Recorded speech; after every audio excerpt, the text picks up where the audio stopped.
kusikiza yule mtu wa kawaida mwananchi aseme ni nini anahitaji, ili sasa tulete kwa wataalamu wetu tutengeneze manifesto from the bottom up.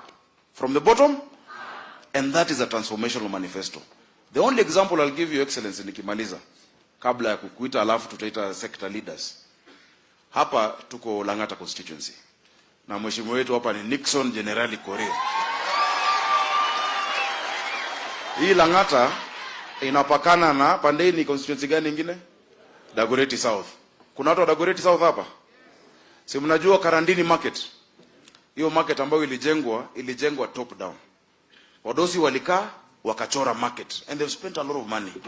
That market kwanza iko na parking kwa 4th floor. Unaingia na gari, unazunguka, unafika juu, uneka gari. Ya pili, wameka wale watu wanauza nyanya na vitunguu 4th floor na watu wa maspares wako chini.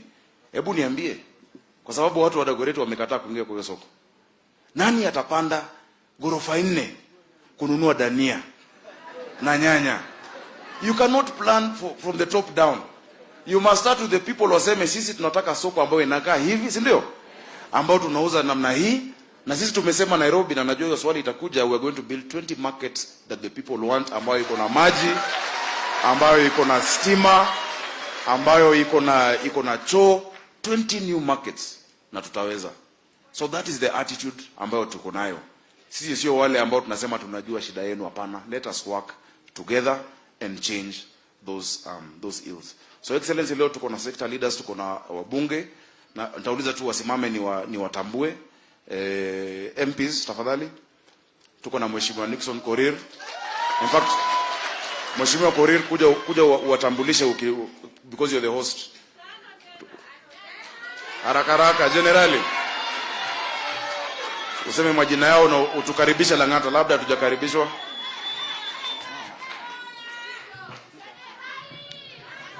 Asante sana. Kenya Kwanza oye. Asanteni. Thank you. Karibu Your Excellency. Kwa wale wajui hapa ni Lang'ata. Tuna border. That is the boundary just there. That is Kibra constituency. This is Lang'ata. The last polling station ni Ngong Forest Primary School, which is just behind here. Karibuni sana. Hapa tuko na Mheshimiwa Anto kutoka Makadara. Karibu sana Mheshimiwa Anto. Tuko na Mheshimiwa Robo kutoka Kamukunji. Asanteni sana, karibuni. Tuko na Mheshimiwa Havi kutoka Westlands. Karibu sana. Tuko na Amos kutoka Dagoretti North. Asante sana. Na tuko na Mheshimiwa Kalumba kutoka Embakasi South. Asante sana, karibuni. Thank you very much. Asante sana. Haya, tuko na usininyang'anye Mike. Unajua wanajaribu hata kuninyang'anya kiti. Sasa nikiona mtu ananikaribia sana naogopa.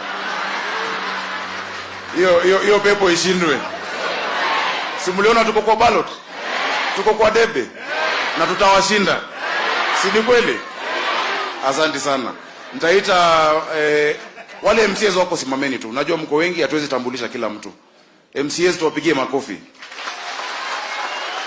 Your Excellency, these MCAs are very loyal to you. Kama tu wabunge wetu. For this bottom-up economic forum, they have worked hard. They are the ones who identified sector leaders under the leadership of Shege Mwaura, Naroro, and the rest of them. Akina bishops, Jonah Bishop Leo. Walika, they've had 3 pre-meetings. So that today, you can hear from them before you make your remarks. Tupigie wa MCAs makofi. Asanteni. Asante Mufaya. Mufaya. Ako hapo, kuna Mumbua.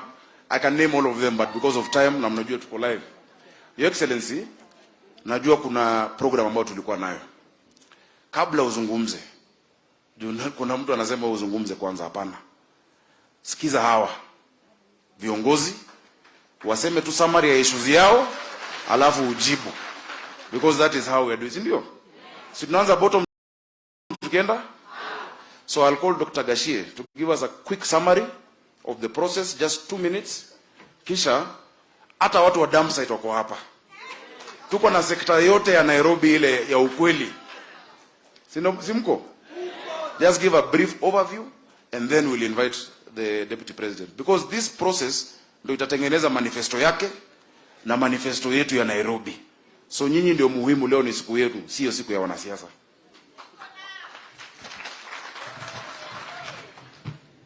Your Excellency, ladies and gentlemen, good morning. Senator talked about professors, and I was sitting and saying, clearly, what is the difference with this process?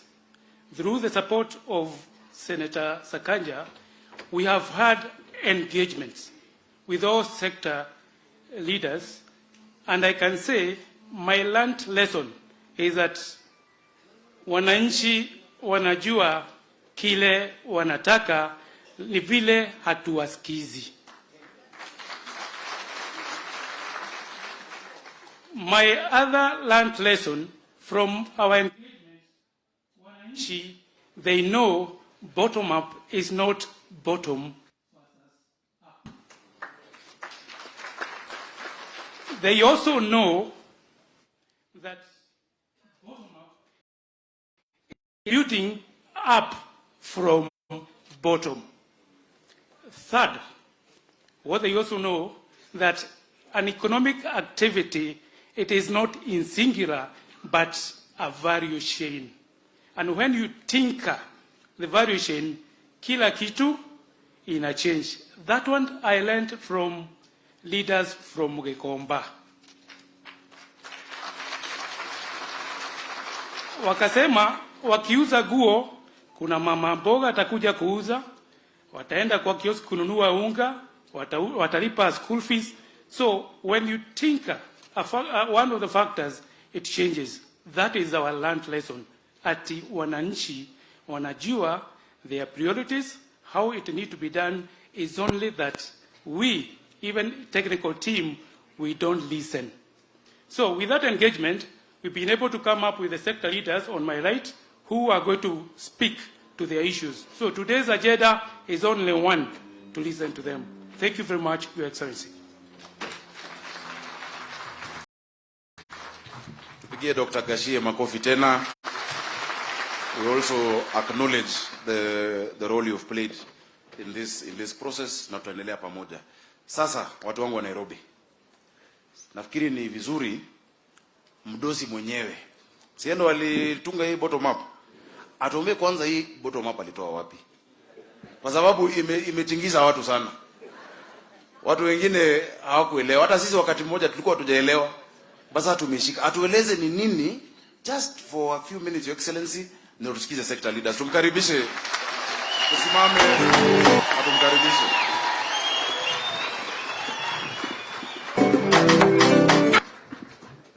Asante sana. Tafadhali tuketi chini. Thank you very much. Nairobi, hamjambo? Kwanza mimi nataka nichukue nafasi hii niwakaribishe nyinyi wote katika mkutano huu ambao tutajadiliana kuhusu uchumi wa kaunti yetu ya Nairobi na priorities ya watu wa Nairobi. Ni nini watu wa Nairobi wangependa ishughulikiwe na serikali yao wakiichagua tarehe 9 mwezi wa 8.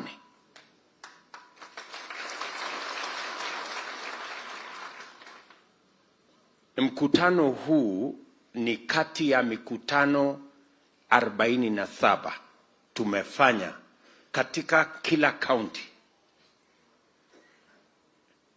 Kuna pale tulianza nyuma, na ni vizuri niwaeleze. Leo hatujakuja hapa rally ya siasa. Si mnaona? Ndio, hakuna fufuzela leo, hakuna filimbi, hakuna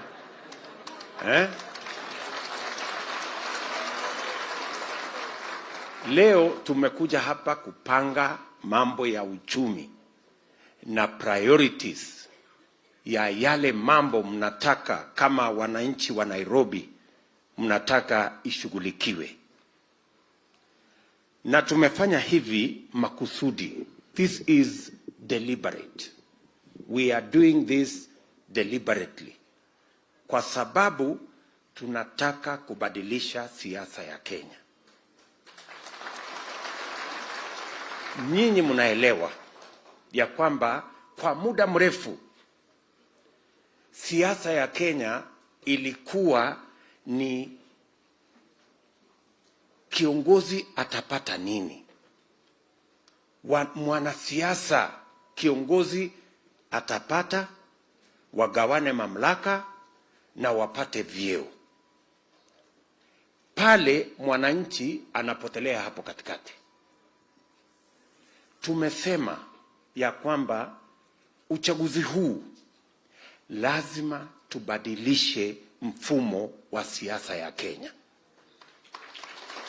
Siasa ya Kenya isiwe tena ni mambo ya viongozi, vyeo watapata, mamlaka watagawana. Tuibadilishe iwe ni mambo ya wananchi na matakwa yao na empowerment ya mwananchi na progress ya kila Mkenya. Na ndio sababu tumesema mbali na kutengeneza ile manifesto ambayo tumejua inaandikwa kule kwa maofisi, tukasema manifesto ya mwaka huu tunaandika na wananchi. Katika manifesto yetu, mama mboga ataandika paragraph, mtu ya bodaboda aandike paragraph, mtu ya kiosk aandike paragraph, yule mwingine ambaye ni wa mitumba aandike paragraph, kwa sababu tunataka manifesto itakayoshughulikia mambo ya mwananchi, kwa sababu imejulikana duniani kote. Hata rais wa Marekani Joe Biden, msimamo wake ni kwamba ile trickle down economic model imefanya watu wachache kuwa matajiri na wengi kukosa. Na ndio hata yeye amesema anaamini bottom up. Na mumesikia tumesema sio bottom versus up, hapana, ni bottom up. Kwa sababu watu wengine wanataka kulenga kusema ya kwamba pengine tunataka kusaidia wale wa chini kwa kuwaangusha wale walio juu. No. In fact, bottom up iko na msaada mkubwa kwa kila mtu, including yule ako up. Na ndio tunasema hapa watu wa Nairobi, hapa tuko na watu wa viwango vyote. Tuko na wale wanafanya biashara kidogo, tuko na wale wa middle class, tulikuwa jana na industrialists, tulikuwa jana na watu wa Kenya Association of Manufacturers, kwa sababu tunataka kuunganisha manifesto yetu izungumzie kila mtu ambaye ni stakeholder katika taifa letu la Kenya. Hapa Nairobi tunataka tuongee pamoja na nyinyi, ili wakati utaenda kupiga kura tarehe 9 mwezi wa 8, ujue ni kwa sababu gani unapiga kura. Usipige kura kiongozi apate nafasi. Saa ile kiongozi anapata nafasi, lazima wewe ujiulize, mimi nitapata nini?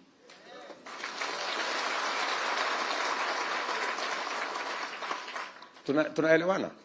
Kwa sababu siasa ni maslahi, sio mapenzi, ni maslahi.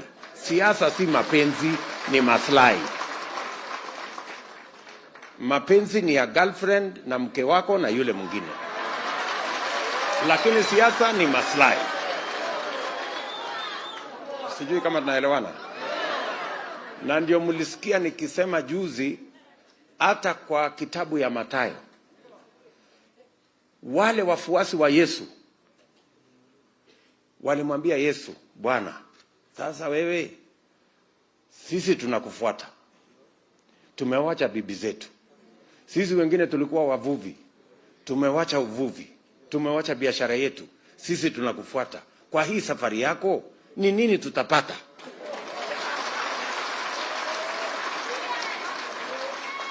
wewe kama mwananchi wa Kenya usiende tu kupiga kura. Ati mtu amesema TV mtialala unapiga kura. No. Wewe usiende kupiga kura. Kama wafuasi wa Yesu walimuuliza what is in it for us, na ikabidi Yesu awajibu, akawaambia mutapata maradufu duniani na vile vile mutapata uzima wa milele. Wewe mpigaji kura hapa Nairobi na Kenya, lazima ujiulize, mimi nikiamuka mapema niende nipige foleni kwa jua, kwa mvua, ili nipige kura, hiyo kura mimi nikipiga, mimi nitapata nini?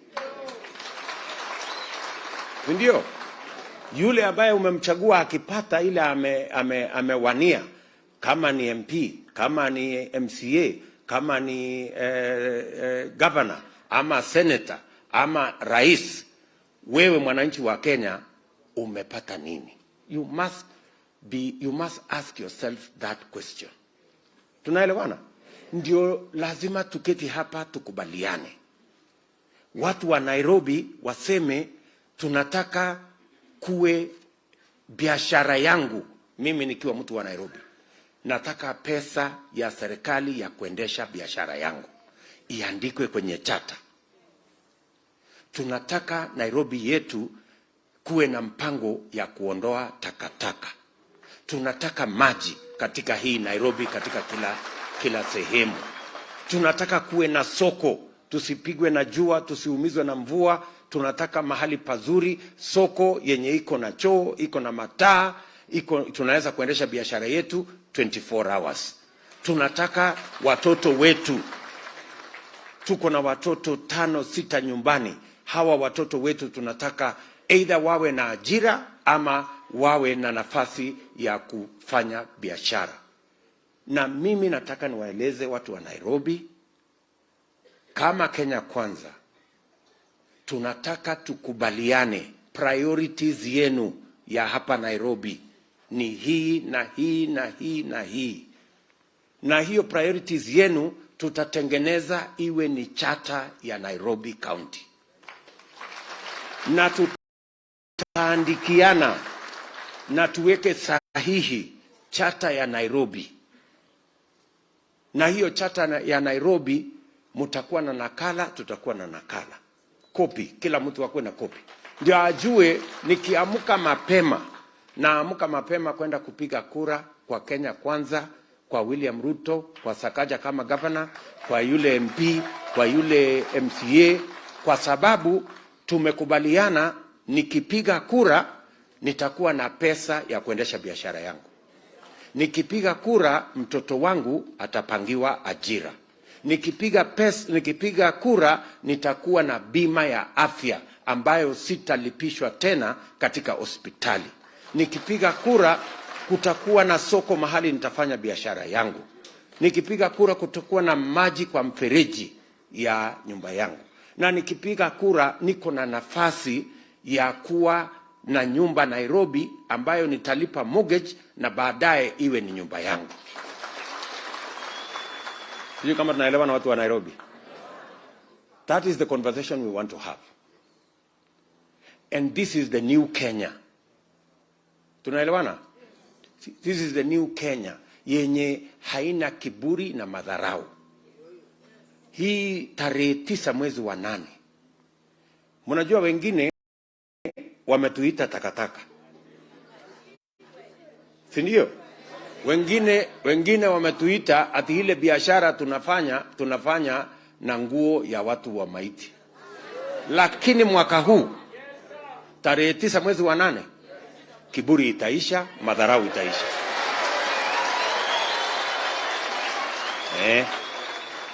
Kiburi itaisha na madharau itaisha kwa hii Kenya. Tunaelewana? Kila mtu akuwe na heshima.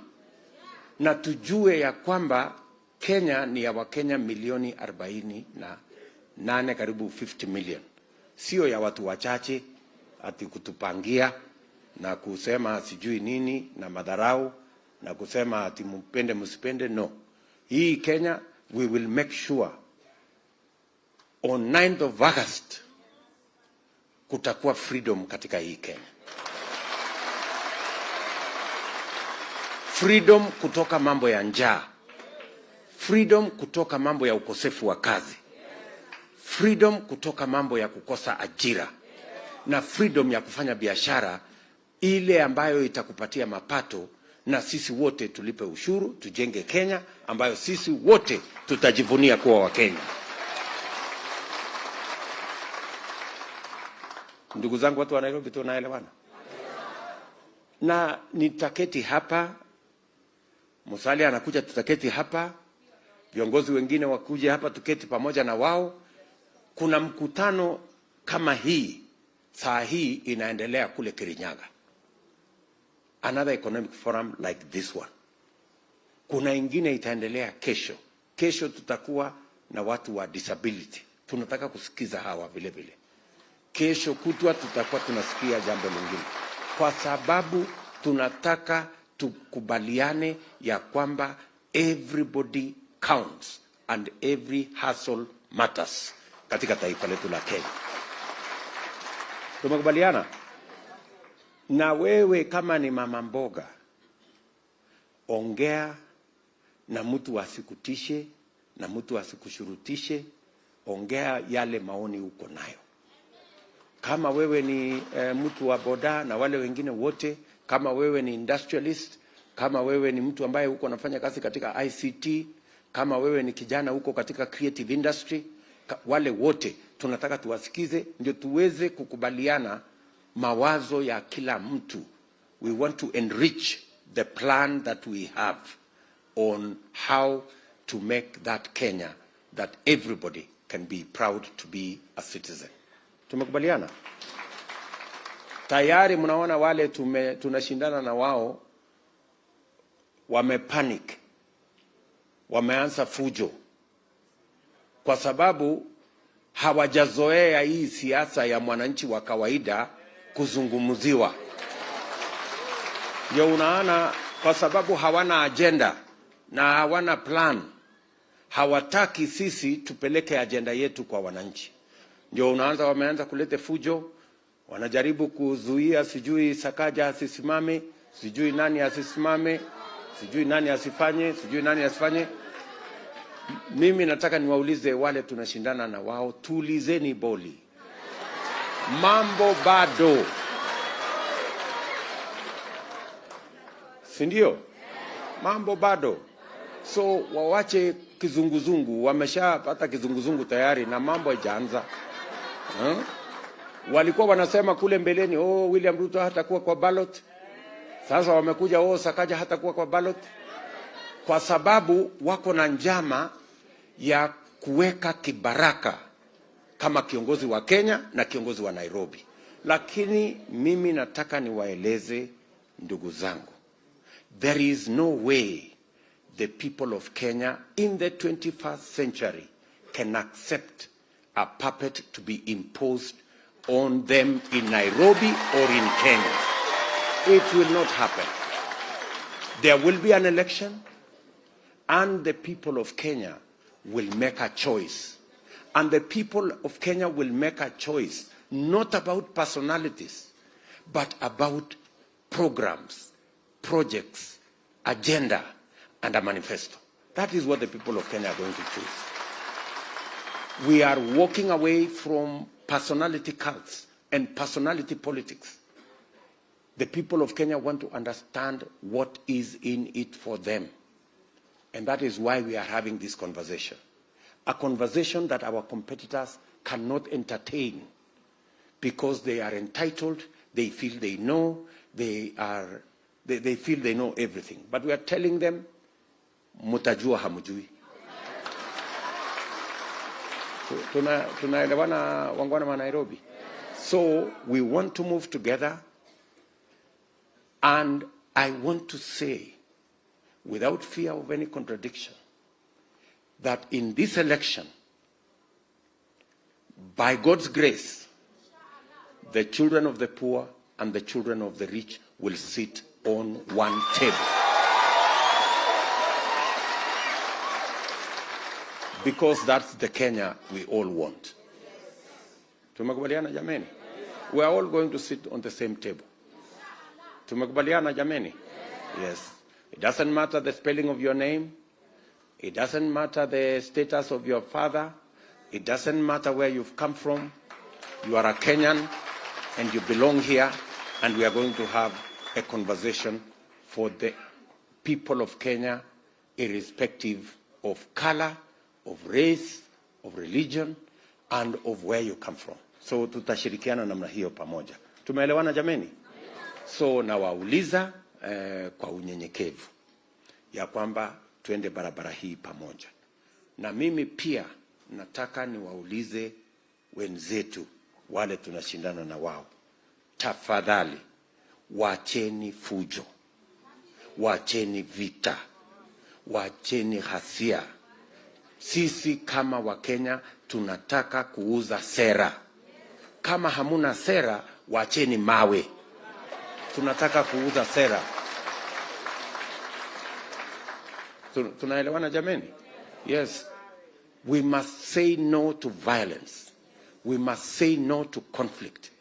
We must say no to the use of young people to perpetuate violence and conflict by people who want to acquire power in using every means possible. We want to tell them there is only one route, a democratic route, a peaceful route to a new Kenya. Tumekubaliana ndugu zetu? So muko tayari tuongee? Kila mtu achangie katika hii mjadala na kila mtu wako na maoni. Na usikuwe na wasiwasi kwamba hakuna maoni right ama wrong. Maoni ni maoni. Si namna hiyo? There is no right or wrong. Everybody has an idea, and every idea is useful. It will enrich what we are doing. Asanteni sana na karibu.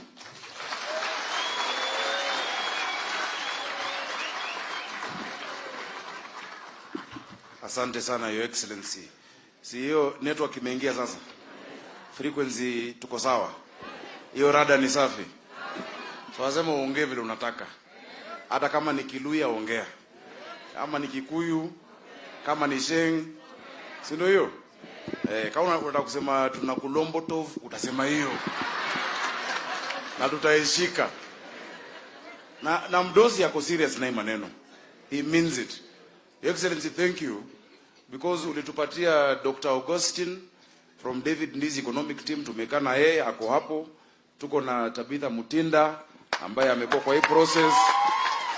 Tuko na Charles Kerich na Dr. Gashie from my team. Tuko na Milton Lucheri. Milton alikuwa amesimama Senate lakini amekuja anafanya hii kazi. We have everybody. Tuko na of course Priscilla Mahinda na David and Wangwe Maina. Asanteni sana. So sasa tuende straight kwa hiyo conversation.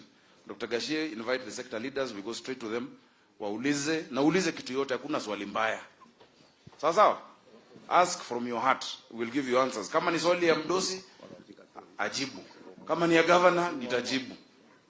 Na kazi jui deputy governor kwa hapo. Umeona deputy governor wangu? Huyu anaitwa Mushiri Njoroge. Huyu tumesema hata kwa deputy wa kunywa chai na mandazi kwa ofisi. Atakuwa yeye ndo ako in charge of business na mambo ya license na masoko. And he is going to be the chief city manager. Nairobi to divide into Nairobi North, East, West, South and Central. Ili mambo ya hapo inatatuliwa hapo. Sio lazima ukuje City Hall, unless unakuja kunisalimia. Lakini mambo yako ya mtaa inafanywa huko mtaani.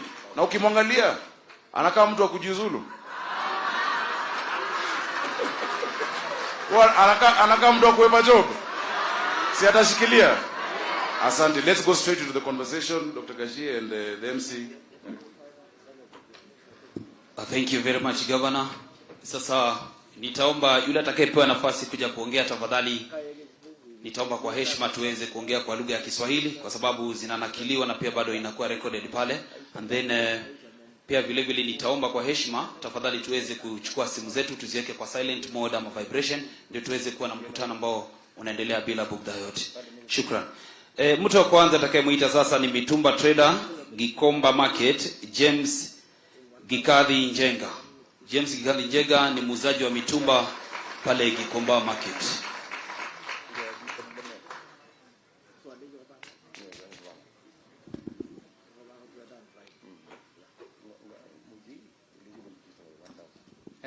asifiwe. Bwana asifiwe tena. Asalamu alaikum kwa Waislamu wenzangu.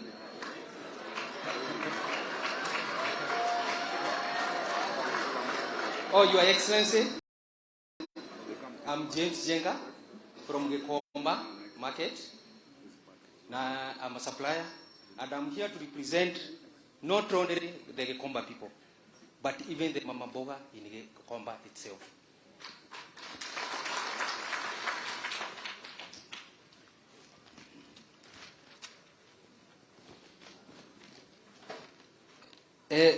Mutuba secondary close is a fundamental sector that uplifts.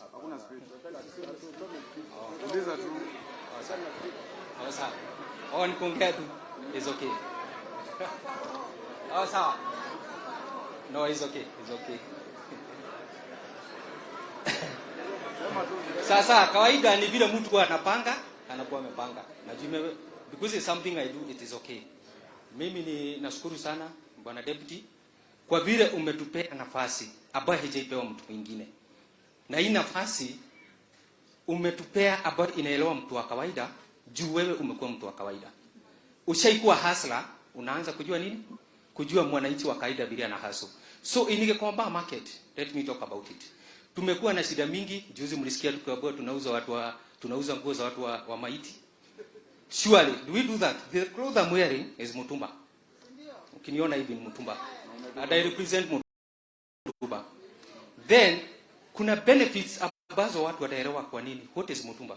Mutumba kwanza ni nguo ambazo ni second hand, ambazo zinauziwa mwananchi wa kawaida ambaye analipwa 300, analipwa 100, who cannot afford 1000 shillings trouser.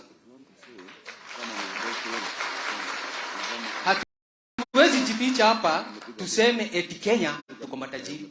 Tunapewa msaada mpaka wa mask. We accept. So tuko the where we are. Na naomba ile kitu iko wanabiashara wenzangu. Nikiangalia hapa naona wote ni madugu na madada. So the point is, pale niko pale Gikomba, tumekuwa na shida kadhaa wa kadhaa ambazo ningetaka kukuambia leo Bwana Mheshimiwa. Tumekuwa na shida moja, tax zetu, tax tunalipishwa ambazo hata hatuambiwi, we are not told. We are just told ukienda kukia container yako. At my due one container income clearance tax, it is 1.5 million. Can you count per month we give the Kenyan government over 1 billion? That's 1 month. Leave alone, counting, kuna matatu imekuja, imenunua mafuta, imekuja hapo. Leave alone, kuna all those sectors, zile za mama mboga, amekuja, ameuza hapo. You get my point? Then we have the other thing. Wanabiashara kawaida, mmekuwa tukijua, tunapitia shida nyingine ya Gikomba inachomwa. Ambayo moto hatujui, unafikiria? Tunasikia tu. And on my point, kuna moja, one issue, you feel pain. There is one, nilipeana example, one CCTV camera, inakuanga imepoint barabara moja hivi. But that one night, ilichomwa, ilikuwa imebadilishwa. So who controlled it? Yes. So definitely there was someone who knew how to do that thing, not to be seen, evidence to be. And watu wamekuwa kidharau mutuba. Na ndio nilikuwa nataka kwanza kuelezea kuhusu kazi yetu ya mutuba. Kazi ya mutuba, kuna kitu watu hawajaielewa. Sio tu nguo eti ni imetumika bahari. Like in Europe or China wako na summer na winter. Sisi hapo hatuna. We are blessed, we don't have. So saa ile mtu kwa duka zao, saa ile wameshauza winter, it is winter time, ikiisha wanakuwa na summer time. Hawataweka hizo vitu kwa duka zao, wanazipack. That is also what we call second hand. Not necessarily eti imetumika, no. So hiyo nataka kuemphasize kwa watu wengi. Then we have the other issue. Tumekuwa watu wa Gikomba sana wanaharasiwa of late. Wamekuwa vijana wetu wale hata wanauza nguo wanakuja wanaharasiwa kwa stores. Store unakuta mara hii kumebomolewa. Tunabua barabara inapita hapa. Hatuoni barabara ikitengenezwa. At least let them recognize us. Let them recognize we are hustlers, we are Kenyans. That's it. Alafu kuna point ingine I was emphasizing on. Kuna hii point ya watu wa Gikomba wanakuta vitu zao wengine zimechukuliwa usiku, zimeibwa. Market hiyo inakuwa ni stalls at which are open. That's it. Na the major thing ni tukue na soko ambaye the watu wa Gikomba wenyewe wameprotectiwa. Eti hata moto ikichomeka sai, imagine if you do a survey, the people who have died heart attack because of the cover fires, they are many. Ama watu wengi wanajua hivyo. Watu wale wamekuwa wamefilisika ni wengi.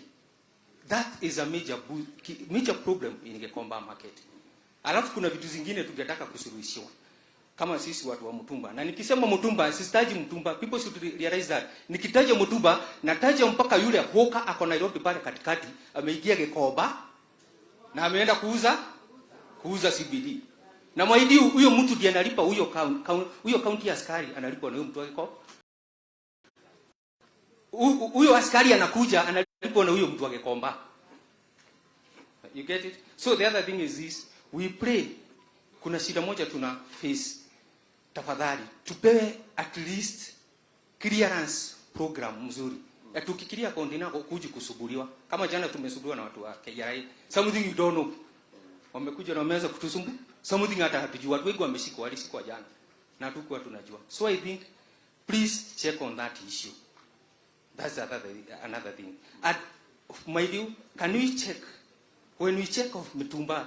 Umeongea vizuri kuhusu nguo na Mutumba. When they check about Mutumba, can they check not only about second-hand clothes? Can they check first the income to the government? Then they check the employment. It offers direct 2 million. It offers direct 2 million. 2 million people, Kenyans. Then indirect, it offers over 10 million. Indirect. Leave alone the banks. These banks, we are told, how many banks are open in Gikomba? We have over 10 banks because of the money circulation in Gikomba itself. We have the matatu sector. For the matatu sector, all those matatus, if no work in Gikomba, like if you check during the times of COVID, there were no matatus at all in Gikomba. Even the Muheshimiwa, I think Muheshimiwa Robo can tell, there were no matatu coming there. What do you mean? So there was no fuel. People buying the fuel. Why? Because they use matatus to bring those traders. So it's the heart sector of all the sectors. That's all I would say. Please check about this. Thank you. Thank you, James. Just hold on, James. Asante sana. Just hold on kidogo.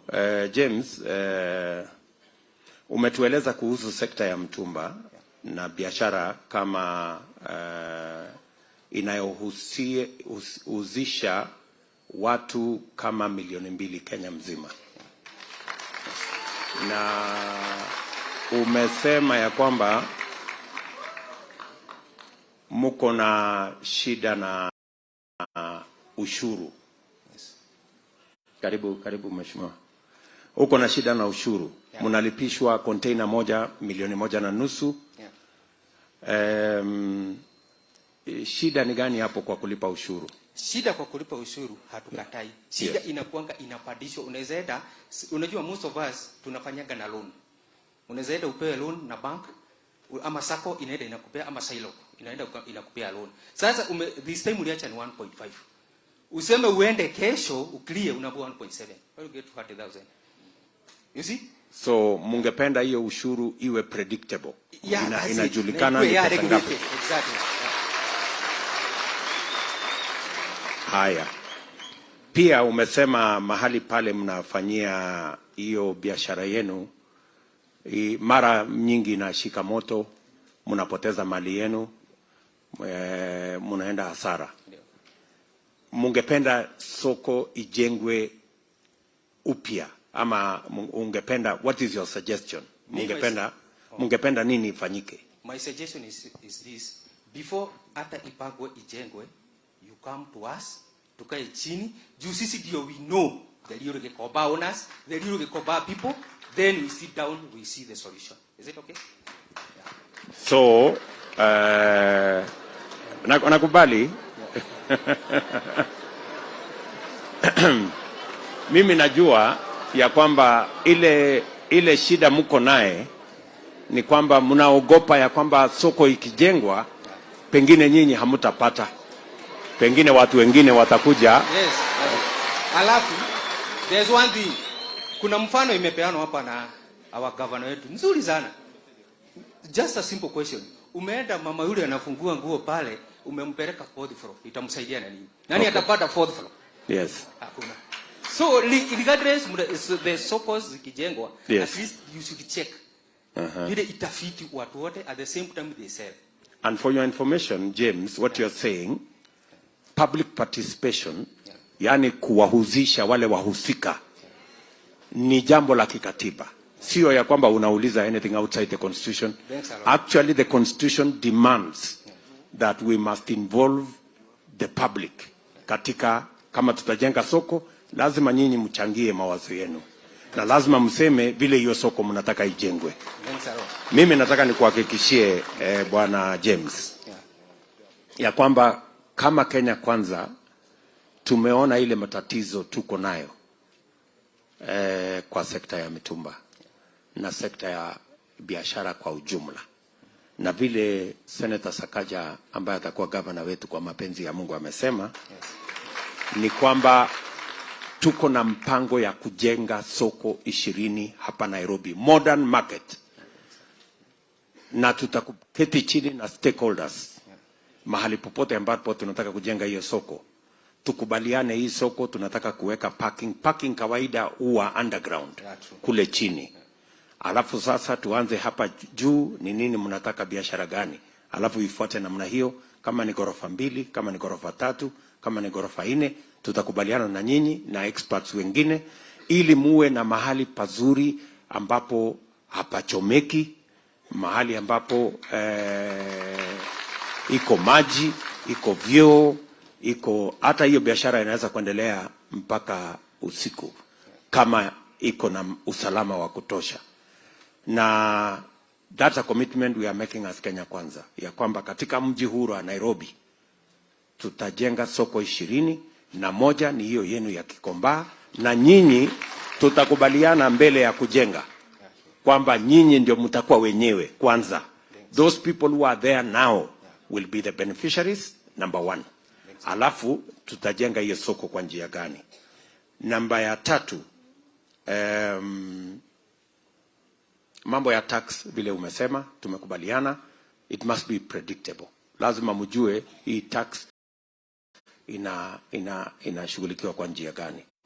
Na jambo la 4, ningependa kuwapatia hakikisho ya kwamba biashara ya mtumba haitafungwa na mtu yeyote. Kwa sababu mko na market. Ile ambayo tutafanya kama serikali ni kutengeneza the cotton value chain. Zile nguo mpya tunanunua kutoka Turkey, tunanunua kutoka Italy. Ile jambo tutafanya ni tutafanya mashauriano na hizo kampuni za Turkey. Tuwalete hapa Kenya. Tuwapatie cotton yetu. Watumie stima yetu. Watumie maji yetu. Watumie labor yetu. Vijana wetu ndio wawe wanashona. Alafu hizo nguo tuuze hapa Kenya. Kwa sababu those are new clothes, they can be made here. Tunaelewana? So hakuna conflict kati ya nguo ya mtumba na nguo ya zenye ziko mpya, zile zinatoka katika sehemu zingine.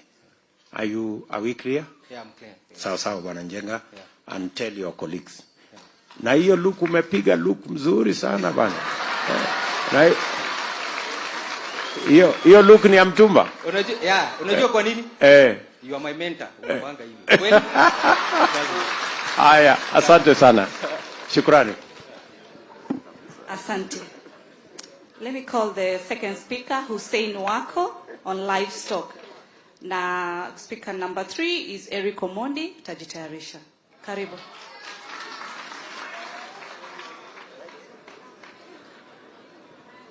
Mjambo wana wa Nairobi. Sauti kidogo sio mzuri sana. Ni mahoma tu kwa wingi. Kwanza nashukuru sana President mtarajiwa wa 5 hapa nchi ya Kenya, na ni bila wasiwasi. Sisi kama wana Kiamaiko tunakuunga mkono 100%. Haswa niko na vijana wengi sana wanafanya katika soko ya Kiamaiko ya nyama. Hata ikakuwa ni baadhi ya wale serikali wakubwa viongozi kama deputy president, ni moja alikuja kukula nyama Kiamaiko, hata tukaona maajabu sana. Asante sana. Na bado tunakualika wewe na timu yako mhudhurie tena, mkuje mkule nyama choma kule vile kwingine wadosi wengine wanaenda huko. Wakati huu iwe nafasi ni ya Kiamaiko, tafadhali tunakuomba na tunakualika. Sasa sisi tuko na shida katika Kiamaiko. Kiamaiko soko ni ya mbuzi, na wale wana biashara wanafanya huko ni zaidi ya 15,000 wanafanya biashara tofauti, lakini wale wanafanya kazi ya nyama ni watu kama 10,000 wale wanafanya kazi ya nyama. Nyama hiyo mara mingi huwezi kula nyama kama hiyo mbuzi haijachinjwa ama kutolewa ngozi. Lazima tuko na vijana wale wanafanya kazi ya kuchinja na wako huko. Lakini vijana hao saa hii tumeanza kusumbuliwa na serikali ya kaunti. Serikali ya kaunti wanatueleza lazima tuhame kutoka Kiamaiko. Hata sisi tunashangaa. Hawa vijana zaidi ya 150 ndio wanafanya kazi kwa slota yangu. Kwanza slota ya Kiamaiko ni slota 15 ziko huko. Baadhi ya hiyo slota moja ni yangu, inaitwa Moyale Slaughter House. Na hiyo ndio imebeba mahasala wengi katika hiyo mtaa wa Kiamaiko. Hata ukienda pali deputy president alikula nyama hiyo, akiangalia mbele ilikuwa ndio slota yangu, inaitwa Moyale Slaughter House. Hawa vijana saa hii mateso tuko nao, wananiuliza kila saa, kama wewe chairman wetu wa upande hii hawa vijana, sisi tutapata namna gani kazi ili tujisaidie kutoka kwa serikali ya Kenya Kwanza? Kwa sababu tayari hawa vifaa hawana. Saa hizi wako na shida vifaa. Mmetueleza mambo ni kuendelea na mambo za Ulaya. Zile visu tunatumia saa hii kama deputy president ni visi zile za mabati, haziwezi chinja vizuri. Naye kule wenzetu wala kwa maslota za kisasa wanatumia kisu yenye inatumika kwa saa hizi kwa wakati huu ni visu ya bei ghali zaidi. Moja ni shilingi 900, na tuko na mashini saa hizi inatumika kupasua nyama. Hawa vijana wameteseka, hawana pesa kununua mashini. Hiyo mashini moja ni shilingi 50,000 kupasua nyama, lakini tunatumia kwa sababu ya kienyeji, tunatumia panga. Hiyo panga hiyo wanajikata nayo, unaona mtu ameumia, unaona tunakimbisha mtu hospitali. Lakini ikiwa Kenya Kwanza watatusaidia na vifaa vya kazi, hata sisi tutafurahia. Kitu kingine tunaomba, soko ya Kiamaiko tumepatiwa muda wa mwaka moja mzima. Saa hii tuko katika hatari. Wale mahaslas wako huko, mambo yao imeanza kuwa moto sana zaidi, kwa sababu tunatishwa. Wengi wetu tunasema ni bottom up, hata liwe liwalo, hata mtufungie slota, hatutahama sisi kutoka kule kwa inaitwa Kenya Kwanza. Bado tuko hapo hapo, hatuogopi. Lakini tunaomba wewe mwenyewe hizo vifaa ununulie wafanyakazi yetu. Tumefanya mkutano juzi Sunday iliyopita. Hiyo vifaa zote zinatumia kama 1420. Ndio vijana wangu wale wanunue gambut, wanunue koti kama hii mnaona niko nayo, wawe na mashini ya kisasa, wawe na kisu ya kisasa. Hata sisi wenyewe tujisaidie. Tuone hii bottom up, wanasema sisi ni wa kwanza, tumehusika na hiyo kazi. Tafadhali tunakuomba utununulie hata wewe. Ingine, wacha nimalizie. Kuna ingine, tuna soko ya mbuzi iko pale. Hiyo nita target Governor Sakaja. Yeye mimi na imani ameingia, amekuwa governor wa Nairobi bila wasiwasi. Hawa vijana wenye mimi naongelea, mwenye anawajua sana zaidi katika Nairobi, governor wetu Sakaja anawajua. Nyakati kuna mmoja wetu mtoto wake alikufa, alitutembelea hata usiku na mchana anakuja.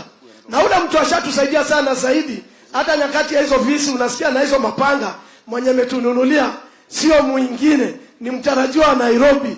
Yeye ni senator na ataingia, Daktari Margaret Wanjiro. Hiyo timu ni yake.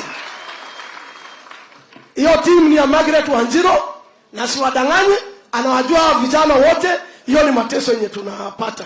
Lakini sisi tunaomba Kenya Kwanza itutafutie nafasi, hata kama ni kiwanja kuliko tusongeshwe, mtujengee slota ya kisasa. Hatusemi na kupeleka Ulaya, lakini wewe ni slota yenye hata sisi kama Hasra tunaweza fanya kazi, tafadhali. Asante sana Bwana Hussein. Unasema Hussein? Hussein wako. Asante sana. Umetueleza kuhusu biashara ya nyama hapa Nairobi. Ndio. Na umesema changamoto mko nayo ni vifaa. Ndio. Sijui kama hawa vijana wako wamekuwa trained ama umewatrain tu hapo kazini. Tumeshawa train. Na sio wote. Hawa vijana zaidi ya 150 wametrainiwa. Lakini pali tungeenda kufanyia training vizuri ni baadhi ya hizo ndani ya slota. Lakini tungepata pali mzuri Kenya Kwanza wanatujengea sisi wenyewe ni walimu. Tunaweza wafundisha na sio lazima hao peke yao. Ndio. Na tunaomba hata wasichana wahudhurie katika hiyo mambo. Ndio. Na tunaomba vijana pia wakuje hapa hivi. Okay. Tusaidiane. So, hiyo ni mapendekezo mazuri katika sehemu zetu za polytechnic. Ndio. Na pale kwa TVET ambazo tumejenga sasa colleges 3 hapa Nairobi. Tutawaunganisha na hizo colleges ndio vijana hawa wapate training, ndio wafanye ile kazi kwa njia ya professional. Ndio. Na wasaidike na wasiwe wanapata ajali. Jambo la pili, ndio, nakubaliana na wewe. Ndio. Ya kwamba hata katika sera yetu ya serikali tatizo tuko nayo kwa sasa ni zile visu ambazo tunatumia. Ndio. Kwa sababu inaharibu hata ngozi ya mbuzi. Ndio. Ama ya ng'ombe. Ndio. So tutapanga. Ndio. Sio slaughterhouse ya Kiamaiko peke yake. Slaughterhouse zote katika taifa letu la Kenya. Ndio. Tutapanga vile tutaunganisha serikali ya county. Ndio. Na serikali ya kitaifa. Ndio. Ndio tusiuze tu nyama. Ndio. Tuuze pia products za nyama. Ndio. Tuuze ngozi. Ndio. Tuuze tuone vile tunaweza kutumia mifupa. Ndio. Na zile sections zingine za ng'ombe. Ndio. So we need livestock. Ndio.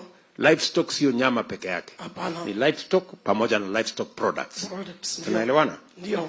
So nikuulize bwana wako kwa sasa ile ngozi mnafanyia nini? Ndio. Kwa saa hizi ngozi, wacha turudi nyuma kidogo. Nyakati ya Kibaki tulikuwa tunauza ngozi zetu bei mzuri. Ilikuwa inatoka shilingi 320. Lakini wakati huu hata si inatushinda. Ngozi ya Kiamaiko tunachinjanga mbuzi kuanzia mbeleni 4,000 ama 5,000 na wakati huu tunachinja mbuzi kama 2,000. Hiyo ngozi tumefungiwa pahali ya kupeleka ngozi kule Tanari, wote wanasema hawana haja na ngozi. Saa hii ngozi ya Kiamaiko tunaweka juu ya lori ya City Council inaenda kutupwa kule Mukuru. Kwa siku tunapata hasara ya ngozi shilingi 1,900 Kiamaiko nakosa per day. Sio kwa mwezi, kwa siku. Ndio hasara imetupata sana zaidi, na tungependa serikali ya Kenya Kwanza itusaidie ifungue hiyo sekta ya ngozi, kwa sababu wa vijana kama 300-400 waliofanya hiyo kazi saa hii hawana, wamerudi tu kwa nyumba wanakaa kwa sababu hiyo kazi ya ngozi imeisha. Bwana wako. Ndio. Hiyo shida ambayo umesema. Ndio. Ya ngozi kukosa soko. Ndio. Tumeelezwa sehemu nyingi. Kajiado tulikuwa. Ndio. Wajia tulikuwa. Ndio. Mandera tulikuwa. Ndio. Na sehemu hizo zote iko shida ya ngozi. Ndio. Kama Kenya Kwanza tumesema ya kwamba hiyo sekta ya leather. Ndio. Tutaipa kipaumbele. Asante. Tutawapatia visu ya kutumia ndio msiharibu ngozi. Kabisa, jambo la kwanza. Jambo la pili, ndio tutawapangia soko ya ngozi. Ndio. Tayari tuko na sehemu ambazo tumepanga kujenga tannery. Ndio. Kwa sasa tuko na tannery moja hapa Athi River. Ndio. Tuko na tannery ingine kule kule Narok. Ndio. Na tunapanga kila county mahali kuna kichinjio. Ndio. Tutahakikisha kwamba kuna tannery. Ndio. Nataka ujue bwana wako ya kwamba kwa sasa ndio tunaagiza karibu viatu milioni 22 kila mwaka. Ndio. Na hiyo viatu ndio inatumia ngozi ya ng'ombe ya watu wengine. Ndio. Lakini ngozi yetu ndio tunatupa vile umesema. Ndio kule Dandora. Tutabadilisha. Ndio. Sasa hizi viatu tunanunua kutoka nje, tutaanza kuzitengeneza hapa nyumbani. Asante sana. Kwa hivyo tuko na mpango mkubwa ya hiyo leather industry, leather products. Ndio. Na ndio sababu kubwa tulijenga reli tukapeleka mpaka Naivasha kwa sababu tulikuwa tunataka kutengeneza textile and leather industry pale Naivasha. Ndio. So nimekusikiza kwa makini bwana wako. Ndio. Na tutatembea pamoja. Asante sana. Sawa sawa. Mimi nashukuru. Asante sana bwana wako. Tafadhali tunakukaribisha. Haya, na nitakuja Kiamaiko kula nyama. Kiamaiko kuja ukule nyama. Asante. Utanikuta hapo hapo. Haya. Wewe na timu yako, sio wewe peke yako. Haya, nitakuja na jeshi. Asante sana. Okay. Haya. Haya. Eric Omondi, na nitaomba tafadhali wale tunapata nafasi ya kuongea, let's not put politics in issues concerning county kindly. Tuongee mambo yanayohusiana na county, tuachane na politics kwanza. Politicians wenyewe wako hapa. So wewe ongea mambo ya county, uachie waheshimiwa. Shukran sana. Bwana Chief Hasla na maasla wenzangu, habari yenu wote. Mimi kwa majina najulikana kama Eric Omondi, lakini jina ya mtaa ni Mandos. Hapa leo nataka kuongelea kuhusu gundu. Najua wengi wetu tutastuka na jina kama hiyo, lakini ile sekta niko ya garbage collection kwa mtaa sisi tunaita gundu. Bwana Chief Hasla, hii ndio sekta imeandika vijana wengi kabisa per ward hapa Nairobi. An average of 200 youths per ward wako employed kwa hii sekta yetu in different categories, but we can do better. 200 per ward equals to around 17,000 in Nairobi alone. But this department iko capable kuandika more than 600 youths per ward. How can we do this? Ya kwanza, most of the plots in our area ziko on different settlements. Kuna zile nyumba za mabati, kuna mabuildings za mawe floor 10, floor 4. Zote zinatolewa na design tofauti na watu wenye wanaenda kutoa hizi vitu.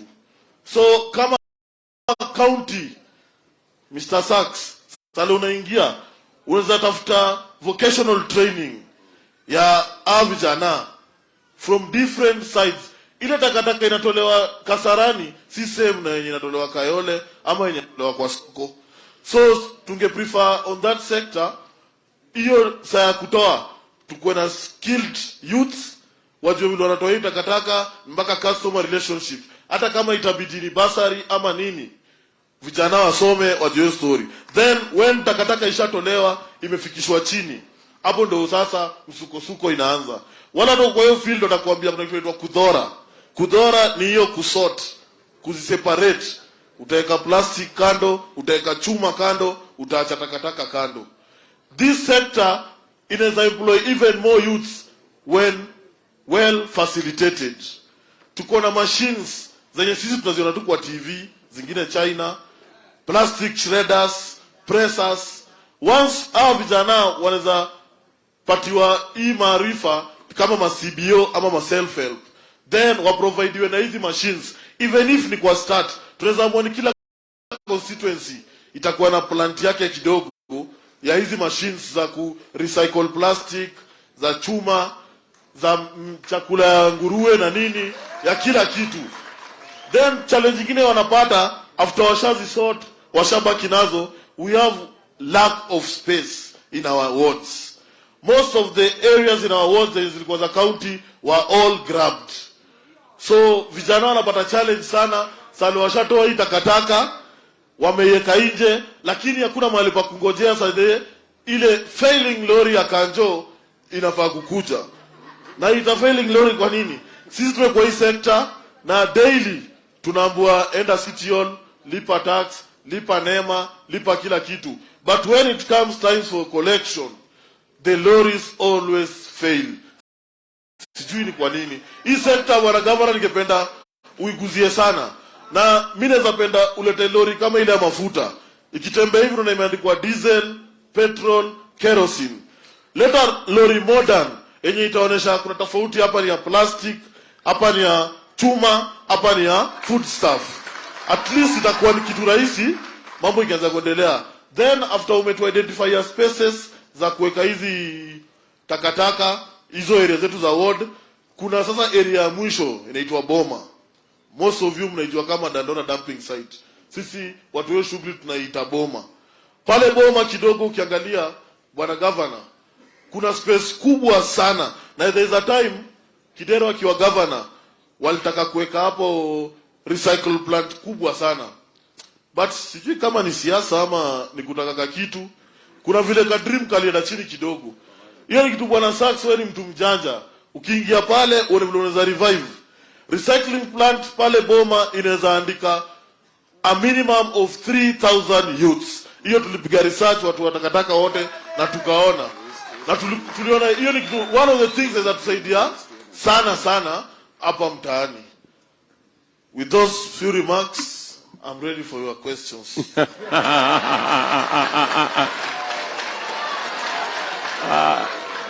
Your Excellency, just a minute. There's another garbage collector from Dandora, the main site. Wacha tuongee kwanza na huyu okay. Eric.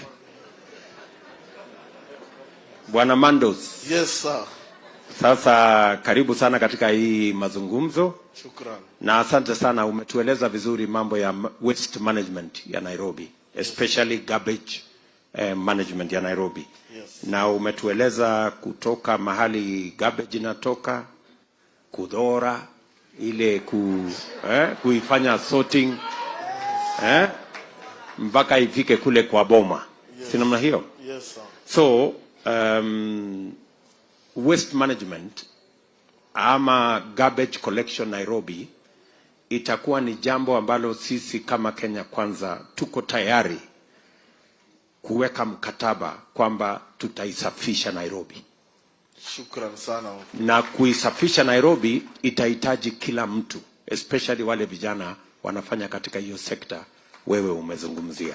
We are ready to be incorporated in it. Na tunataka iwe tuitengeneze kwa njia ambayo wale vijana wanafanya hiyo biashara saa hizi tutawasaidia kuhakikisha kwamba wanaelewa ni nini wanatakikana wafanye, hata kama ni kuwapatia training on the job. Wakiendelea na kazi yao tuwaletee watu ambao watawasaidia na kuwaeleza ili wawe na kuelewa vile hiyo kazi inapaswa kufanya. That will be great. Jambo la pili ni lazima tu hakikishe ya kwamba, kwa sababu hii takataka ni mali yeah. Na umesikia tumesema kazi ni kazi. Kazi ni kazi. Si namna hiyo? Yes sir. Hata hiyo ya kucollect takataka ni kazi. Kweli. Najua kuna watu wa kusanya takataka walikuja hapale kwa Hustler Mansion. Wakaniambia sisi tunataka tu tupatie wheelbarrow na mkokoteni. Ile ingine tutajisort. Watu wengi wakanikashifu sana kwamba nimepatiana wheelbarrow. Lakini hiyo ndio tool yao ya biashara, ya kuendesha kazi yao. Hiyo ni kweli kabisa. Si namna hiyo? Kweli kabisa. So tutashirikiana. Alafu jambo la tatu, na mimi nataka gavana wetu mtarajiwa azungumzie, na mimi nasema hapa kama candidate wa Kenya Kwanza wa urais ya kwamba tutabadilisha takataka ya Nairobi iwe ni umeme. Asante sana. Hiyo recycling umesema. Yes sir. Pale Dandora tutajenga city kubwa ya recycling ambayo itaajiri hawa vijana wewe umesema, na kufanya takataka hii Nairobi iwe ni gold. Mtu watakuwa anatafuta takataka kweli kweli, kwa sababu kutakuwa na soko ya takataka. Itakuwa mzuri hivyo sana mheshimiwa. Tunaelewana boss? Yes sir. na nyinyi ambao sasa mko katika hiyo sekta ndio mtakuwa ma-investor wa hiyo sekta ya takataka. Tunaelewana? Mimi nataka Sachs aseme kitu. Asante sana Excellency.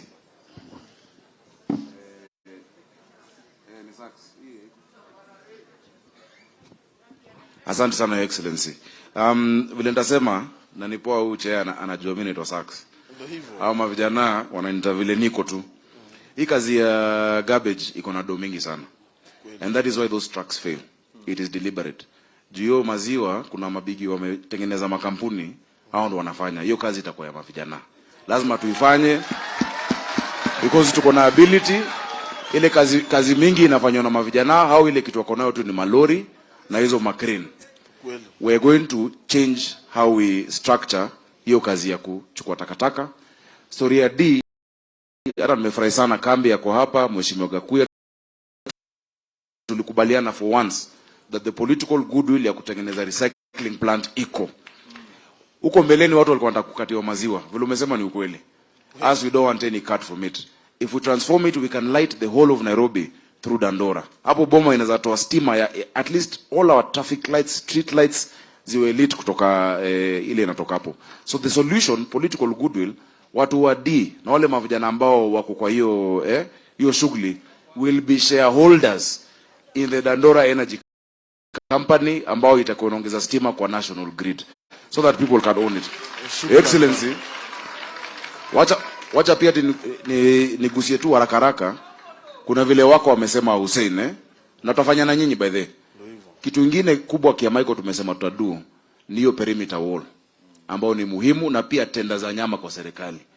You can get tenders to supply meat. Nairobi tumesema we are going to do a school feeding program kwa shule zetu zote 209. Part of it will be you supplying us with meat for our children to be able to get hiyo mambo ya visu na vifaa.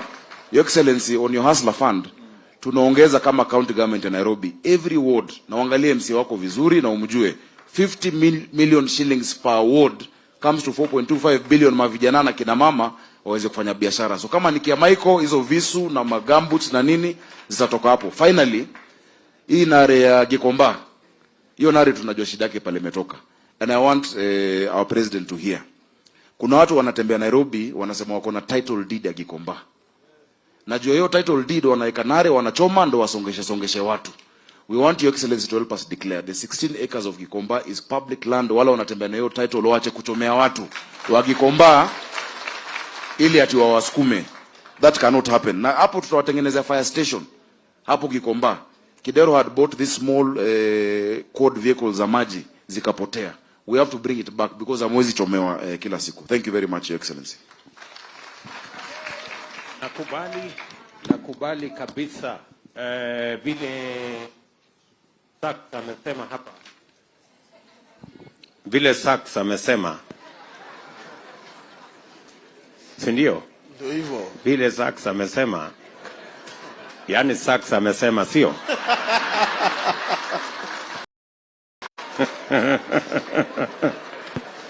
Hiyo ekari 16 ya Gikomba is public land. Na hakuna mtu ambaye atapatiwa hata kisehemu kidogo ya hiyo sehemu ya Gikomba. Pale tutajenga soko kwa manufaa ya wafanyabiashara wote wa pale Gikomba. Na umesikia Mandos vile ndugu yetu Sachs amesema kwamba hiyo dump site ndio tutatumia kulight Nairobi. Street light na zile lights zote ambazo zinahitajika za public tutatumia takataka kutengeneza umeme, na tutatengeneza company kubwa ambayo itahakikisha kwamba hiyo kazi inafanyika. Pale nyuma there was no political goodwill, but I want to tell you the government of Kenya Kwanza, both national and county, will make sure that that happens in Nairobi. Kulikuwa na watu wengine walikuwa wanajaribu kutoa hiyo dump site hapo wapeleke mahali pengine kwa sababu walikuwa wanataka kugrab hiyo ekari 80 hapo. Lakini we are going to do the factory pale na tutaweka pale investment ya kugenerate energy kutokana na hiyo takataka. Sawa sawa. Na vijana wale wako pale wajue ya kwamba wao ndio watakuwa stakeholders wa kwanza wa ajira na shares katika hiyo company itakuwa pale. Hiyo ndio ya maana zaidi. Sawa sawa, asante. Shukran sana. This one comes from Dandora, the main site.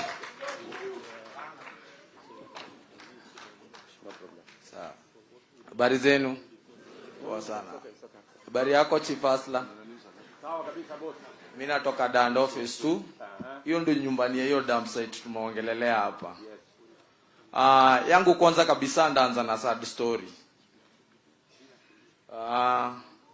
Hapo dump site kwa negligence ya kuwa hiyo takataka haipangwi imeleta madhara kubwa sana. Hiyo madhara ya kwanza imeaffect wamama na watoto wao wadogo. Kwa wamama imewaletea kansa. Kwa watoto imewaletea shida ya respiratory. As corona ilikuwa inaua watu 10, hiyo imekuwa tu ikikula watoto. Lakini hiyo dump site ni community jam yetu. Ikiletwa hiyo power plant ama iletwe hiyo recycle plant, itakuwa imeajiri at least 3000 youths hapo ndani. Ndani hiyo dump site, watu wakiita dump site, hapo ndani kuko na familia zaidi ya 3000 ambazo hizo family hiyo takataka ndio inawapatia livelihood yao. Hiyo power plant ikikuja, tungependelea sana wakuwe hao ndio wako pale kwa mstari ya kwanza. Kwa sababu hao apart from kukua wana make livelihood na hii takataka, wanaishi bado pale. So on hiyo issue ya the recycle plant, if it is supposed itafanyika, tungeomba sana wale wako pale ndani wahusishwe kueleza njia mzuri ile inaweza fanyika. Kama vile mwenzangu amekuwa hapa akasema on the previous regime ya Kidero, the same guys from the dump site walikuwa wamepata hadi mfadhili wa kujenga hiyo kiwanda. Na ikakuwa hii kiwanda kuna mwingine anataka pesa kiwango fulani ndio kiwanja ijengwe. Na kwa hii serikali yetu ya hasla, kama vile ulifanya tu mzuri ukatutembelea pale Dandora, ukatupatia sisi 1 million tukabadilisha life zetu pale. Ukuje na serikali yako uteremke pale, tukae na wewe hapo chini. Tukuoneshe pia njia nyingine yenye hapo kwa hiyo mtaa tumebuni. Ya vile hii dump site itaweza kuemploy kutoka huko juu mpaka chini. Ukiwa unasaidiwa na Saksa hapa, kutoka Dagoretti hiyo river Nairobi river, iko na riparian mingi sana, where our youth along hizo constituency wanaweza kuwa wakisort takataka yao, ikifika pale inakuja kwa makampuni. Tuache kukua na dump site na tena tukue sijui na kiwanda ingine inajenga tissue, no sisi ndio tunawapea makaratasi. Wacha wale wenye wanachukua hizi makaratasi kutoka huku juu watuletee karatasi sisi watu wa Dandora, badala ya kukuja kuichoma na boiler wanatulia watoto wetu. Number 2, kwa hii shida imeletwa na hawa marafiki wa Uhuru. Takataka sasa wanaleta kama wajafunikia. Gari wamepark zote kwa barabara yetu ya Dandora. Hauwezi dua Dandora police station na entrance ya dump site. Kila mahali wamemwaga. Sasa sisi tungeomba Saksa akiwa hapo atusaidie kusikakue ama tuletee modern lorries. Zile zenye takataka inawekwa ndani isikuje ikimwagika. Siku ya COVID kulikuwa kunawekwa measures, lakini takataka COVID yote ikizunguka huku inamwagwa huko. Wengine wanakuja wakimwaga kwa barabara. So hiyo sheria za kuenforce hizo lori zitiliwe maanani sana. Ya mwisho kabisa, uko na mpango yako ya NHIF. Mimi ningeomba familia zile ziko Dandora. Sisi hata NHIF, gava yako itusaidie tulipie tu. Kwa sababu ya nini? Kwa sababu ya nini? Kijana amelelewa dump site, amepata mtoto hapo dump site. Na sasa huyu mtoto amekuwa na respiratory disease yenye inamrequire kitu kama 100 ama 200. Tuko na hospitali hapo, hii ya Kanjo, haina hata dawa ya kufungua kifua, haina jab. Hiyo jabu unaendea Kenyatta. Sasa hata kama kutakuwa na the profits zile zitatoka kwa hii kampuni, ziconcentrate on kuweka madawa zenye zinatuhusu na zile maugonjwa sisi tunapata huko, kuliko pale uende upate painkiller, Panadol. Ya mwisho kabisa sitokea tena ni vile ni mingi ziko. Tuko at least 300 to 400 citizens wanaishi Embakasi North, na ile plan ilikuwa ya huko Dandora, ilikuwa na markets. They were markets, kila mahali kuko na markets zenye zilijengwa in the 70s. The dump site, kwa sababu ya kosa kuwa sorted, imemeza a whole market. Sisi kama wakawaji wa ile ward na hizi familia ziko dump site, tungeomba hii market katika hizi 20 ikuwe ya kwanza kati zile zita-upgradeiwa, ndio kama hizo karai tumetoa huku kuuza, vile tuendanga Gikomba juu ya mtumba, mkuwe mnakuja nyinyi wote kwa sababu ya vitu za plastic Dandora kwa market yetu. Asanteni. Naitwa Jeffrey Regi. Jeffrey Regi, nilikutembeza Dandora ile siku. Nakumbuka wakati nilitembea Dandora ukaniambia Dandora is not a dump site. It's an estate. It's an estate. True that. True that. Nakumbuka sana. So asante sana Jeffrey. Yale mambo umesema hata mahali pa kusahihisha imekosa. Kwa sababu tu umesema vile ilivyo. So hiyo dump site mimi nataka ukue na imani. Wewe umesema kama itafanyika, kwa sababu pengine uko na taswishi. Kulikuwa ifanyike alafu haikufanyika.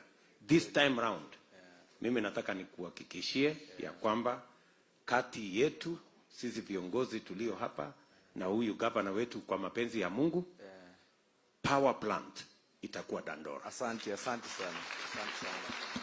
Na beneficiaries wa hiyo kiwanda itakuwa watu wa Dandora, wale wanaishi pale. Asante sana. Na jambo la tatu, tutahakikisha ya kwamba mbali na hiyo power plant, kwa sababu sasa itakuwa clean environment, haitakuwa na ile shida ambayo iko nayo sasa ya cancer na mambo ya respiratory diseases ambazo ziko pale. Pia tutahakikisha kwamba wale watu wanaishi pale pia tunawajengea manyumba na wapatie free of charge. Asante sana. Kwa sababu pale ndio nyumbani, hawana nyumbani pale pengine. Si ni kweli? Kweli kabisa. Na hiyo mpango haitafanyika bila nyinyi. Kwa hivyo tuite tunaamini kwa katiba ambayo inasema public participation is a must. Tutaketi chini na nyinyi, tukubaliane ili tuweze kujua hiyo mradi itaendeshwa namna gani. Jeffrey. Sawa. Asante. Sako na maneno ya kusema. Just two things, Your Excellency. Kitu ya kwanza, Jeffrey, umedufiti. Hiyo magonjwa ya respiratory tusizizoea ati ni magonjwa yetu. We can actually eradicate it. Kuna dump sites nimeenda around the world. Kama recycling inafanywa fiti, hata inzi moja hautapata, hakuna harufu. There's an entire wing for respiratory, watu wa Dandora, because that is what we are used to. Tusizoe hiyo, we are going to sort it out. But ya pili, Your Excellency, Jeffrey is a perfect example that watoto wetu wakipata opportunity, they can make it. A few years ago, nilichukua mtoi wa Jeffrey. Alikuwa 6 years old. True. I took his son for coding, to Kwanza technology, for competition amongst children of the rich, Wadosi. His child was interacting with the computer for the first time, was #1 in coding in Kenya. Mtoto wa Dandora. Mtoi wa Dandora na mtoi wa Lavi na wa Karen should have the same opportunity. That is what we want to provide in Nairobi, sir. Sawa Jeffrey. Salimia wale wenzetu wengine ama ukuje unigotee at least. Lazima nikam. Nilikuwa hadi niombewa salamu.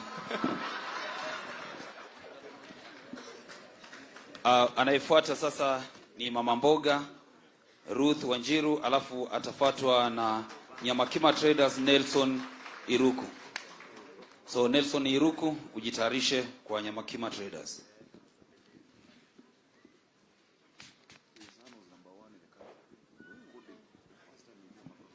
Your Excellency na honorable members hao wengine wote, habari zenu asubuhi.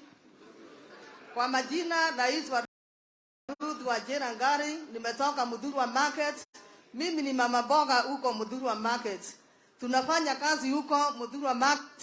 Barani tulikuwa tunafanya kazi vizuri, tunajitafutia chakula, lakini sasa maisha imekuwa gumu. Jumbarani tulikuwa mtu anachukua kazi asubuhi, unauza alafu unalipa mwenyewe kazi. Lakini sasa kama miaka 3 hivi maisha imebadilika. Unaenda na kazi. Sasa wamama wa mboga na maanisha mpaka wale wamama wako na mahoteli hapo, wale wamama wanazunguza vitu huko kwa soko.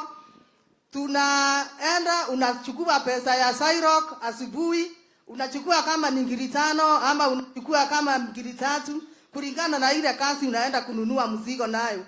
Unaweka chini, unatafuta na mwenyewe anakuambia ikifika afternoon pesa yake iwe kwa mkono, hiyo ni pesa ya kazi. Sasa sisi tuko na shida sana hapo Mudhurwa. Juu hatuna pesa ya kufanyia hiyo biashara zetu vizuri. Na kazi iko chini sana, maisha iko juu. Unatafuta pesa ya kulipa mwenye hiyo pesa umechukua, hata inashindikana kabisa. Mimi hata niko na shinda moja nilikuwa nao na hapo kitambo, niambia Your Excellency hiyo shinda. Nilichukua pesa ya mtu 500. Nikamlipa siku ya kwanza hiyo 500. Siku hii nyingine akakuja tu asubuhi mapema, hata kaja sijafungua kazi na mzigo ililala hapo. Akaniambia fanya hivyo, nikamwambia bado sijauza. Akaniambia hapana, fanya hivyo, tumeongea pesa yangu ya kazi lete kwanza 500. Nikampatia hiyo 500 na nililipa hiyo 500 kama mwezi moja. Na yeye saa ile nilienda nikamwambia sasa hii mambo imenishindi, juu nimekupea karibu pesa 15,000. Akaniambia yeye hajari, labda anifuata mpaka kwa nyumba, na hivyo ndio alifanya. Akachukua TV yangu akaenda nayo, hiyo ni kitu hata inaniuma sana. Akaenda nayo ajilipe hiyo. Watoto sasa wakaanza kulia, hawana kitu ya kuwatch, hawana nini, na nisinda nilikuwa nayo Your Excellency. Alafu hiyo ingine, kuna wamama wanapika huko kwa hoteli. Wanapika huko kwa hoteli, wanatumia maji ambayo hatujui inatoka wapi. Kwa masoko yetu hakuna maji. Na sisi hiyo maji ndio tunatumia tu ya kukunywa. Hakuna maji chafu, safi. Sasa ningeomba hii serikali tarehe 9 mwezi wa 8 tukiingia, wewe Hasura, chifu wa Hasura, utusaidie kwa masoko yetu, utuletee maji. Kwa biashara zetu ututegee kiwango ya pesa, ila tutakuwa tunafanya kazi nayo kama wamama, kama wanabiashara huko Mudhurwa. Tunajisimamisha kwa familia zetu sisi wote. Juu ni wengi, wengine wako kwa sekta wanauza cabbage, wengine wanauza nyanya, wengine wanauza manguo, wako na mahoteli huko, na shida ni mingi huko kama wamama, na papa tuko na shida huko soko ya Mudhurwa yote. Hiyo ingine ni mambo ya ses. Asubuhi ile gari zinaingia huko na mizigo, kama mahali nafanyia kazi ya nyanya, wanalipa sanduku moja 150. Na hiyo pesa ni mingi sana, juu sanduku ina garori moja inabeba 70. Sisi watu wa Mwarero tunauza 50 kila siku, na hiyo pesa haina receipt. Ukiuliza unaambiwa ushughulike na yako, tunashindwa utashughulika aje. Tunaona tunanyamaza. Unanyamaza tu juu una kitu ya kufanya. Na hapa maisha ni ya ushughulike na yako na ya Sairo. Baba unaenda bila kitu kwa nyumba. Jioni unatembea miguu mpaka kwa nyumba, juu una hata pesa ya kununulia watoto chakula. Hiyo ndio shida bara tuko nayo. Ningeomba utusaidie kama mkubwa wetu, utuwekee pesa kidogo, ututengee kando ya kufanya biashara. Kama ni maji angalia sana, sisi ni wamama. Na usafi lazima tuweke kwa soko, kwa maboma. Hakuna maji Nairobi. Tunafanya ile siku ingine mheshimiwa wetu alisema ya bottom up. Unaweka maji kwa karai, unachota ukiogelea kwa mwili. Sasa tungeomba Tungeomba utuangalilie Nairobi yote maji. Maji tuko na shida sana ya maji. Na maji ni uhai. Tungeomba hivyo sana mkubwa. Tuko na shida wa mama wa soko pale. Usafi kwanza.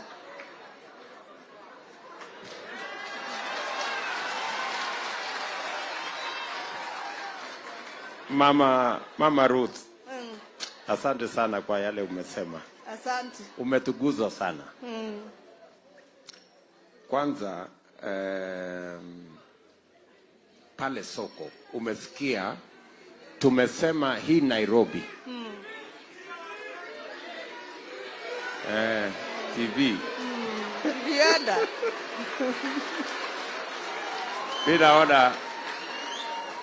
Bila utarudi nyumbani leo na TV. Asante sana. Asante sana. Asante sana. Asante sana. Asante sana mkubwa. Asante. Anyway. So ukimaliza tutashughulika na mambo ya TV. Sawa. Tumalize hiyo ya saa hii. Lakini ya muhimu. Ile ya muhimu Mama Ruth. Yes. Ni kwamba kwa sababu ya ile changamoto umesema na umesema kweli kwamba pale sokoni hakuna maji, hakuna mahali pale sio pasavi kwa sababu watu ni wengi na soko ni kidogo. Si ni kweli? Ni kweli kabisa. Watu ni wengi na soko ni kidogo. So tumekubaliana hii Nairobi lazima tujenge soko mpya 20. Asante sana. Ili tuweze kuwa accommodate wale watu wengi wanahangaika na iwe ni soko modern. Iko na maji, iko na stima, iko na mahali ambapo hata hiyo chakula yako ambayo unauza kama ni nyanya tuwe na cold room, mahali unaweza ili weka ikirani. Ndio isiharibike. You know? So hiyo ni jambo la kwanza. Jambo la pili, vile umesikia tumesema hii mambo na ni vizuri kwamba watu wameanza kuelewa ile matatizo mnapitia kwamba ile pesa mnatumia. So unasema ukichukua 5,000 ngiri 5 unatakiwa kulipa kwa muda gani? Uambii kwa muda, unapatiwa hiyo 5,000. Alafu kila siku kabla jioni ifike umpatie 500. Sasa wewe ukishindwa na kurudisha hiyo kazi ya 5,000, utakuwa kila siku unampea hiyo pesa na baadaye utampea pesa yake yote. So ulipe 500 lakini mwisho umlipe ile 5,000. Ile pesa yake 5,000 yote. Ukiendelea kukaa naye unaendelea na kulipa 500. Unaendelea na kulipa hiyo 500. Salala. Hey. So na hiyo ni matatizo ambayo watu wengi hawajawahi kujua ya kwamba iko shida aina hiyo. Na hiyo shida sio kwa soko yenu peke yake. Tulikuwa pale Kiserian, shida ni hiyo. Tulikuwa hapa soko ya Ruaka, mambo ni hayo. Na ni mambo ni hayo katika masoko zote Kenya. Ukisikia Kitale, ukisikia Busia, kila soko iko na hiyo matatizo. Tumesema hivi kama serikali ya Kenya Kwanza. Tutaweka hazina maalum, pesa ya serikali. Soko kama hiyo yenu tukiungana na county government ya huyu ndugu yetu. Tutakuwa na pesa pale kama ni milioni 50 milioni 50 ambayo mtakuwa mnakopa na mnalipa 5% in 1 year baada ya mwaka moja. Asante. Baada ya mwaka moja. So hiyo ngiri 5 baada ya mwaka moja utalipa ngiri 5 na shilingi 250 juu yake peke yake baada ya 1 year. 1 year. Baada ya mwaka moja. Asante. Sindio? Baada ya mwaka moja. Tunaelewana? Na huyu mtu yakuja kuchukua 500 yako kila siku. Hiyo 500 angechukua kila siku itakuwa pesa yako sasa. Huyu ashindwe.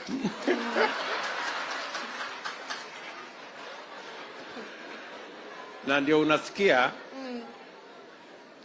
Ndio unasikia tumesema ya kwamba tukisaidia hawa wafanyabiashara wadogo na pesa ya credit mzuri, tunaweza kuongeza mapato yao karibu shilingi 300-400 kila siku. Wanaweza kuwa na faida juu ya ile faida wanapata kwa sasa. Alafu jambo la mwisho ni ile cess umesema na bei ya chakula vile vile. Sisi tumesema kama serikali ya Kenya Kwanza tutahakikisha kwamba tunapunguza gharama ya chakula. Tutawasaidia wakulima wetu. Ile bei mnapata nayo chakula saa hii ndio muweze kuuza pale sokoni. Tutawasaidia wakulima wetu wazalishe chakula zaidi, na tuwasaidie na mbegu, tuwasaidie na mbolea, na tuwarahisishie hiyo kazi. Ndio chakula ipike pale ikiwa bei nafuu.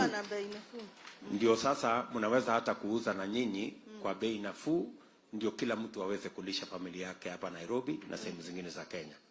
Tumeelewana Mama Ruth? Tumeelewana, nimeshukuru. Nimeshukuru So hiyo ingine ya TV si utaniona kando.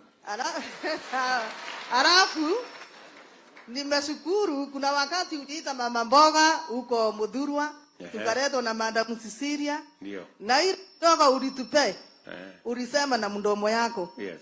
Kukula nyama, msiete kukula chapati, weka kazi. Yes. Ndio sasa siwasi kukuja hapa tunafanya kazi hiyo kidogo. Okay. Siendi kwa hiyo sairo. Asante sana. Asante. Okay mama. Asante sana Mama Ruth. Nakumbuka Mama Ruth, ni kweli kuna wamama wa Mudhurwa walinitembelea na nikawashughulikia kiasi kidogo. So sasa hiyo hamtakuwa mnakuja kwangu. Sasa pesa itakuwa inakuja Mudhurwa.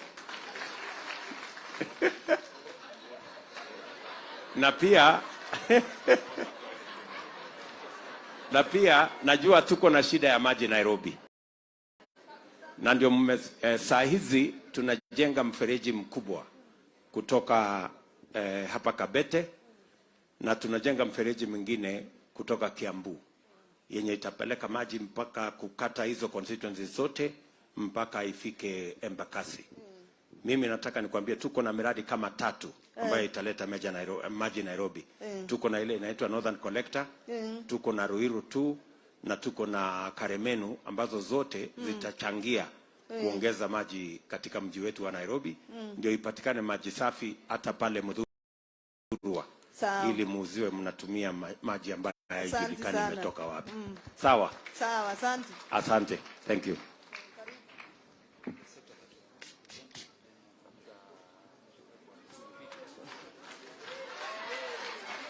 Sawa. Your Excellency, kwa majina yangu naitwa Nelson Iruku kutoka Nyamakema. Ningetaka kuanza na mambo ya races.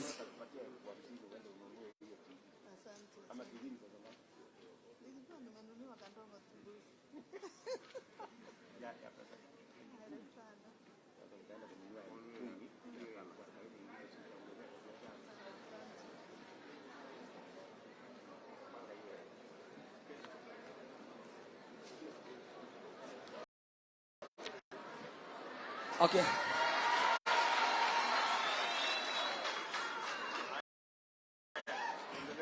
Your Excellency, asante sana kwa kuchukua hiyo jukumu. Nataka kurudia majina yangu, niseme naitwa Nelson Iruku na mimi ni mfanyi biashara pale Nyamakema na uzanga vitu za stima. Shida yetu inakuanga mingi sana. Shida yetu ilianza 2017 mpaka saa hii bado hiyo maneno bado iko haijaisha.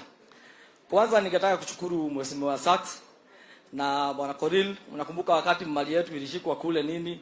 Tulikimbia sana, tukashikana, tukapeleka hiyo parliament na Kinanjagwa, na at least mizigo yetu iliweza kutoka.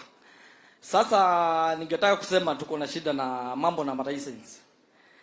License zenye tunalipanga license ya duka kuna license ya fire, kuna license ya advertisement, kuna license ya garbage, kuna license ya storage, kuna ya roading, kuna ya off-roading na kwa branding. Duka moja hiyo inafaa kuwa na hizo license. Zote ukievaluate yote ukikusanya pamoja zinakuwa kama between a tune of 80 to 100,000. Hizo ni license moja. So kama uko na kioski mbili, kama uko na unafaa kufanya hivyo. Sisi tunataka tufanye namna hii. Tutaki mambo mengi. Tuwekee license moja tu.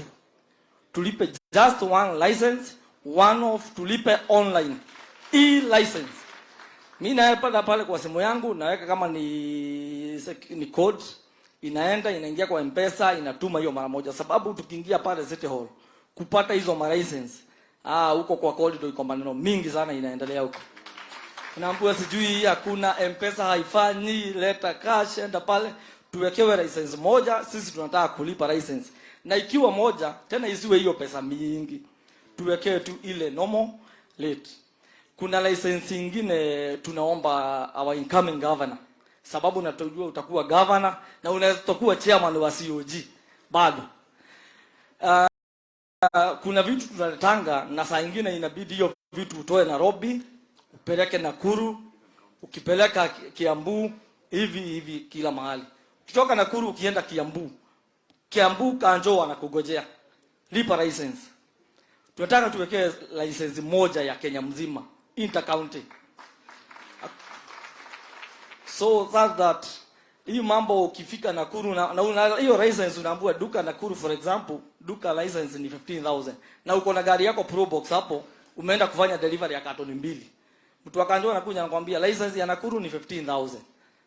So you see kuna biashara unafanya hapo sasa. Sasa hiyo mambo ingine sasa ni mambo imejitokeza hivi karibuni. Tunafanya mambo na kuimport vitu. Sana mimi wale watu mimi naongoza huwa tunashikana kama watu 10, watu 20, tunajaza container mzima. Unakuta ile container inaweza kuwa na value ya kama ni 5 million wenye watu wameweka pale. Hiyo container hao watu tena wanaitishwa jute pale ya kama 2.2. So unaona hiyo hata ile vitu ukitoka pale inakuwa ni hasara kubwa.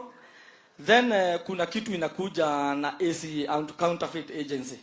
Kuna hiyo kitu wanaleta inaitwa IPR, intellectual property right.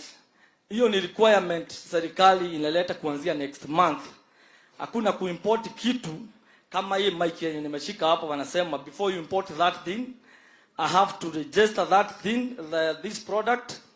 I have to have authority from the country of origin from the manufacturer. Then hiyo product kama hii mic nimeshika niende kwa kipi. Kama wewe hasa wewe ni mkulima wa kuku. Unataka kuimport tray za mayai for example. Wanasema hizo tray uzibrand with a name. Hiyo ukibrand hiyo product upeleke kwa kipi uregister. Ati sasa mimi siwezi leta hiyo. Ni sawa kufanya hivyo wazee hatukatai. But should not be made a requirement. Mimi kama nimesikia product yangu imesika soko, ni sawa tu acha niende ni register, ni secure. But ule mtu anataka kuingia kwa business, mwenye amemaliza form 4 last year ama mwenye ametoka university. Hizo vitu hata ule mtu ukisema umsupport na kama 200,000, you cannot start business here in Nairobi. Uwezi. Hizo license unasikia ni pesa ngapi? Kuregister hizo vitu like for example duka ya mtu wa stima you have more than 1,000 products. Tell me how can I register those products? Niko na bulbs, niko na switch, niko na screw, niko na insulating tape, niko na packaging bags. I register one product each. Na hiyo vitu wanasema before itoke the country of origin ikifika hapa nitoe hiyo IPR, intellectual property right, that I have a right. Hiyo kitu mimi ndio nafaa kuimport peke yake. Na hiyo nafaa kuisha next month. Hivyo ndivyo wanasema. So hiyo kitu is very very pregnant. Ni kitu tunafaa kwanza saa hii shughuli kubwa ndio watu wafanye kufanya biashara. Hiyo sio kitu ya kugojea mpaka ile nini. So so kuna hiyo then kuna PVOC. Vitu zetu tukuimport. kuna pre-verification of commodity. They have to undergo an inspection from KEBS. KEBS wako na watu yao huko overseas. Kuna koteta kampuni nyingi. Hiyo mizigo inafanywa verification na mimi huko. Na kama mimi ndio importer natumia certificate ya KEBS. Hizo vitu ziko sawa na hao watu wanafunga hiyo container. Container inakuja direct mpaka kama ni ICD hapa Mbakasi ama ni Mombasa. Hiyo kitu tena wanafungua tena. Na unajua nilikuwa nimelipia kule kufanya hizo inspection. I already done that. Tena hiyo kitu wakati na hiyo container ikaa hapa. KPA wanani demand nilipe storage charge. Na mimi kazi yangu nilimalizia wapi? Nilimalizia ng'ambo. Sasa unasikia motor agency leo mtu mmoja hayuko hatuwezi kufungua. Wengine tena kesho anaenda wapi? So mpaka tugojee hizo timu zote ziwe pale. So I incur a lot of damages. Unless waseme kama serikali itakuwa responsible to be paying for that damages, we don't have a problem with that.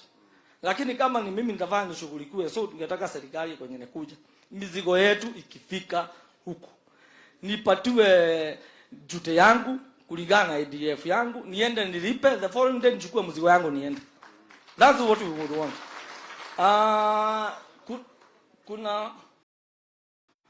Kuna ingine inaitwa CBM. Kuna wenye wadogo. 2013 tulikuwa tunalipa CBM that between 30,000. Saa hiyo CBM ni 70,000. 70,000 ndio imefika saa hii from 2018. Hii miaka hapa ya msalimiana na hivi vingi. Imekuwa ni yani hata na vitu hazipandi bei. Imekuwa very expensive. Hata hiyo vitu kijaribu kuongeza haiwezi ongezeka. So things have become very expensive. Dola imeenda juu sana.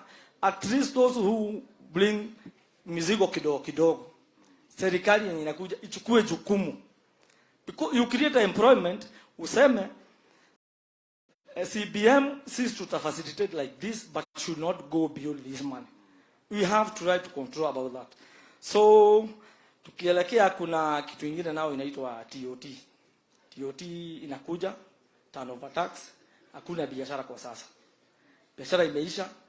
Tunafaa hiyo kitu tunalipanga monthly hizo nini. Then we are required to pay 1% at the end of the year. Bado hiyo kitu tunaona itatufinya sana hiyo na tunalipa hizo vitu. End of July now tunafaa tuweke ile real time ETR machine. Hiyo ETR machine yenye iko real time inahitaji 70,000 inakuja. Na unajua shule ilifungwa juzi, next week shule inafunga, after 10 days ifunguliwe na tunataka 70,000 ya hiyo maneno kwanza tusimamishe. Tuseme kwanza tufanye biashara yenye tunafanya saa hii. Hiyo real time machine inahitaji uwe na network. Net. That means if you do not have a net, ukienda huko chini mara kwingi sana, hakuna fiber, hakuna internet. Na hiyo kitu ina operate na internet. So either those who are saying that tufanye hiyo tuweke, they provide us with a network. Kama watatu provide, we don't have a problem. Hatuna shida ya kulipa. Sasa nikimalizia sasa kunao ile biashara yetu kunao wa China. Kunao wa China sasa. Wa China nao ndio wanatuuzia mali huko kwao. Tunatengeneza soko hapa, tunatengeneza market. Akiona vile saa anafanya biashara, anatuma mtoto yake huko. Anakuja anafungua tu huko, anachukua soko yangu yote na mimi ni Mkenya. Mimi ni Mkenya. Na mimi siwezi enda kwao kufanya hivyo. So kama kuna sheria ya kuzuia hao watu wafanye biashara yenye mimi naweza kufanya, wasifanye vyenye mimi nafanya. Otherwise mimi niko na watoto, mimi ndio nalipa kodi, mimi ndio nafaa kulipa school fees, nitapeleka watoto wangu, nisiwezi wapeleka China. Hatuna shida na Waafrika wengine. Wacha wa Nigeria wakuje, wakuje sababu shida wenye wako nazo ni kama zenye tuko nazo. Lakini wale tutaka wakae huko, watuuzie vitu, sisi tufanye ile biashara tumezoea. Otherwise mambo ningekuwa nao mingi bwana Sakaja kule barabara ni mbaya sana. Off-roading kule za mizigo huwezi off-road kwa barabara, hatuna loading zone. Kanjo wanakuanga wamejificha chini ya gari hivi. Akiona umesimamisha gari hivi, anakimbia kwa gari yako haraka sana. Anakushika tu provide loading zone. Chochoro tutengenezee tuwekee stima. At least tukifunga jioni tunaacha nao hawkers wakiuza. Thank you, Your Excellency. Thank you bwana. Thank you bwana Iroko. Na umeeleza hiyo biashara yako vizuri sana. License huyu gavana wetu hana budi. Ni lazima. Hawa watu ni mahasla, watu wa chini. Hii leseni ya 80,000 hawawezani naye. Na kuzunguka leseni karibu 13. Naamini ya kwamba gavana wetu wako na suluhu. Kwanza ya fire atutolee. Fire ni karatasi, haiwezi zuia moto kuwaka. Yes. Hiyo atutolee kabisa. Unaitishwa renzi ya fire ni ya kazi gani? So, hiyo ni njia tu ya kuokota pesa kutoka kwa wananchi bila kazi yoyote. Exactly. Nakubaliana na wewe, hiyo IPR. Hiyo mambo ya kusema lazima uende ufanye hiyo kazi yote ni kama kuambiwa tu utoke kwa biashara. Kwa sababu ukiambiwa fanya hii, enda uregister hapa, enda utoe ngambo, upeleke sijui kipi, peleka pale. Haya masharti yote ambayo yamewekewa wafanya biashara wetu, tutayareview na yale tunaona hayana maana tutaondoa. Ndio ile environment ya kufanya biashara iwe rahisi. Thank you. Tunaelewana? Exactly. I had a point there. Verification. Yes. Kama umefanya verification ngambo, kuja kuambiwa tena ufanye verification hapa ni kinyume. Na kama kama sisi kama serikali tuko na shida na yule mtu tumempatia kazi huko ngambo, tumuondoe huyo mtu na tumweke mtu ambaye tunamwamini. Tusikuingize katika unafanya verification ngambo, alafu ikifika hapa tena tunakuambia fungua tena, ungojee siku 2, 3, wiki 2 ati tufanye verification tena. So we should sort our own problem as government. Either we do verification there or we do verification here. It cannot be both. Tunaelewana my friend? Hapo tunaelewana kabisa. Kabisa, si ndio? Kabisa. So kama tuko na shida na Kotekna, kama tuko na shida na wale ambao they are supposed to do verification huko ngambo, we must sort out our problem with them and not involve you as an importer. Jambo la tatu, hiyo environment yote, hiyo umesema CBM, mnalipa 30,000, imesonga imefika 70,000. Yes. There must be a justification. Unajua saa zingine inazongeshwa tu kwa sababu watu wanatafuta ushuru. Lakini huwezi kutafuta ushuru na ufunge biashara ya watu wengine.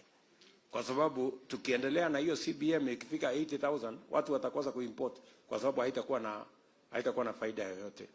So I agree with you. Alafu hii umesema ETR, mambo ni mawili.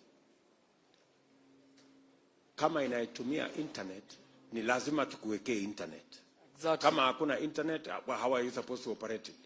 Number 2, hiyo 70,000, kama huna pesa ya kulipia, ni lazima tukupatie hiyo gadget na tukate polepole kwa biashara yako. Tusidemand ati wewe uweke 70,000. We can supply the gadget as government and you can pay over time. Over 1 year, unaweza kulipa kidogo kidogo.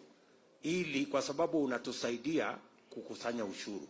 Si ni namna hiyo? Kabisa. Hiyo gadget ni wa kutusaidia kukusanya ushuru. True. Na mimi nakubaliana na wewe hapo. Saks. Thank you. Asante sana. Unajua ile safari tumetembea, tumekuwa tunawatetea kuanzia mbeleni Nelson na watu wa Nyamakima, importers and traders. They are really suffering. Ni kama serikali imekuwa itaki mfanye kazi yenu. Ukiambiwa ati vuvuzela ni counterfeit na inapiga kelele, vuvuzela original ni gani? Ama duvet, unaambiwa duvet ni counterfeit na inafunika mtu. Not everyone wants a bulb imeandikwa Philips. Kuna mtu anataka ile bulb ya shilingi 50, mwingine anataka 1,000. Let's allow them until we produce those things in Kenya. Tukubali watu walete ile kitu wanahitaji kuleta. Ile commitment nawapatia ndio tumekubaliana na Mushiri Njoroge, who is in charge of mambo ya biashara. Traders in Nairobi will pay one license moja. Sisi tutaconsolidate ile vitu inatakikana, hata zingine ni za national government kama MCSK, pre-squat note, mimi ndo nitawalipa, but I will give you one license to operate. Ile ya moto you pay 4,500 shillings, unapatiwa certificate haiwezi kupoesha moto. You should be given a fire extinguisher if you are to pay that amount of money. Now your fire license needs to be paid by the owner of the building. Juu watu wako na stalls, hakuna moto itagusa stall moja iache stall nyingine. So it's the owner of the building who needs to put the payment for hiyo mambo ya licenses. Jambo lingine ambao umesema ni muhimu, I think within the Council of Governors itabidi tukubaliane. Lori leo ikitoka Nairobi kienda Mombasa, you will pay more than 6 counties different fees. Nairobi uende Machakos, ulipe Makueni, ulipe Taita Taveta, ulipe Kwale, alafu Mombasa. But we are one country. We have not created different small countries. So itabidi tukubaliane, kama tunajua hii ndio route, you pay at one point, sisi magavana tugawanye hiyo pesa. Tujue vile tutagawa hiyo pesa ambayo umesema. Ingine Bishop amenikusia na namshukuru. Hiyo mambo ya kuleta gari and kuleta bidhaa, that inspection even for the vehicles cannot be double verification. Kama kuna PVOC umefanya pande ile, we need to trust it because our country has arrangements with them. Mambo ya loading zone na offloading zone tutawapatia. Pia watu wa mataksi na watu wa Uber wanataka kupatiwa zone zao, tuwapatie.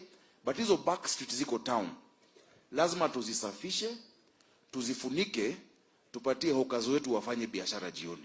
Sasa mmemaliza na mmetoka, mfanye biashara yenu ambayo iko hapo jioni.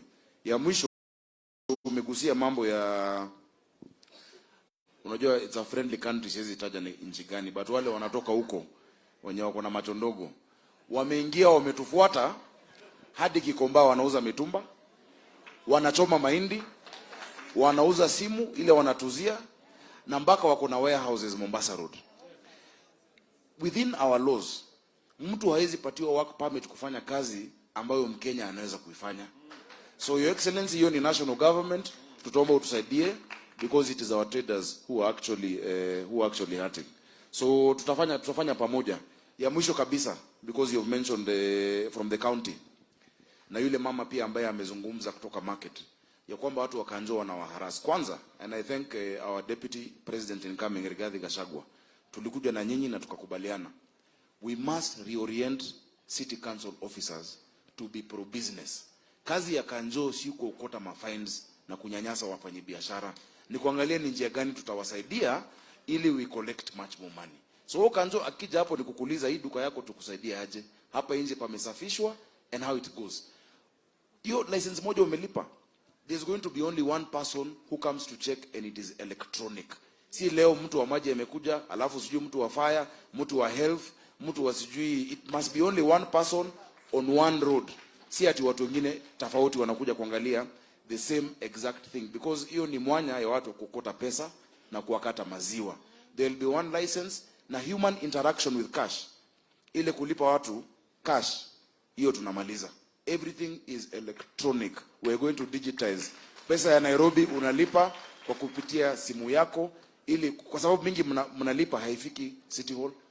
Ni watu wanaweka kwa mfuko yao, si ni kweli? So we will reduce human interaction, Your Excellency. Hiyo I commit. Thank you very much. Mwisho, vile Saks amesema, hiyo mambo ya ati watu wa China wanauza mahindi pale na kuuza simu retail, hawa wote tutawapandisha ndege warudi kwao. Yeah? Hiyo biashara hiyo yote, hiyo biashara ni biashara ya watu wa Kenya. Ya sisi. Ndio watu wa nchi yetu. Kuna kiwango ya biashara ambayo hairuhusiwi kisheria. True. Ati mtu kutoka China akuja auze mahindi pale nini? Hiyo haiwezekani. Hiyo hapana. No. Hiyo tutawapandisha ndege tuwahamishe. Kabisa. So, yes. Na hii biashara zingine ndogo ndogo tuko na makubaliano na nchi zote ni kiwango gani ya biashara na kazi inaweza kufanywa na wenyeji, na ni kiwango gani inaruhusiwa, na lazima mtu awe na work permit ndio aweze kufanya kazi ama biashara ya kiwango fulani. Na hiyo kiwango sio kiwango ya kuuza kiosk ama kuuza mahindi ama kuuza retail shop, hapana. That's not where we are. So msiwe na wasiwasi. Hawa watu wote wanafanya maneno hiyo. Tuko na ndege ya kutosha ya kuwapandisha. Haya. Shukrani sana. Sasa swali yangu ya mwisho na hivi. Tumekubaliana hiyo maneno tufanya biashara. Tunafaa tuwe na follow up ya hii maneno tunaongea. Maybe after 10, tuseme after 8 months tutarudi na hii forum yenyewe tuko hapa. Tuseme tumefikisha wapi. We should have a program. Tuwe na program, tumeongea leo, then after uchaguzi serikali ikishika tutarudi hapa tena. Tusemezane. Saa hii tuambiwe ni lini, we have a timeline. Sawa. I agree with you Bwana Nelson. Mimi nataka nikubaliana na wewe kabisa ya kwamba hii mjadala tuko nayo hapa leo. Mimi nataka nikuhakikisha kwamba kila mwaka tutaketi vile tumeketi. Every year. Yeah? Kama itawezekana na governor wenu every quarter. Na with me every year. Tuhakikisha kwamba ile maneno tumekubaliana hapa mtaniambia wewe Bwana Hasla. Unajua vile tulikubaliana? Hii mambo haijafanyika, hii imefanyika, hii bado, hii imefika nusu. Ndio niweze kufuatilia na tufanye follow up. So nakubaliana na wewe. Thank you. There's a charter for the national government and the county government that will also be signed on these issues. Nataka kumkaribisha Bwana Gabriel. He's representing the people with the disability. Ningeomba dada yangu pia Rosa Talani ajitayarishe kuwakilisha the next sector.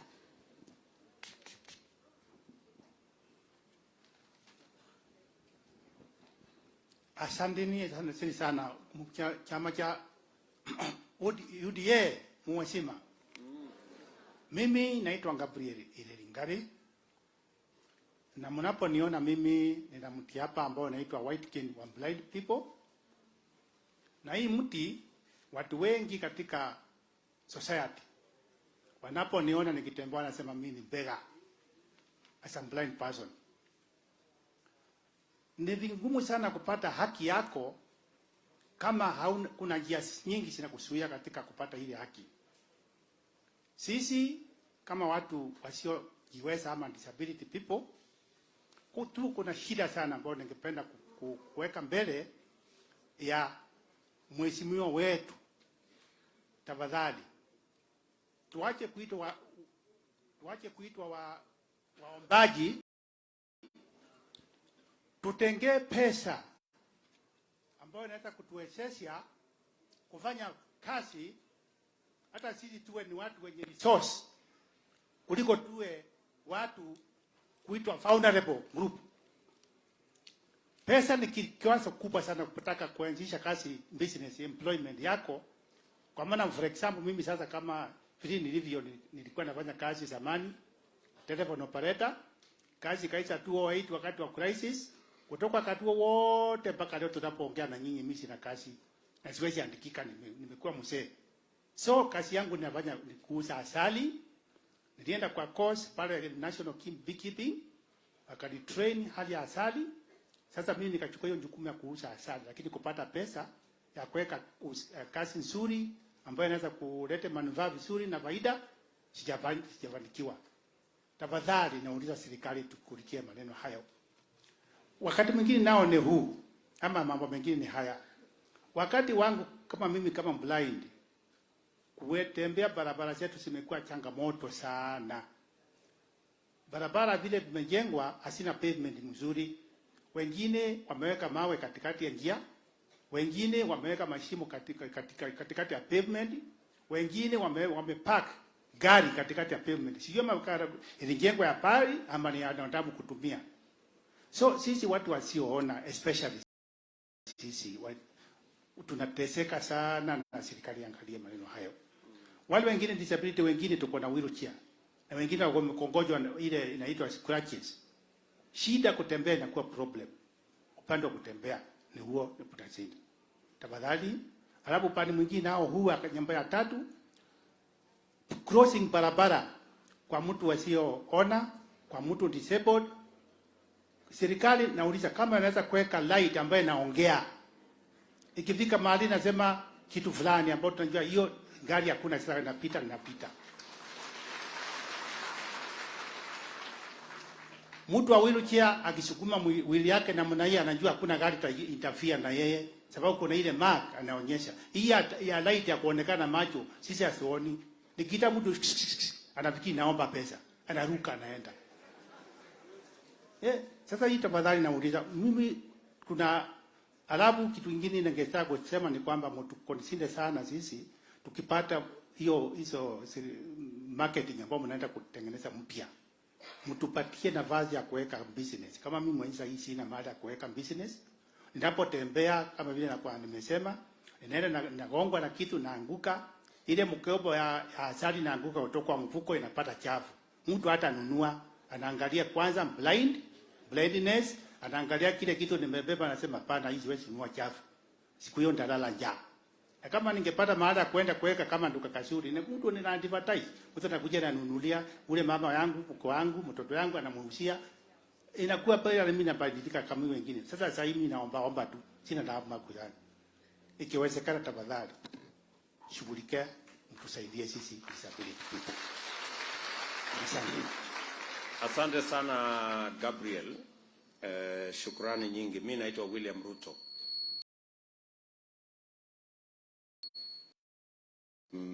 Na tumeshukuru sana kwa mawazo yako. Nakubaliana na wewe, sio lazima ati kwa sababu mtu haoni ati awe ni mtu ambaye hajiwezi ama ni bega. Nafikiri ni makosa vile umesema. Na hata wale ambao hawana uwezo wa kuona, they are empowered differently. Wako na uwezo wa kufanya kazi zingine. Kwanza, kwa sababu sheria na katiba ya Kenya inalazimu kila serikali itoe nafasi za ajira na itoe opportunity kwa watu hasa wanaoishi na ulemavu wa aina tofauti tofauti. Tutahakikisha kwamba tunafuata sheria kuhakikisha kwamba people living with disability pia wanapata nafasi za ajira na wanapata nafasi ya biashara. Vile wewe mwenyewe umesema, hata katika ile masoko ambayo tunatengeneza, tutakuwa na sehemu ya watu kama Gabriel Ngare ambao pia wanaweza kufanya hiyo biashara. Vile vile katika ile kitita ya pesa ambayo tumesema itakuwa available kwa mambo ya biashara, ni lazima kuwe na sehemu. Tutakuwa na sehemu pia ya watu kama Gabriel na wale wengine wote wanaoishi na ulemavu katika taifa letu la Kenya. Umezungumzia mambo ya pavements na buildings. Tuhakikisha kwamba they are disability compliant or they are disability friendly hata barabara zetu.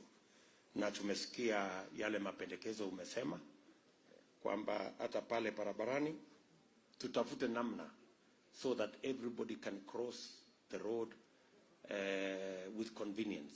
Wasiwe na matatizo ya kuvuka barabara ama wakuwe na ajali kwa sababu hawaja shughulikiwa ipasavyo.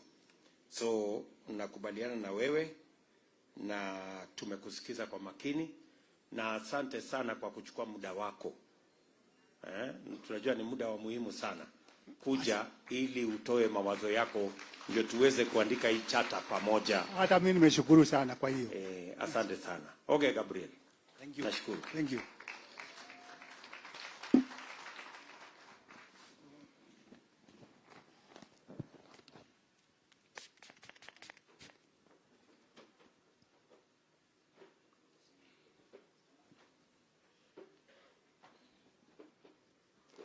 Your Excellency na viongozi wengine hamjambo.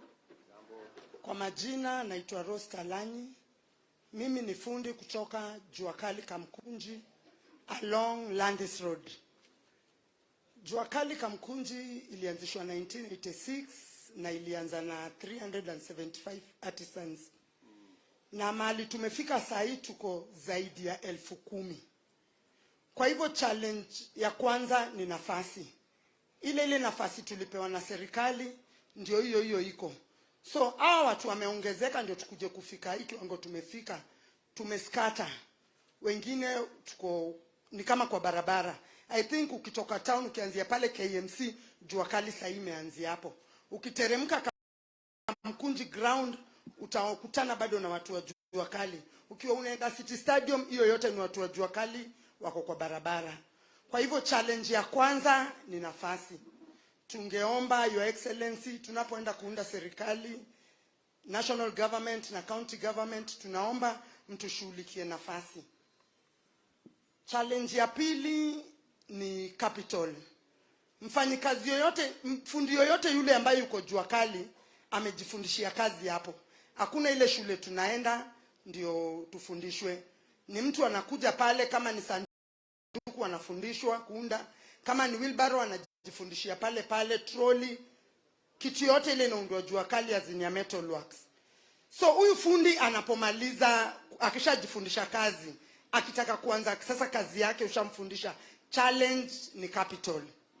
Tungeomba sana utakapounda serikali utuangalie. Tukiwa pale jua kali Kamkunji Association tuko na sako, tulikuwa na sako.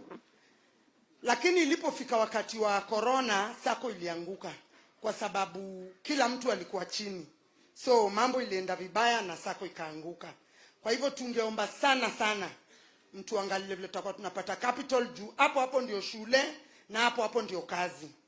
So ukituangalia hiyo tutakushukuru. Challenge ya tatu ni machine. Vitu za jua kali Your Excellency tunaunda na mkono. Hata ile wheelbarrow umekuwa ukiona kama ile ulikuwa nayo siku ile ya TikTok tukiwa Karen, imeundwa na mkono. Na kuna wheelbarrow inakuja ni ya China, spade ya China. Ukikompare wheelbarrow ya China na ya Kenya, kwa sababu imeundwa na mkono, mtu ataona finishing yake si poa, lakini ndio the best quality. Kwa sababu ile ya China itaharibika tu na itaacha hii. Lakini sisi juni wanadamu, mtu anataka angalia ile kitu smart. So mtu akikuja akiangalia ile ya China, hata mind quality atataka kununua hiyo. So tungeomba sana, shida ni kwa sababu machine ni bei kali, hatuwezi afford. So tungeomba serikali kama itatafuta ile njia inaweza kutusaidia, mnatuletea hizi machine, hata kama tutachukua on loan na tulipe polepole, lakini ndafanya kazi itaonekana. Shida ingine ni marketing. Tunakosa soko ya kuuza hizi vitu kwa sababu zimeundwa na mkono. So unakuta hatuwezi import. Ukienda kwa supermarket zetu unakuta vitu za China ndio mob na ni vitu tunaunda jua kali. So vitu zetu haziuziki kwa sababu ya vitu za China. So upande ya marketing tungeomba sana pia utuangalie. Ya mwisho ningependa tu kuomba, tunapoenda kuunda serikali na kutakuwa na county government, at least kunominate mtu anatoka kwa hii sector. Akiingia pale kwa county government ataweza kujali hizi shida zetu zote. Asanteni. Asante sana mama. Mama Talanyi, hiyo sekta ya jua kali Ndio. kwa sasa katika taifa letu la Kenya inaajiri karibu watu 3,000,000. Yes, saa hizi. ni kweli. Na tatizo kubwa ya watu wa jua kali ni number 1, space, mahali wanafanya kazi. Kabisa. Tumesema kama serikali ya Kenya Kwanza tunataka kufanya hii jua kali iwe ndio sekta yetu ya manufacturing. Ndio. Na sasa tutaweka pesa ya serikali katika hii sekta. Yes. Tuwatengenezee mahali pazuri Ndio. pa kufanya hii biashara. Na tuwapatie ardhi ya kutosha. Na sio ardhi, tujenge. Sisi kama serikali tutawajengea mahali mtafanya hii biashara. Ndio. Jambo ya pili, lazima tuwasaidie na quality. Kabisa. Mahali China inawashindia ni kwa sababu wanakunja na machine, yes, nyinyi mnakunja na mkono. So nakumbuka nilinunua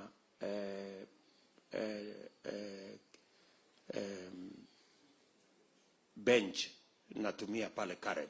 Ndio. Yule jamaa aliniuzia hapa Ngong Road, akaniambia anahitaji mashini ya 70,000 peke yake, kwa sababu alikuwa anakunja na mkono, lakini akipata hiyo mashini ataweza kutengeneza a better product. Yes. Na ndio unasema hapa ya kwamba machine inawatatiza Kabisa. So tutakuwa na mpango maalum ya kusaidia sekta yetu ya jua kali na machine. Ndio, tashukuru. Machine ya metalwork, machine ya leather, machine ya textile. Hiyo ni sectors 3 ambazo tumezitarget. Kwa sababu tunataka jua kali itutengenezee furniture yote ya Kenya. Hatutaki tena tuagize furniture kutoka mahali popote. Tunataka sekta ya jua kali itusaidie hizi viatu zote tunavaa mpya tutengeneze hapa Kenya. Na jua kali ndio watatutengenezea. Kwa sababu tayari wanazitengeneza. They make about 1 million shoes every year. We want to make sure from 1 million shoes we can make 10 million shoes. Na tunataka pia tuwe na mpango ya serikali, kila mtoto anapoenda shule standard 1, kila mwaka kila mtoto apate pair moja ya viatu. Na hiyo pair moja ya viatu itatengenezwa na watu wetu wa jua kali. Tunaelewana? Tukifuata hiyo umesema soko. Tunataka kuwapangia soko. Na soko tutaanza na watoto wetu wa shule. Nyinyi ndio mtawatengenezea viatu, na nyinyi ndio mtatengeneza furniture yote, na nyinyi vile vile ndio mtawatengenezea uniform. Tunaelewana? We want the jua kali sector to promote, to scale up. Actually, that's the better word. To scale up jua kali to become our manufacturing units. Tunaelewana? So, na haya mambo matatu umesema tayari yako katika mpango yetu. Number 1 ni mahali pa kufanya hiyo biashara. Number 2 ni equipment ya kufanya hiyo biashara. Number 3 ni soko, na number 4 ni capital. Tumekubaliana? Sijui kama ulikuwa umesoma manifesto yetu ama ulikuwa umefanyaje.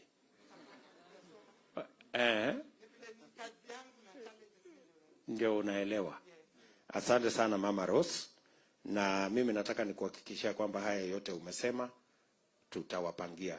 Pale mahali mnafanya biashara sasa pale Kamkunji, hiyo ni mahali ambapo tunaweza kujenga ghorofa 3 4 chini na ghorofa 4 5 juu, na mnaweza kuendelea na biashara yenu pale hata mbali na kutafuta ardhi nyingine mahali tutatafuta, and we are going to work with you. Sawa sawa. Asante sana.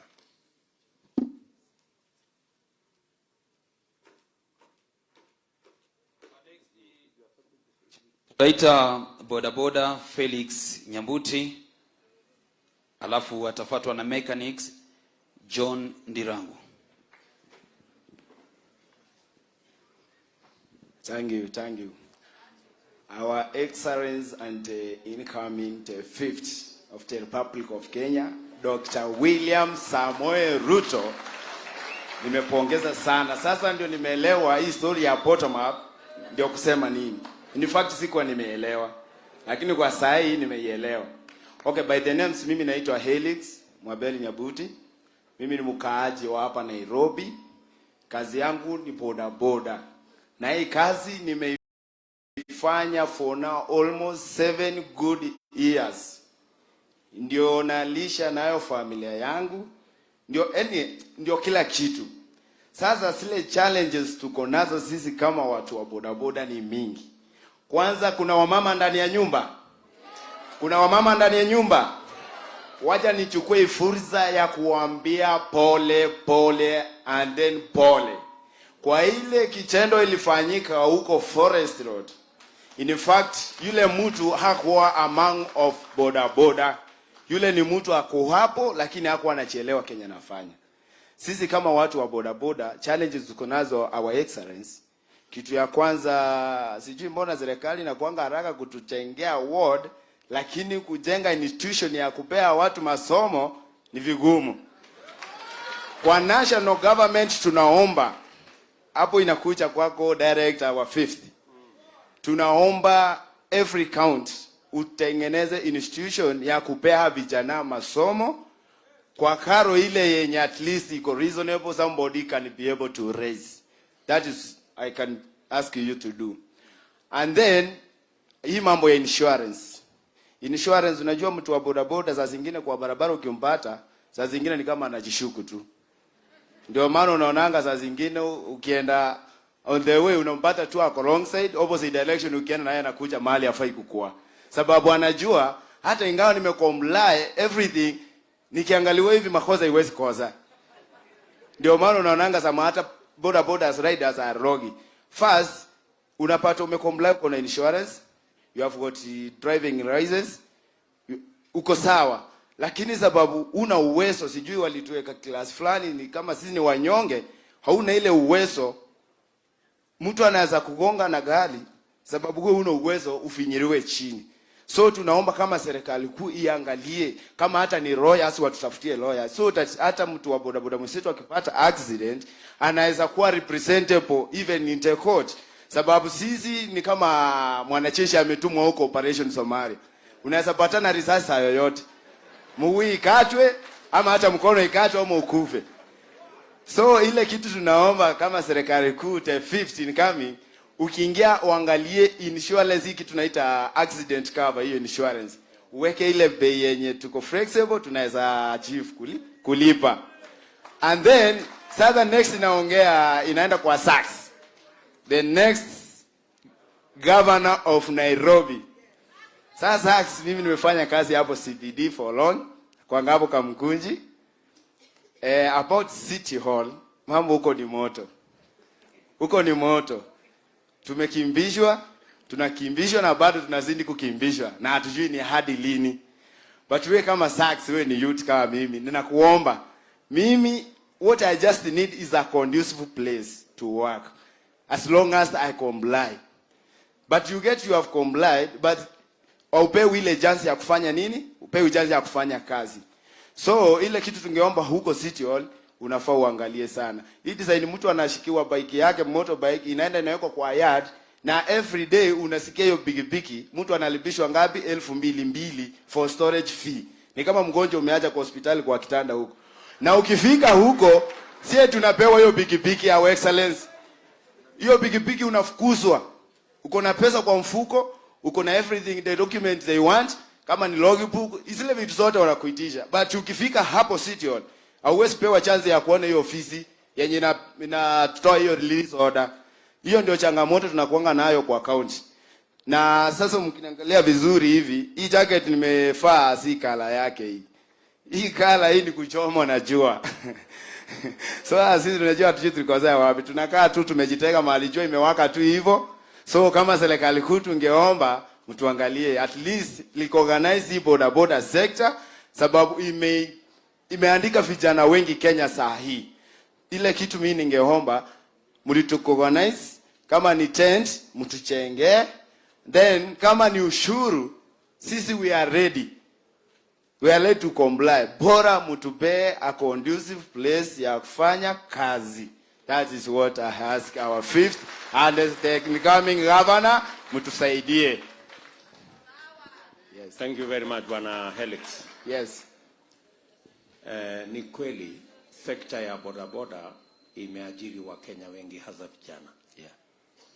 Na tunawashukuru sana kwa kusaidia kusafirisha wa Kenya. Thank you. Kuna watu pale nyuma walikuwa wanajaribu kuweka fitina kwa watu wa bodaboda ati ni wakora. Yeah. Tukawakataza na tukawaambia bodaboda ni wafanyabiashara, ni investors kama wale wengine wote wanaofanya biashara katika taifa letu la Kenya. Correct, sir. Jambo la pili, hakuna sheria inayosema kuna kitu inaitwa corporate punishment, ya kwamba mtu mmoja akifanya makosa wale watu wote wanaangaishwa. Kama kuna mtu wa mhalifu, ni mtu mmoja ashughulikiwe vile sheria inavyosema. Correct, sir. Lakini tusikondem kila mtu kwamba bodaboda wote wamefanya makosa. Yes. Nakubaliana na wewe ya kwamba vile tunawasaidia kujenga ward mahali mtu akipata ajali anaweza kwenda akatibiwa. Ni vizuri pia tupange vile watu wengi wanaweza kupata leseni ya bodaboda. Yes. Kwa sasa najua leseni ni karibu shilingi 12,000, 15,000. Yeah. So tumekubaliana na serikali zetu za county ya kwamba tutapunguza hiyo fee ambayo inalipishwa watu wa bodaboda mpaka shilingi 3,000 ama 4,000. Yes. Thank you, sir. Thank you, Your Excellency. Na tumekubaliana vile vile ya kwamba hiyo pesa inaweza kulipwa na pesa ya CDF ile inapatianwa katika kila county. Unaweza kupatiwa kama basari. Yes. Uende usomee ndio uweze kufanya biashara ya bodaboda. Thank you. Jambo la tatu ni mambo ya insurance. Tumesema lazima tupange vile mnaweza kupata insurance ya watu wa bodaboda. Saa hizi insurance mnalipishwa kama insurance ya gari. Yes. Na sio gari, bodaboda tu ni bodaboda. So ni lazima tuketi chini ili tupange na wale stakeholders wa mambo ya insurance, makampuni, ndio tuwe na rate ya insurance ambayo inatoshana na watu wa bodaboda na vile vile ambayo inatoshana na uwezo wa watu wa bodaboda kuilipia. Yes, sir. Namna hiyo? Yes, sir. Tumeelewana Bwana Nyabuto? Kabisa, Your Excellency. Haya, jambo la tatu la mwisho, ningependa kukuuliza, wengi wa watu wanaofanya biashara katika sekta yako ya bodaboda, yes, wanalipa shilingi ngapi kwa pikipiki? Wanalipa as in the terms of insurance? No, kununua. Kununua. Of late unajua pikipiki wakati ilitoka ilikuwa ile bei mtu anaweza jimudu. It was around, tuseme kama wakati wangu nikiingia pikipiki ilikuwa inauza around 90,000. But right now as we talk, pikipiki is 150,000 ya kufanya bodaboda. It's 160.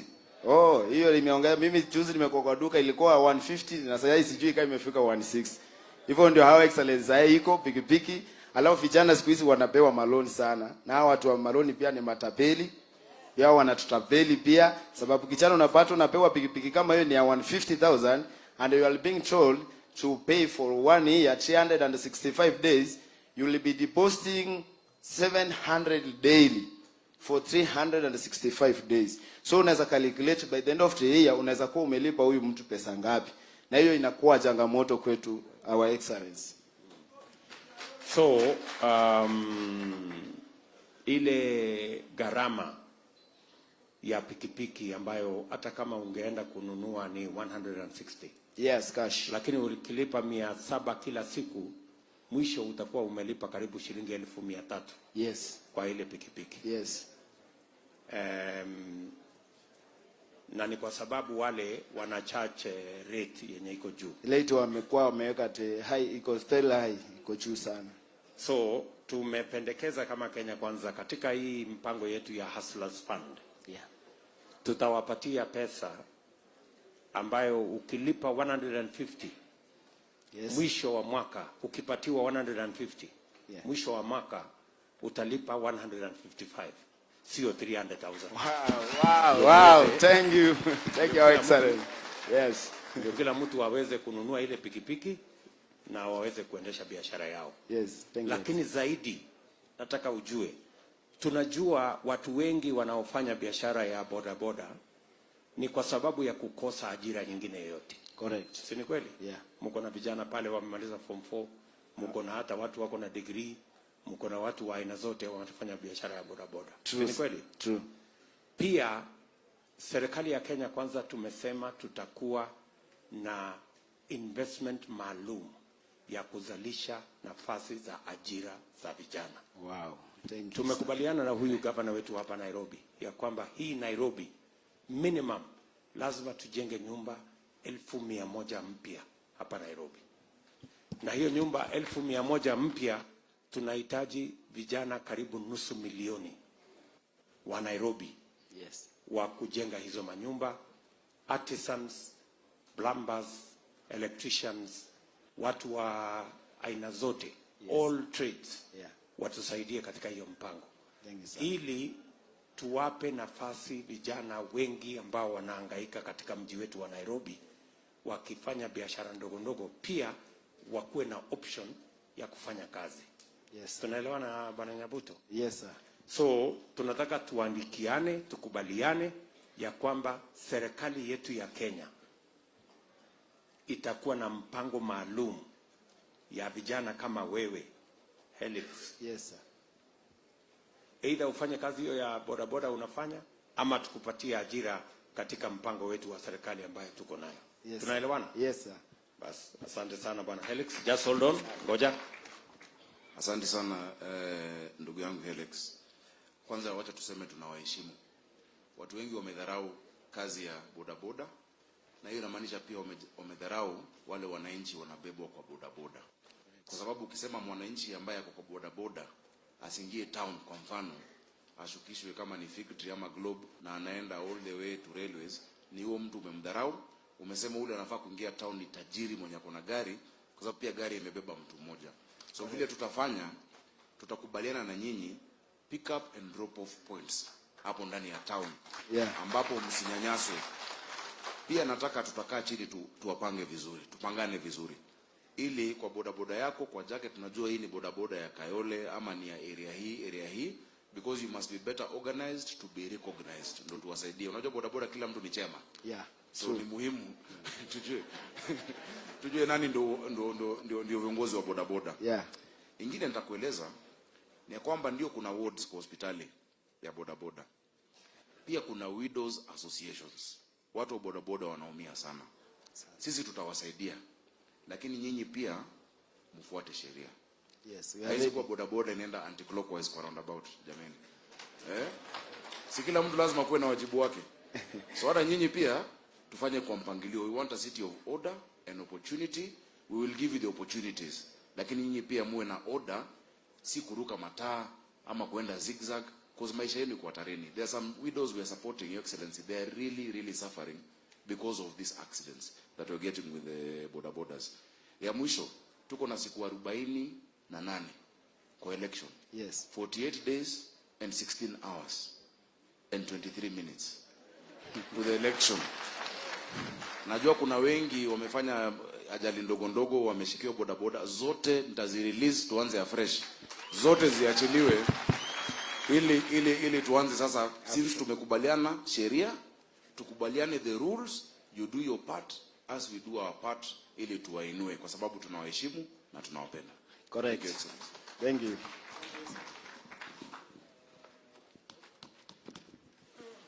Thank you.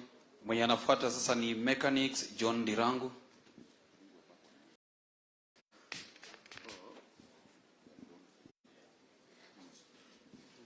Your Excellency, the fifth, our incoming governor, our incoming senator, all protocol observed. Hamjambo.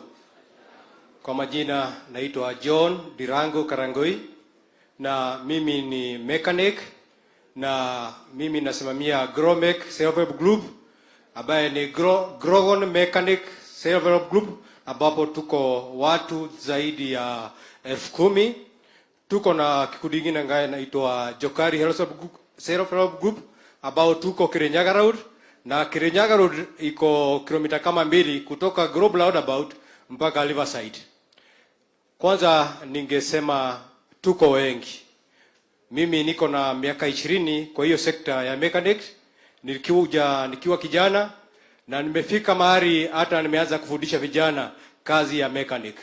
Pale tulikuwa watu wadogo, na tulikuwa na kiwanja ambaye tulikuwa tunatengenezea gari pale, na hiyo kiwanja ilikuja ikashukuriwa. Hiyo kiwanja ilishukuriwa na watu wachache, na saa hii hata ukienda pale Globe Your Excellency, utapata hiyo kiwanja imepakiwa gari kama 3 ama 5. Na kwa hiyo kiwanja tulikuwa zaidi ya watu 500.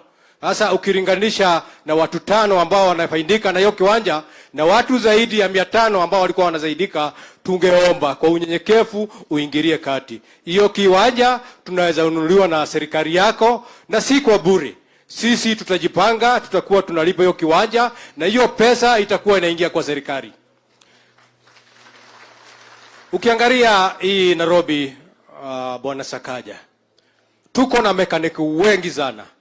Kama saa hii najua kila mtu amekuja hapa na gari. Hakuna mtu amekuja mguu. Na hii Nairobi iko na mechanic zaidi ya 3,000,000. Na hao watu hakuna mahali wako na kiwanja. Ile kiwanja ilikuwa pale Kaburini ambaye rais wetu Daniel Moi alikuwa amejenga, na hapo ndio tulikuwa tunajengea magari. Na saa hii hiyo kiwanja imejaa watu. Na hiyo imefanya watu watoke kwa ile kiwanja, siku hizi wanatengenezea gari kwa barabara. Na hiyo imefanya tuanze kupigana na City Council. Na ni kitu ambaye sisi hatukuwa tunataka. Kwa hivyo tungeomba kwa unyenyekevu, tutafutiwe nafasi. Sisi tuko na skills za kutosha. Ukifika mahali ya kutengeneza kama ile gari yako, mheshimiwa, lazima ukuwe na skills. Lazima ukuwe na akili mzuri. Na sisi tuko na akili mzuri ambaye tunatumia kutengeneza hizi magari. Kwa hivyo tugeuliza kwa unyenyekevu sana, tutafutiwe kiwanja, tutafutiwe na nafasi ya kutengeneza magari, mahali ambapo hatutakusubuana na City Council, hatutasubuana na serikali. Ya pili, ukienda pale Loesabu, utapata kuna mechanic wako kwa barabara au mechanic watafutiwe mahali. Ukienda pale Kariobangi imejaa mechanic. Tunaomba our governor tutafutie mahali kwa kila county, kwa kila ward. Nairobi tuko na ward 16. Kila ward tunaomba mkijenga soko moja mnajengea makanika kiwanja. Mkijenga soko moja mnakubuka makanika. Kwa hivyo makanika ni watu muhimu sana kwa nchi yetu. Na tuko na talent. Tumefika mahali tumesomesha watoto. Hao watoto wakijua kutengeneza magari hawana mahali ya kuenda. Kwa nini? Hawana certificate.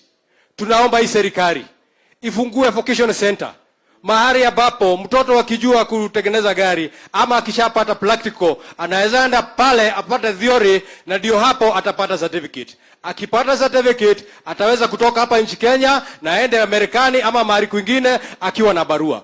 Wengi tuko nao saa hii hawana barua.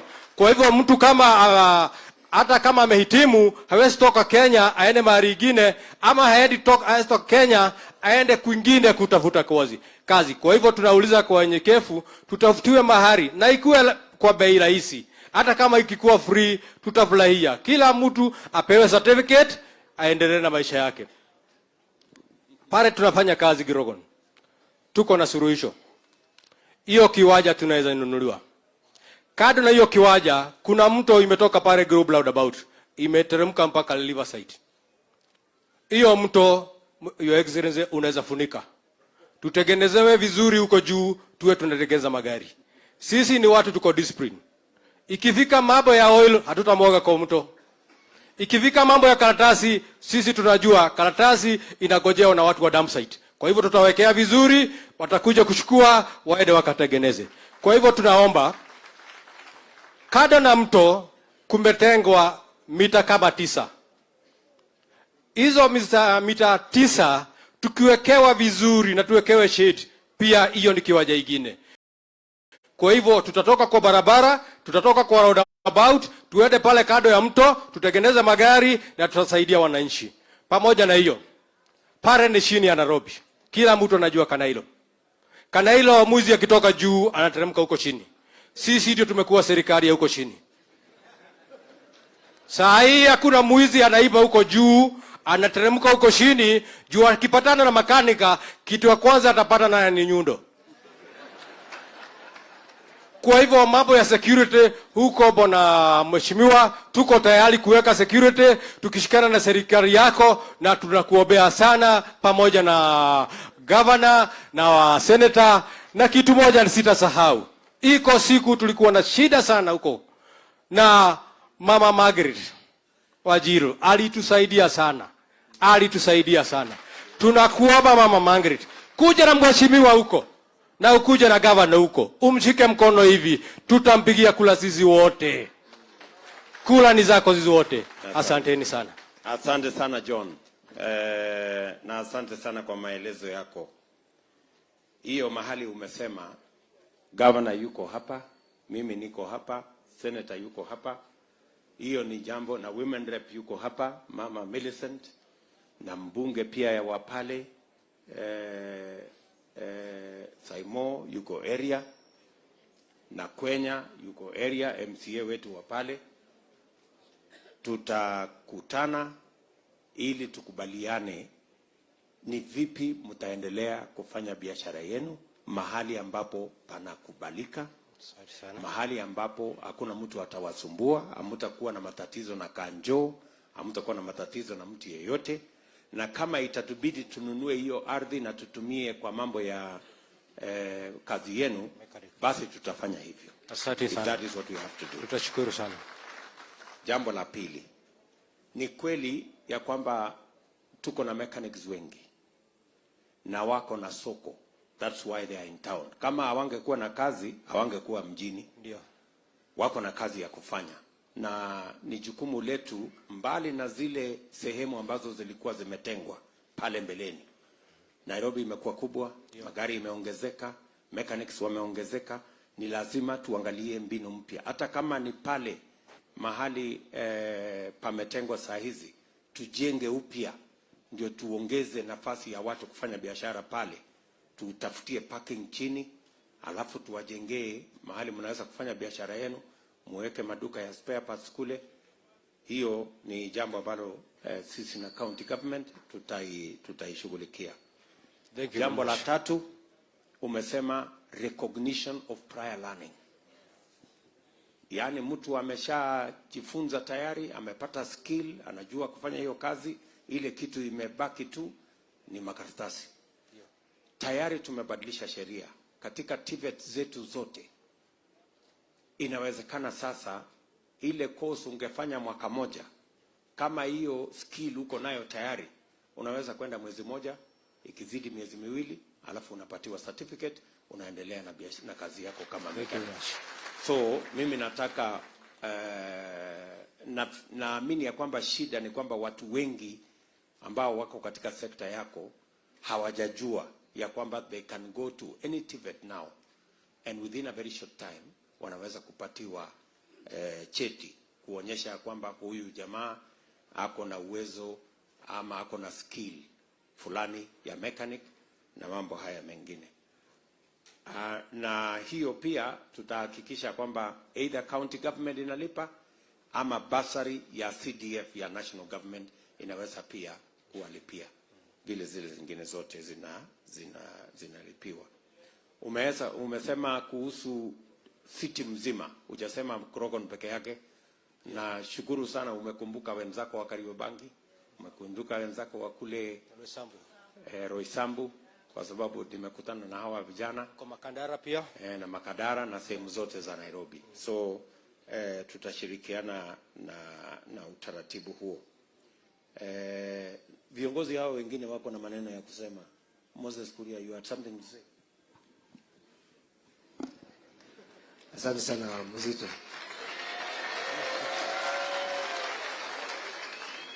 Kuna pahali umegusia juu ya mambo ya Nairobi River. Na vile tunaweza kushirikiana kwamba isikuwe ni mto ya kuchafuliwa. Nyinyi wenyewe ambao mnafanya kazi huko, tushirikiane na nyinyi muweze kuhifadhi huo mto. Ndio. Na mimi naona ni jambo la maana, sababu hata sioni kama unajua, lakini hata huko Uingereza katikati ya jiji tuko na mto. Huko Ujerumani katikati ya jiji iko na mto na inaleta watalii. So mimi naona hizo Bwana Sakaja gavana ni jambo la muhimu. Tufanye cooperation na wenye vijiji. Hata mimi nataka kukuja huko Grogon, unakuta hata boats zinatembea huko na ziko na watalii. Na inawezekana. Asante sana. Mwisho niko na kashida, exhaust yako imekatika, so tukitoka hapa ulione kando nikupatie hiyo job sahi sahi. Asante sana. Asante sana ndugu yangu. Nafikiri our presidential candidate amesema mambo mingi. Tutashirikiana na nyinyi. Lazima tuwatafutie nafasi ambapo mtaweza kufanya kazi yenu. Mechanics are extremely intelligent people. Ile kazi ambayo mnafanya, mtu anakuambia hii wiring, diode, sijui nini, ama pressure ya ratios ya pistons, we must recognize you. So hiyo mambo ya early recognition through the TVETs na NITA, tutashirikiana ili mpate hizo makaratasi, because you already know the work. Na sio nyinyi peke yenu, pia kina Rosie, watu wa jua kali. They have skills, they have worked for years, lakini hawana kitu ya kuonyesha ile kazi wamefanya. So that one tutashirikiana. Ile ardhi ambayo labda imekuwa grabbed ama ni watu wachache wako nayo, nafikiri it is within the county government. I think from day one that's something we need to look at, to see pahali ya kuwaweka, ambapo pia ni pahali wateja wanaweza fika virahisi kufanya. Hakuna faida tukiwaweka mahali hakuna mteja anakuja karibu na wewe kusaidiwa. I think finally ile ambayo tukugusia pia wale watu wa bodaboda, on top of just giving you kuwasaidia kwa hiyo kazi yenu na kuwapatia drop off and pick up zones, shed za bodaboda. Alituonesha hiyo jacket yake imechomeka. Hizi sheds mnafaa mtengenezewe, sio tu na ati wanasiasa. County government must recognize the sheds ambazo pale mko na tuwapatie. So tutafanya kazi pamoja. Labda Bishop ataongeza tu kidogo pia. Your Excellency sir, ningependa kuongezea, on top of the mechanics, the carpenters have a similar problem. So as we cater for the mechanics, we also consider the carpenters. I had a message for you, Your Excellency, from the TVET lecturers. They say you helped them to move from the TSC payroll so that they can have better opportunities of promotion and salary increase. But they are crying now that after they were shifted, and I think things change in the Ministry of Education, that they have not been able to get their increase. And I want to believe that you will remember them as we create the next government. Salimia watu wetu wa Grogon, watu wetu wote mechanics wetu, they are my heartbeat. Waambie na wapenda. Asante sana. As long as tuko ndani ya serikali, maisha yao itakuwa sawa. Tunakupenda sana mama. Thank you, sir. Thank you very much. Asante sana John. Thank you. The next speaker is Eugene Masiabai on sports and youth. Sports and youth. Mweni kijana harakisha kidogo.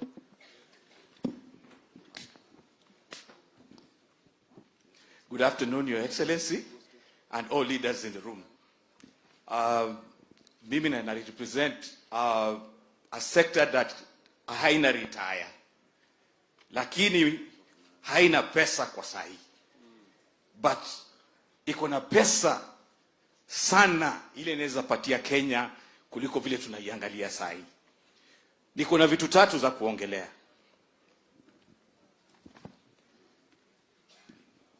Ya kwanza ni sheria. Kuna kitu inaitwa Sports Act. Sports Act ilikuja 2013. Ilipitishwa na bunge 2013. But sasa kuna amendments za the same Sports Act. But these amendments, they do not favor people in sports. Because first and foremost, zinawafukuza instead of kuleta vijana. Because the opportunities zinapewa kwa watu hawako kwa sports yenyewe, no background in sports, and also no experience whatsoever kwa kufanya hiyo kazi wamepewa. Ya pili, kuna kitu inaitwa Finance Act which ilipitishwa 2016. Na hii sana sana ina affect watu wale wanataka kufanya biashara na sports. Yes, ilipitishwa, but it's not fully being implemented. Because the people, the private companies in sports, hawapati tax rebates. Na also pia kuna red tape na bureaucracy between the Ministry of Sports, ile wanafaa kuregister kama wamefanya biashara in sports, and the treasury. Basically it is holding them back. Ya tatu, on the same point, ni taxation of sports item.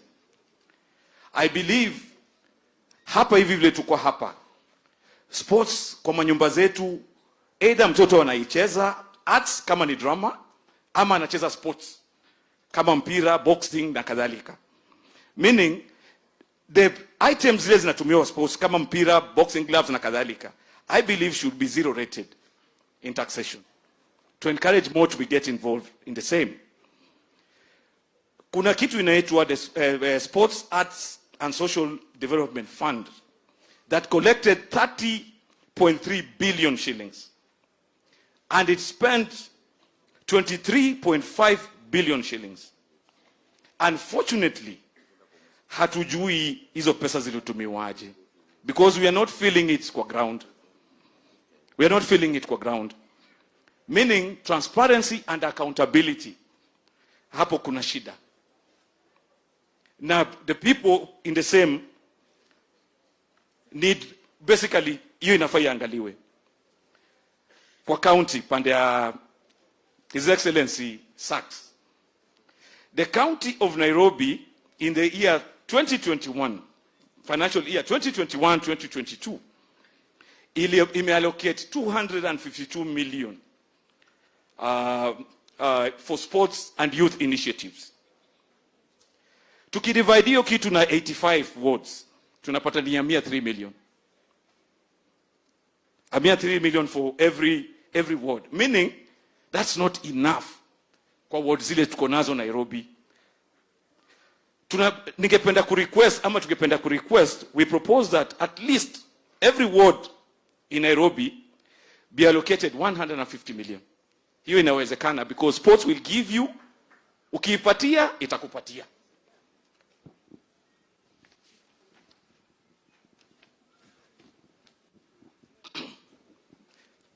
Kitu ingine tungependa, kuna watu wanafanya biashara na sports, private companies. The private companies should be provided access to funding as sports entrepreneurs. Kama hizo sectors zingine vile zinapewa, wapewe support so that wakilete hiyo chapa kwa ball ama kwa hizo sports zingine, because vijana watafaidika through the same. Now on the same point also, I know kuna vijana wana makampuni hapa. Wanacheza ball na wana kampuni, ama wanacheza sports na wana makampuni. They can benefit from the same. Point yangu ya pili ni governance and partnership. Hii sana inakuja kwa capacity building. In Kenya tuko na kitu inaitwa NOC Kenya. Basically National Olympic Committee Kenya. They should come up with a program or curriculum. Na hii sana wakae na stakeholders from all sports. Okay. Wakae na stakeholders from all sports.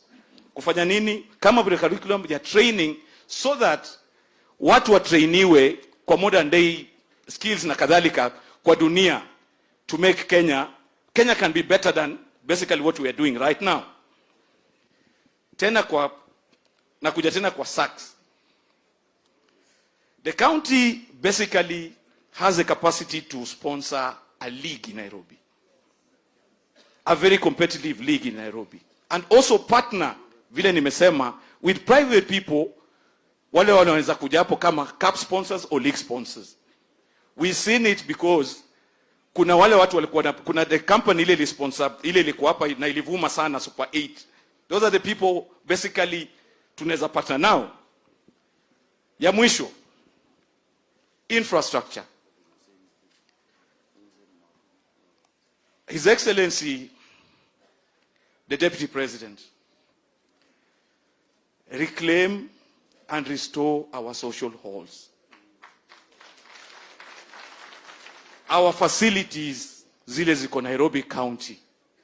Kuna halls zile hazitumiki because the residents of those areas are not allowed to access the halls. Kuna viwanja zile vijana hawawezi tumia. Na tukianza kwanza, kuna kiwanja imetengenezwa hapa Ngong Road, which I think was given to KDF, I think, na ilikuwa inatumiwa na team za mtaa. Kindly, kama hizo, najua hizo zinaweza kuwa sorted out as soon as the 10th. Na viwanja also za shule.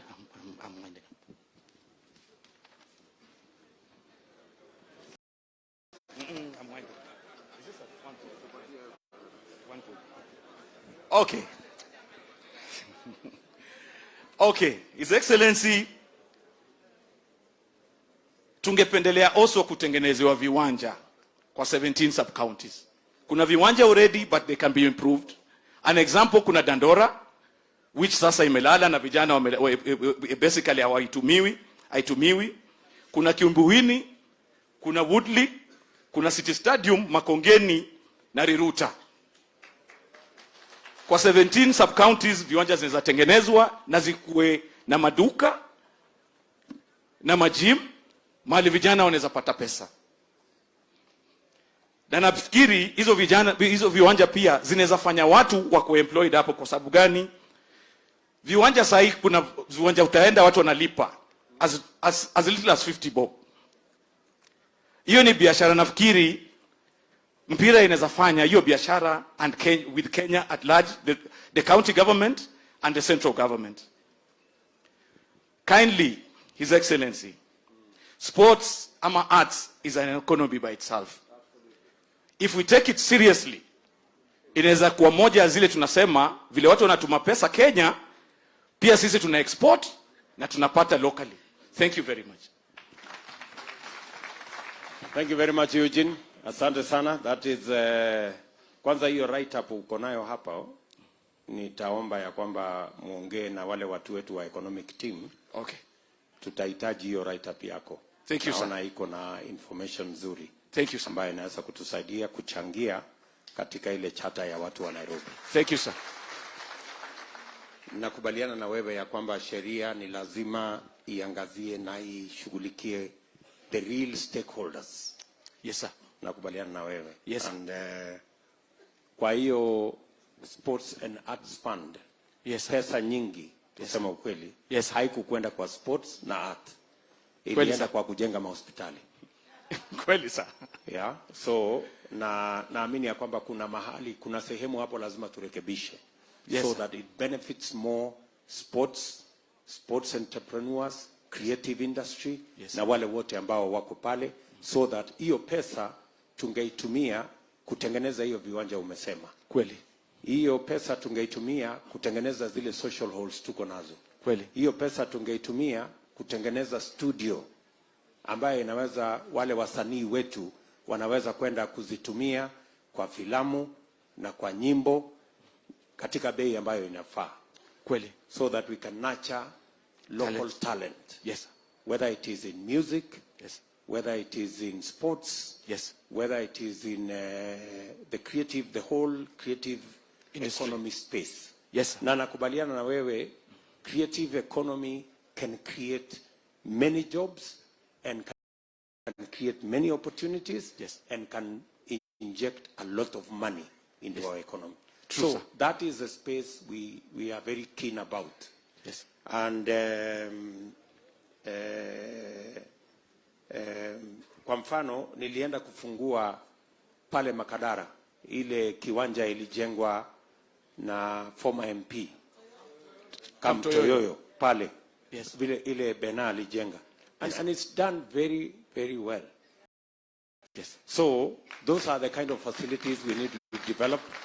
Vile wewe umesema Kihumbuini, yeah, all these places where we have na pia itaondoa ile opportunity ama watu wengine wanaweza kugrab hizo facilities. Kweli sir. Pia katika mashule zetu we should be able to develop in all the primary and secondary schools tuweze ku develop sports facilities, na tuko na fund ambayo tuliweka ambayo ilikuwa ni makusudi to develop the creative and sports industry. So naamini ya kwamba sasa kuna maneno kidogo ya kusema pia, and then maybe the other leaders. Okay. Asante sana bro. Sports and arts are a true economic frontier. Ukina majuu wale watu wako na Japani, watu wa sports. Kweli kabisa. Na wasanii. Kweli kabisa. Lakini huko hao ndo wanaomba. Lazima tuibadilishe. Mimi nilikuwa msanii. Lakini vile kulikuwa kuna do nikaingia siasa. Ungekuwa na do singekuwa hapa. Okay. But we must work on it. I think kila mtaa lazima tuwe na studio. Kweli. But those facilities, yes. I think watu wa Dandora wanajua ile story ya Dandora Stadium tulifuatilia as a Senate committee pamoja na Omanga and the senators, tukakuja tukaandikia EACC barua. EACC had stopped it because of the investigations. What is remaining is only a payment of around 50 to 60 million shillings, and the county has been allowed to do it. Hao ndo wajafanya. But as I told you, 48 days sasa ni 15 hours. Unajua inasonga kweli, inasonga tukiwa hapa. That will be the first place we are going to open, because kazi imefanywa almost 90%. Na vijana wa Dandora wameichunga mpaka speakers, nothing is being touched. That is going to be one of the best stadiums that we have. Tutahakikisha imefanyika. City Stadium lazima tu upgrade. Nimeendapo juzi, turf imechakaa. Kweli. It is nyasi imemea. We must make it world class. Tukiwa watu hivi tuko kuna ball. You know, kweli. We must make it world class. We return it, na tumesema tuna rename Joe Kadenge Stadium. That is what is going to happen to City Stadium. Pia umeme grounds hapo Ziwani, hapo usichezea Kothbiro from 76. That is a tradition. Lazima tuwe hiyo grao Kiubuini pale Mundia. Sijui Mundia kwa wapi. MCA wetu wa hapo alikuwa na tona.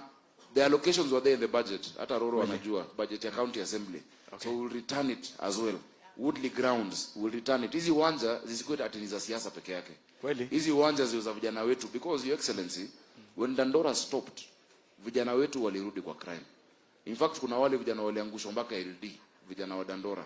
That design of that stadium has even, because there are 12 teams that play there, had even 12 shops for each of the teams to sell merchandise, to do their business. We need to do that.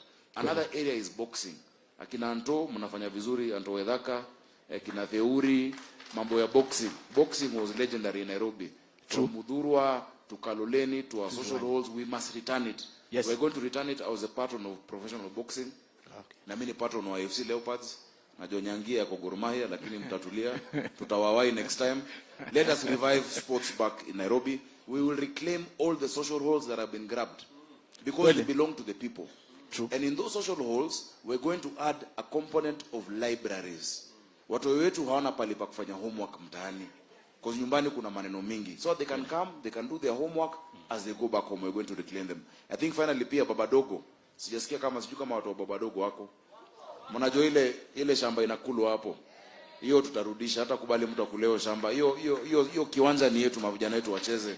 Na hata Martin Luther Makadara, that one was also going. So of course there are very many donors who are willing to partner with us. Kuna watu kwa serikali ambao wamekuwa wana block mambo ya kutengeneza hizo uwanja. We're going to come in, in between and make sure, because with that fight in Dandora, for instance, wale wanaumia sio contractor, ni vijana wetu wa Dandora ndo wanaumia. Ni vijana wetu wa Embakasi ndo wanaumia. So I think that's what we'll do. I know Bishop wants to add. Niongezee hapo niseme kuna mwendazimu mmoja alisema vile angependa kupatia vijana wetu bangi. Aambiwe vijana wetu watakuwa busy in sports, wengine kwa library, wengine shule, hakutakuwa vijana wa kuvutavuta bangi mitaani na katika viwanja zetu. When we keep our young people in the sports, they will be healthy mentally, physically and spiritually. Na hata morals zetu za vijiji zitakuwa poa. Asante sana kwa kuwazia sports. Your Excellency sir, allow me to add, kuna mwenzako aliyekuja mbele yako akauliza, tutahakikisha aje hizi mambo zote tunasema zitatendeka. Muelewe kazi ya senator. Kazi ya senator ni oversight. Sukuma pesa itoke, gavana afanye kazi, naye senator aangalie na kuhakikisha tuliowaahidi imetendeka. I'm here for you. We shall make sure there will be zero corruption in our county, and we shall make sure hii mipango tunaweka, mikakati ambao tunaweka pamoja nanyi, yote itatendeka. Your Excellency, nilihusu tu nipitishie mama mwenzangu, mama Miradi. Asante Senator, ile ningependa kuongeza kwa kiti cha Mama County kuna fund inaitwa NGAF. Nairobi inapata zaidi ya milioni 120 kila mwaka. Kwa hiyo fund 30% nitatenga kwa kukuza usanii na michezo kwa vijana. Thank you very much. Thank you very much. Eugene, nafikiri tumekusikiza kwa makini. Yes. Utaturuhusu tuchukue simu yako, alafu utatusaidia na mawazo na kundi lako katika hiyo economic charter yetu. Asante sana. Na pengine ningependa kumuuliza Sakaja ligi ya Nairobi. Azungumzie. Excellency, tutakuwa na annual Nairobi Cup ambayo itachezwa na timu zetu zote za mtaa. Sub counties will be competing na itakuwa tournament ya maana tutafanya Nairobi. Na wewe sijui tutakupata wapi uingie kwa serikali yetu. Niko huko. Madam Margaret anajua mali atanipata. Sasa ukuje tukuchore job. Ili hivi tumesema usimamie. So we're going to do that together. Thank you very much. And we're going to do vile tutafanya every year there'll be an annual sports tournament ya football, boxing na rugby. Rugby is also really growing. Yes. Na basketball. At least akina Roro wako na courts. We're going to have something every year with that budget. Hizi stadiums nimetaja are the ones we are starting with. Yes. But the goal is every sub-county to have a proper stadium ambapo watu wanaweza kucheza, because they are also income generating activities for our teams there. That is the goal ultimately. We want to do it of course in the first year, tunaanza na hizi 6 and the second year na kwenda hivyo. Social halls zote, viwanja vya shule lazima tupate title deeds zao. Zilikuwa zinakula Martin Luther King kule Kasarani, kule Makadara etc. We're going to reclaim all of them. So we'll work together. Thank you. Thank you, sir. Thank you very much. Thank you, Eugene. Thank you, His Excellency. The last person. Asante. Let me call the digital taxi, David Muture, followed by a community health volunteer, that is Shix Kapienga, and then we go to Kenya Association of Manufacturers. Tafadhali mkaribie na tutumie muda mchache, kila mtu anataka kueleza shida zake, ni vyema sisi wote tusikizwe. Karibu. Asante sana, Your Excellency the Fifth, and everybody present. My name is David Muteru, and I'm the chairman of the Digital Taxi Association of Kenya. Na kwa sababu mashida yetu ni nyingi sana, sikuwa nimekuja peke yangu, nilikuwa nimekuja na mwenzangu Peter Wahome. Tafadhali Peter Wahome, karibu. Ni wewe ndio ningetaka uenumerate mashida zetu, na mimi ningetaka kusema zile solutions tuko nazo, kama mtanikubalisha. Thank you very much. Thank you so much, Your Excellency. Habari zenyu nyinyi wote. Habari zenyu. Kwa majina naitwa Peter Wahome. Nafanya kazi na tax industry, ile ya mtandao mnaitaga online ama kina Uber, Bolt hizo. Nikiangalia karibu nyinyi wote, sisi ndio tunawasafirisha from point A to point B. Lakini tuko na challenges zenye tuna face. Personally, I have been in that business for the last 5 years. Na kwa ile biashara wakati ilikuja, kila dereva alikuwa anaenda kwa nyumba akiwa amefurahia. But nowadays, ile kitu dereva anapata hata sijui inafaa kuitwa nini, mimi sielewi. Na actually, wacha nichukue mfano, Your Excellency. Kama kutoka hapa, ukinirequest saa hii hapa, kwenda hapa town CBD, trip itakuja allowed 500. Hizi app companies wanakuitisha commission ya 32% of 500. That means huyo dereva atafaa kulipa allowed 170 kama commission. To make the matter worse, the same driver anafinyo kwa mafuta.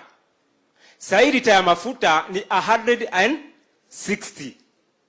Tumpatie tu aende na 200. Afuero tu gari iende 200. Itapaki pesa ngapi? 130.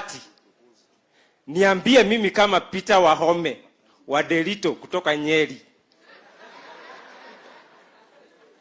Umenipatia 130.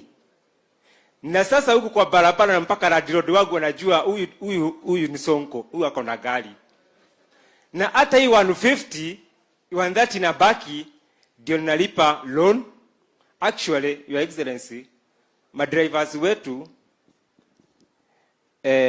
wanalipa loan allowed 1,500 per day. Per month inakuja allowed 36. Hii 130 amebaki nayo hapa, tunaendaga allowed 8 trips to 10 trips. Ukipiga hiyo hesabu, utaona huyu dereva akona pesa yenye anaweka kwa mfuko hiyo siku 1,200. 1,200 sijakula, si unaona? Si unaona? Sijakula, sijakunywa, niko na familia na niko na mambo zangu, na the same amount ndio inalipa loan ya 1,500. Na nimeenda kwa nyumba na 1,000. It means niko na loss already. I have to thank our incoming governor, Sakaja. Amejaribu sana. Tumeng'ang'ana. Kwa hii sekta yetu, Your Excellency, utakubaliana na mimi, ndio sekta pekee Kenya tunafanya biashara na haina regulations. Tulianza from chini, from zero. Tukaenda parliament, tumeenda senate, tumeenda public participation. Regulations zimepelekwa kwa CS Masharia. Lazima niseme. Lakini amekataa tu kuweka kugazeti. Just like that. Ni kumaanisha sisi watu wa chini hatuna mwenyewe.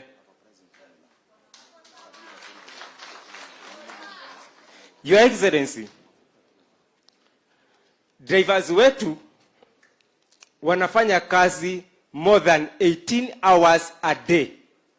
More than 18 hours a day. Huyu dereva ndiye anakubeba wewe. In fact, sisi tunasemanga tunabeba watu wa ofisi na yani mtu amejiweza, ndio tunasemanga. That is your office, ndio tunabeba. Mimi nakubeba nimekaa 18 hours kama sijalala. Wakati unaingia kwa gari, ninaanza kudrive. It is very sad. Drivers wetu wanakufa kwa barabara. By the way, it's only the other week, this month, one of our drivers amekufa akiwa kwa barabara on ride. Akiwa anaendesha from airport along Mombasa Road. Tukamuzika kwa mheshimiwa Moses Kuria. That is last Monday ndio tulimuzika kwako. Driver. Yes, iko hivyo. Your Excellency, mimi kulingana venye najua babu yangu ndiye alikuwa anapigania uhuru. Ndio nitoke kwa ukoloni. But for now, mimi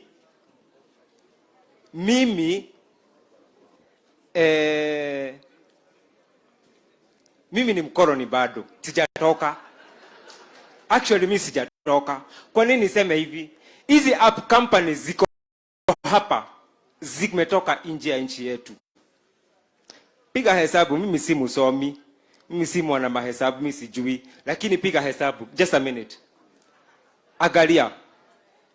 App companies wanatulipisha 32% commission, na katika Kenya tuko allowed, Nairobi peke yake, allowed 13,000 drivers wenye wanaenda online daily. The commission yenye ninalipishwa mimi kila siku ni allowed 1,300 per day. Ukipiga hesabu ya drivers giri 13 ni allowed 6 billion. Allowed 6 billion. That amount hakuna shilingi hata moja, even a very single cent inatumika Kenya. Zote tunapeleka wapi? Netherlands. Netherlands. Sasa mnaniambia mimi niko na uhuru kweli? Acha mwenzangu aongee kidogo. Asante sana Bwana Wahome. Thank you very much. Hiyo ndio masaibu ile tunapitia kila siku. Na sasa tulikuwa kwa sababu tukija kwa hii forum tulikuwa tumeambiwa hata mkuje na solutions. One of the solutions that we know that will help us is that currently we operate the foreign companies hatuoperate na sheria za Kenya. We operate with, kama Uber tuna operate na sheria za Netherlands, Bolt tuna operate na sheria za Estonia. Tungekuomba mheshimiwa, hii kitu haifai kuwa Kenya. Washa tu operate na rules za Kenya. Hapa tuko. Hiyo ni kitu kimoja kinatusaidia sana. The other things hizo mnasikia ni tukitembea kwa barabara huanga tunatumia mitambo. Internet huanga inapotea, na internet ikipotea ukiuliza mwenye company anasema simu yako ndio baya, kwa hivyo hata hakulipi pesa yako. Tungeomba through the county government gari zote ya taxi iwekwe mita ambaye itakuwa inahesabu from the spin of the wheel, na hiyo mita iwe amalgamated na app company, so that hata mtabo ukipotea mimi mwenyewe siendi hasara. That solution ni ya kwamba the app companies should not be allowed to be the one who are setting the prices. We do have bodies like the AA of Kenya, Price Waterhouse. They can be able to do the maths. Now, waseme to operate a vehicle, this is the much the vehicle should be paid. This is the much the driver should be paid. This is the much the company should be paid. Alafu kutoka hapo sisi wote tutakuwa in agreement. The fourth thing, which is very important to us, is that we should be allowed to operate from SACCOs, from savings and credit societies. SACCOs zitafanya vitu tatu. One, SACCOs zitafanya tufanye collective bargaining with the apps. And the number, alafu the fourth thing, hizi tunaitisha mheshimiwa Sakaja drop off and pick up points. The SACCOs will be responsible for payment of those parkings. The fourth and the final thing is that sisi wenyewe ni watu wa magari, tunafanyaga maneno ya insurance. Insurance companies, gari zetu zikipata accidents, they are taking a long time to pay us. Kwenda kazini, kutoka kwa biashara na kushughulika na mambo zimekwama katika ofisi ya waziri. Mimi nataka nikueleze ya kwamba we will expedite. Ikishindikana masiku ni machache imebaki. Hata sisi tunasema hivyo. Masiku ni machache. Pale tunaona shida pale. Na hiyo alafu tutawapatia regulation zenu. Amen. Na ndani ya hiyo regulation tumekubaliana mambo ya sio kampuni ya app ndio inasema pesa ni ngapi ya kulipishwa. Ni lazima iwe na mchango ya kampuni zetu za Kenya, ionekane kutransport mtu ni pesa ngapi, yes. Gharama ya mafuta ni pesa ngapi, yes. Gari ni ngapi, yes. Driver ni ngapi, leseni ni ngapi, yes. So that pale kila mtu anapata haki yake. Hajafanya chochote. Na ka laptop tu. Na ka laptop kidogo. Hakuna kitu kingine. Na tayari kwa hiyo regulation tumeiteremusha kutoka 32 mpaka 15. Yes. Na bado tutazungumzia hiyo 15 kama ni ya kweli. Na your excellency, hata saa hizi kuna a meeting that is going on the ministry. Yes. Wameweka 18% na wamekatalia hapo. Hapana, tumekubaliana 15%. Tumekubaliana 15% lakini wameweka currently ile kitu iko currently ni 18%. Na kuna CEO mpya amekuja kwa Uber na amesema yake iwezi kateremka from 25%. Information that I can give you today. Yeah. So hapo usijali, tutadili na wao. Na watajua hawajui. Okay. Hiyo watajua wajui. So hiyo regulations tutahakikisha kwamba imekuwa gazetted. Ili sekta hiyo iwe na sheria ambayo kila mtu ataheshimu, na hiyo sheria iprotect right ya kila mtu. Na sheria ambayo itatumika kwenda mbele sio sheria ya Netherlands, ni sheria ya Kenya. Kwa sababu hiyo biashara inafanyika Kenya. Amen to that. Tunaelewana? Amen to that. Na naamini yale mambo masaibu nani Wahome amesema madriver wengine kwa sababu ya kufanya long hours, nafikiri tutakubaliana na nyinyi, kwa sababu pia ni lazima tuwe na hali ambayo itakuwa safe, haitakuwa hatari kwa wale wa drivers wenu na vile vile wale watu ambao unawasafirisha. Ya sako tusaidie sana. Na hapo kwa sako tuko pamoja hapo kwa sako. Na ile Hustlers Fund mtapata kupitia hapo kwa sako. Amen. Amen to that. So mwishowe sasa, kama nikitoka hapa nikienda, ningetaka tu kukuoti kitu kimoja tu. John 10:10 inasema, the thief came to steal, kill and destroy, but I came so that you may have life in abundance. Sisi tuko na vote. It is up to you, tukiwapatia vote, you give us life in abundance. Thank you. Asante. Karibu mwana harusi. Karibia.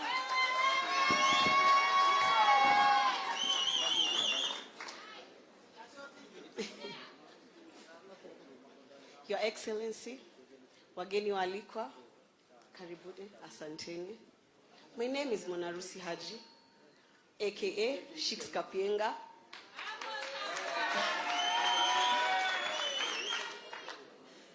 Your Excellency, sorry, Uncle Willy. Leo ni uncle yangu. Nikisimama mbele yako leo, nimesimama na 2 ranks. Okay, thank you. Nimekuja hapa kama coordinator wa UDA Kamkunji na chair lady wa Community Health Workers Nairobi mzima. Your Excellency, before niongee, I want to take you through a day of a CHV. Uncle Willy, a CHV is expected to report in a facility in a day.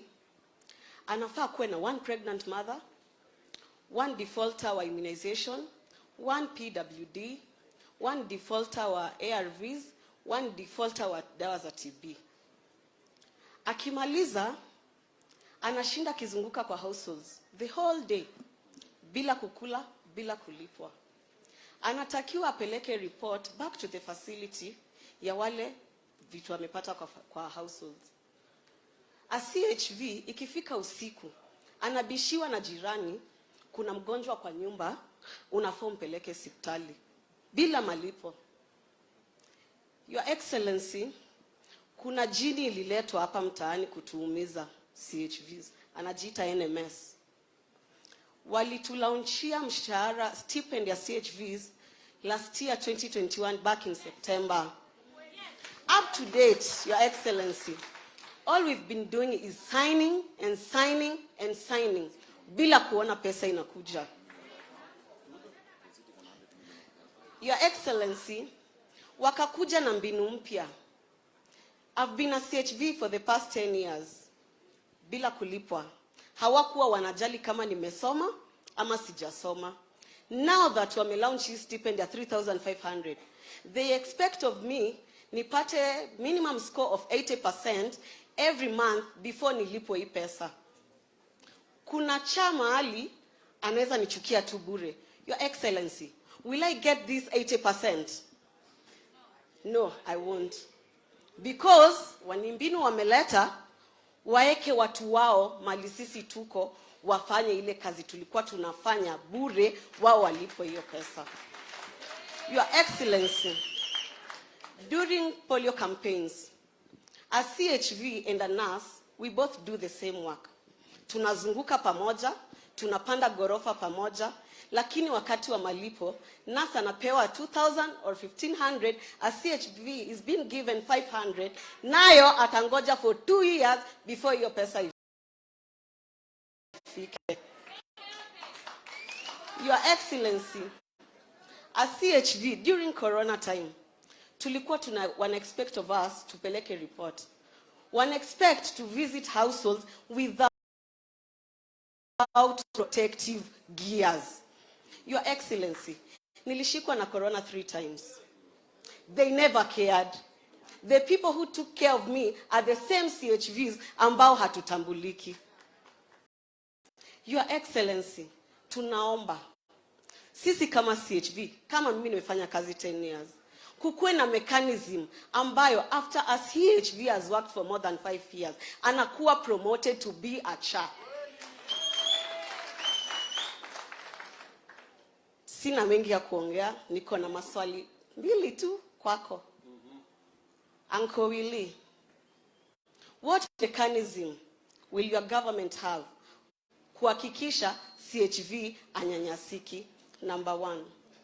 Number 2, as Shix Kapienga representing all CHVs in Nairobi and Kenya, before ufike kuinua maisha ya CHV kule nje, mimi kama Shiko hapa as a CHV today, how will you improve my life? Ndo niende nitoe testimony mtaani kuwa Uncle Willie ameweza.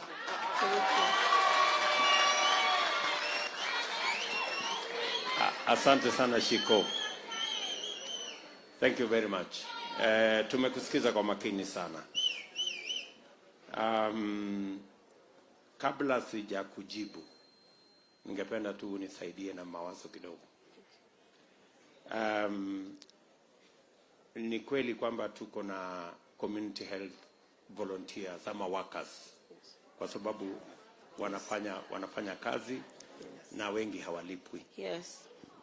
Na sio hapa kwenu peke yake. Hawa community health volunteers wako katika counties zetu zote. Yes.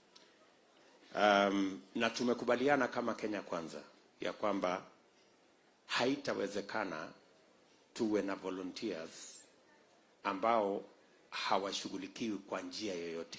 Thank you. Haitawezekana tuwalipe mshahara, lakini stipend sio gharama kubwa.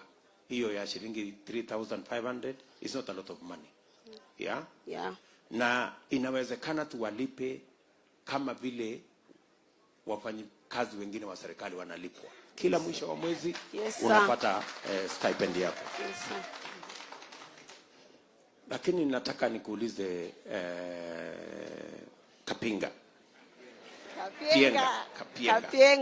Kapienga kadogo. Kapienga. Nikuulize, ungependekeza vipi? Umesema number 1, unataka mtu akifanya baada ya 5 years anakuwa promoted. Yeah. Ungependa pia hawa watu ambao ni community health volunteers wasaidiwe na training, kwamba baada ya mtu kuvolunteer for 1 year wanaweza kwenda kufanya course fulani free of charge katika facility kama ni KMTC ama mahali fulani. What are your thoughts? Ungependa ikuwe namna gani? Your Excellency, sisi kama CHVs tunapendekeza. Tumesoma, not that hatujasoma. Tumesoma. Now we can do better work than those chairs up there. Because we've been there for long, we know these things for long. Tumekuwa na hawa watu kwa community for long.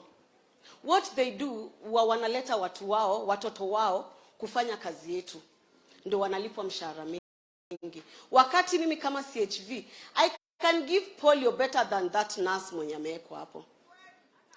What we want, of course, tupate nafasi ya kwenda kutrainiwa. Hiyo ni ya kwanza. Tupelekwe KMTC tusome. Another thing, Your Excellency, tupewe chances not only for chairs, even in your government. Niko sure tunaweza pata hata nominations za MCA hapo juu, because ni watu tumesoma. Yes.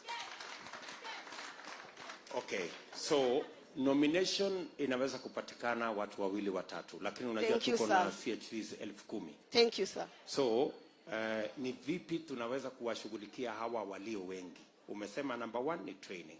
Wakishapata training, we can then upgrade them to chairs. Wakuwe ya SHA, Community Health Assistance. SHA, Community Health Assistance, Yes. ambayo sasa ni kazi ya kuajiriwa. Yes. Si namna hiyo? Yes. So hiyo process tungesema ya kwamba tungekubaliana na nyinyi, after mtu amekuwa volunteer kwa miaka 3, you qualify automatically, upatiwe training kama ni ya 3 months ama 6 months, alafu ukue community health assistant. Yes, Your na Excellency. sasa ulipe mshahara. Yes, Your Excellency. Tunaelewana? Kabisa. Kwa sababu that way we give more opportunity to the 10,000 of you ambao mnataka kupata ajira. Yes, sir. Jambo la pili, umesema ya kwamba kuna watu wanataka kuleta relatives wao, marafiki zao, watoto wao, Yes. replace nyinyi ambao mmekuwa na hiyo, mmekuwa mkivolunteer Yes. kwa muda mrefu. Yes, sir. I want to assure you Yes, sir. that in a few days, Yes, sir. I want to commit that it will not happen. The people who will benefit are those wenye wameweka muda wao, wamekuwa community health volunteers.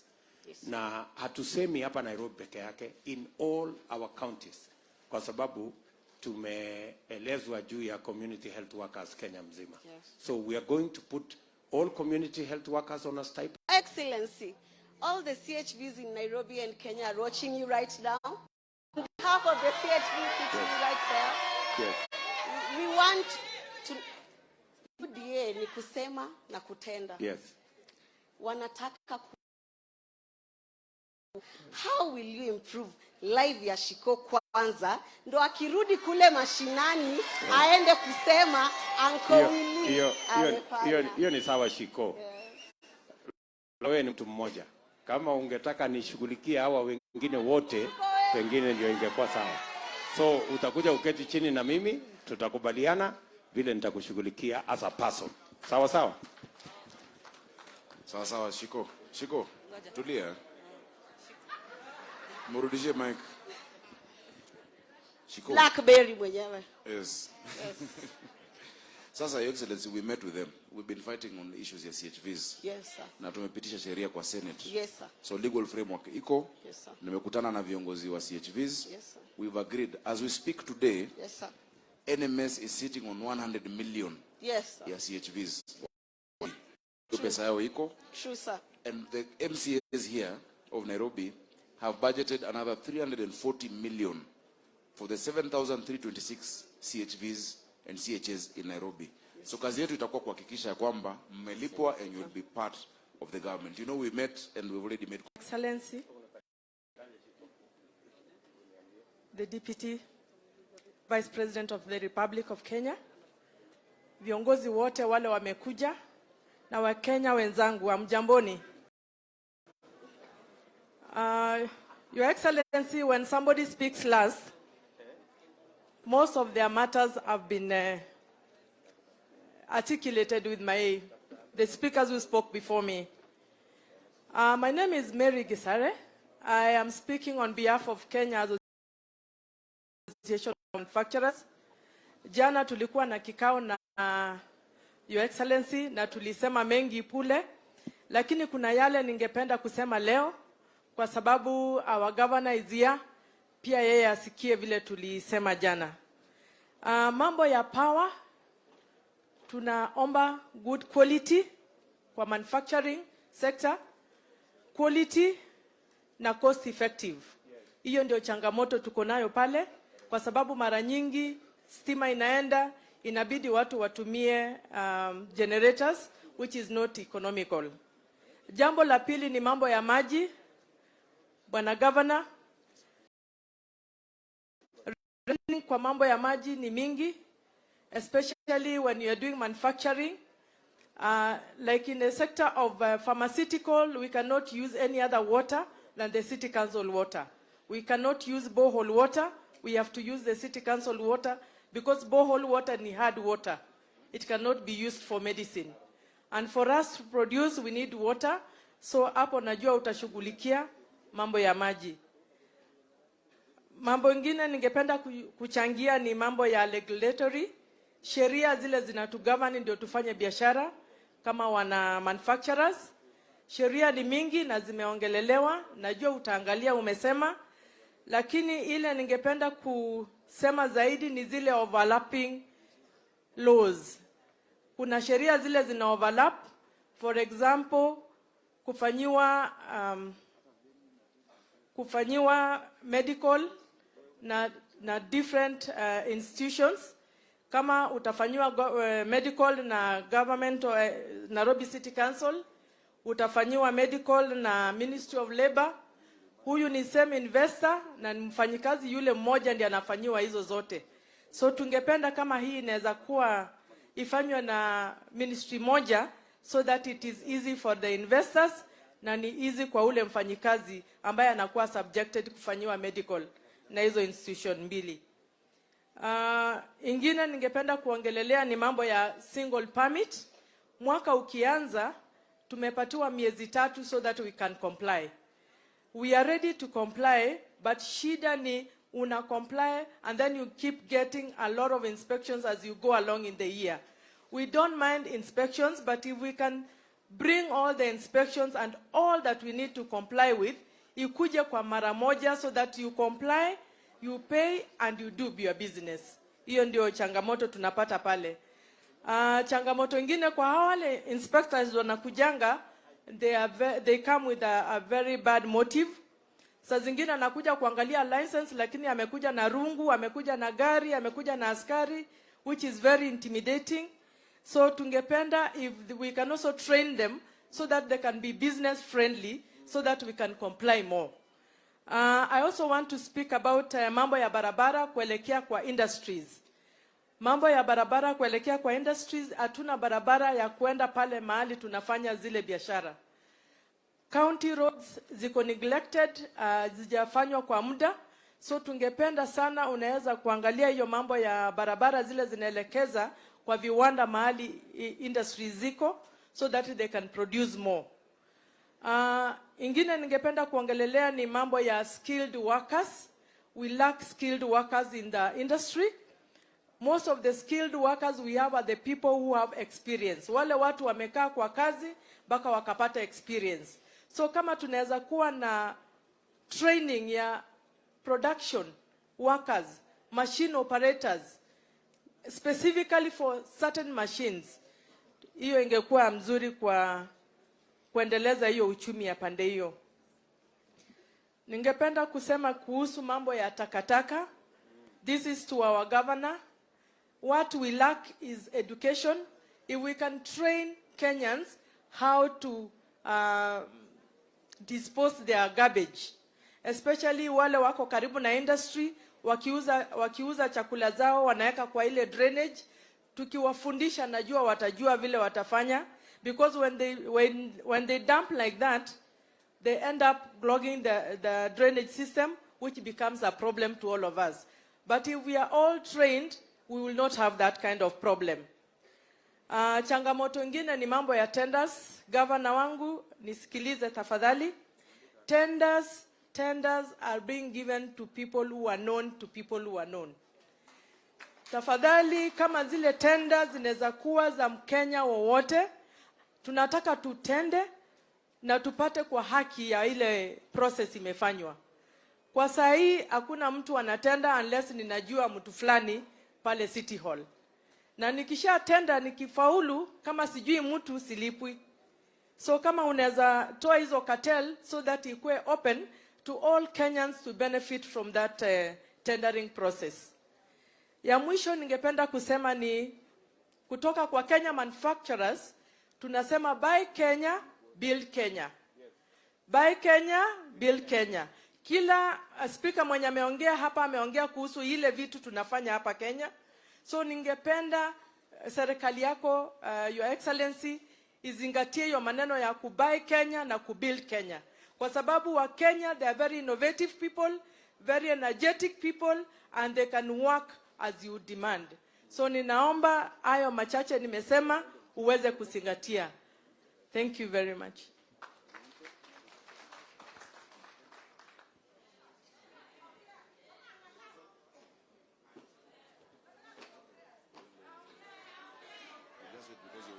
I'll answer quickly, then the rest are going to come.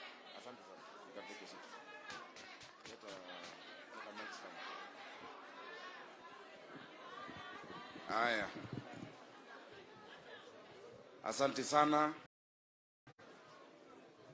We want to thank the Kenya Association of Manufacturers. Lakini kwa sababu jana mlikuwa na deputy president, mambo yenu mengi yamejibiwa.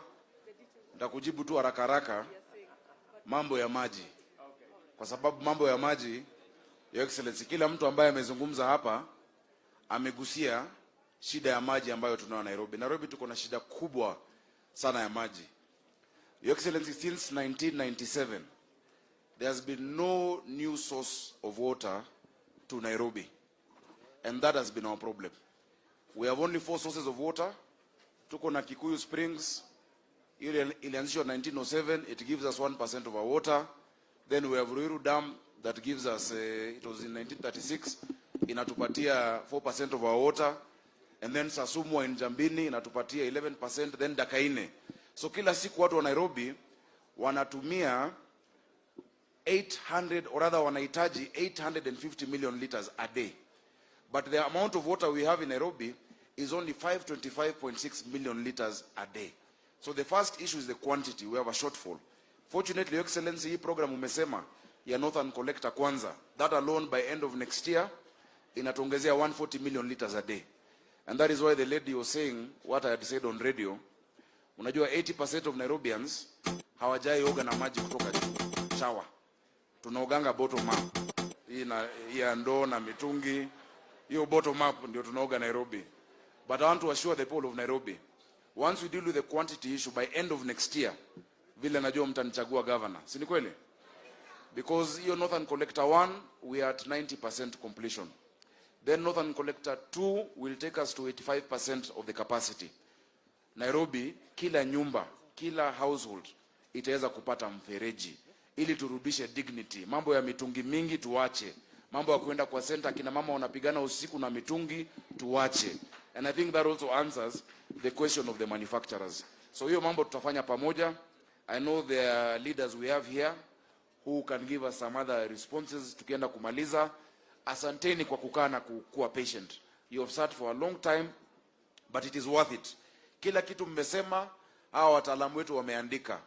They have listed all the issues that you have raised. Mkiona ile manifesto ambayo president atazindua, mtaona maneno yetu. Na mkiona manifesto ambayo mimi na Mushiri na timu yetu ya Nairobi itazundua, na tunawakaribisha hivi karibuni kulaunch manifesto ya Nairobi, haya maneno yote yatakuwa ndani. So kwanza wacha nimuite Moses Kuria awasalimie na aseme dakika moja kwa sababu ya muda na tunataka tuingie pia mtaani. So just talk very quickly. Karibu sana Nairobi.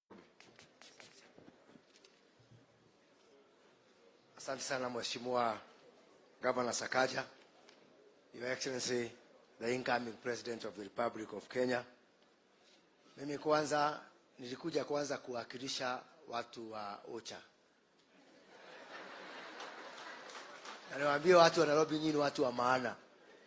Kwa sababu hata kama sisi ni wa OCHA, sisi tunalala hapa Nairobi.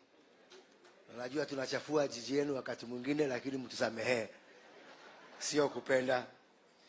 Unajua hizi vikao ambazo tuko nazo kama timu ya Kenya Kwanza ni vikao za maana sana. Leo tumekuja, tumekaa, tumewasikiliza, na nataka kuambia this is not a one off. It will be a way of life as Kenya Kwanza. Yeah? Mambo ya kukaa chini kuongea maneno.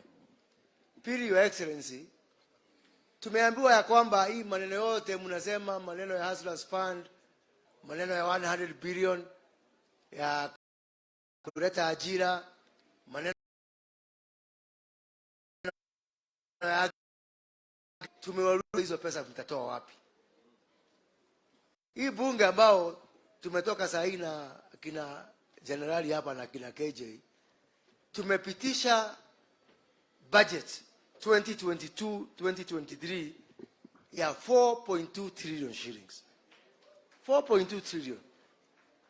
Jameni, hata tukiweka hiyo 50 billion ya Hustlers Fund, tukiongeza 100 billion ya kuleta ajira, tukileta 50 billion ya kuzalisha kilimo, hiyo yote ikuje tu 100 billion, it's only 5% commission, hata haijafika ile fungu la 10 ya kupatia mtu ambaye ndiye stakeholder number 1. So tumesema hii Kenya, kama kuna mtu ataumia, sio mwananchi, sio maskini. Wacha ma expressway kwanza zikose. Huu mama ambaye ametuambia mambo ya Shylock kwanza apate pesa yake. Sababu nimeona hii Kenya, we have something I'm calling the conspiracy against the poor. Pesa ikikosa inakosa ya maskini, haikosi ya masonko. Kama ni barabara, tunaona tunatengeneza barabara vizuri, ikiingia kwa maskini ndio pesa inaisha. Sasa tunataka hiyo maneno tubadilishe. Kwanza tuanze kwa maskini, ikiisha iishie sisi masonko. Si hapo ni sawa jameni? Si hapo ni sawa?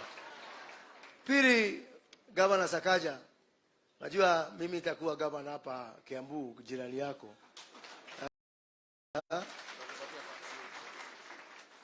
Na kuna mambo ambayo lazima tufanye, kama sio kama Nairobi, tufanye kama Nairobi Metropolitan.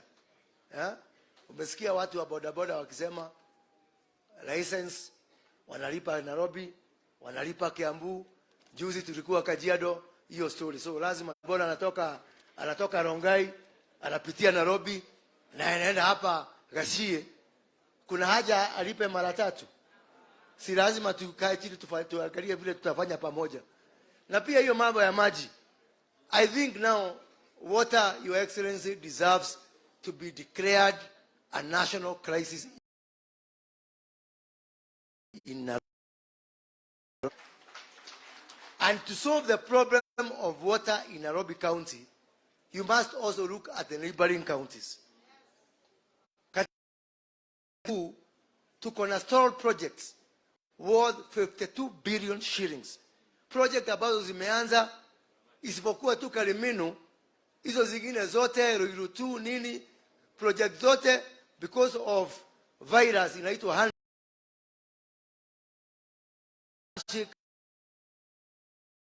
So tukichukua hii serikali, baada ya siku chache zimebaki, we look at all these issues from Northern Collector. Sisi kama producers wa maji, Kiambu tuko na shortage, Kajiado is a very big problem, Machakos is a very big problem. So we must look at this problem holistically. I want to support hii maneno ya Chinese. Na umesema tuweke kwa ndege. Na ndege zikijaa tuweke pia kwa huru barutu. Because we cannot continue. Ni nani hapa? Is there a hawker in Beijing? Mwafrika. Kuna mtu anatoka hapa Nairobi anafanya kazi huko Beijing. And I want to put them on notice pia. Sio tu kuwafukuza. Hata hiyo madeni yao, we must sit down and discuss and restructure and reschedule. Because there's nothing shameful. We cannot. Hii mwaka, we are going to pay 1.1 trillion. Kwa hizi madeni, most of them are Chinese. And now to make matters worse, wanakuja hapa na wanatuambia vile tutafanya. Mwisho, Mheshimiwa Sakaja, mwisho, ukichukua serikali, na mimi najua utachukua serikali, utakapochukua, please, can we have a national holiday?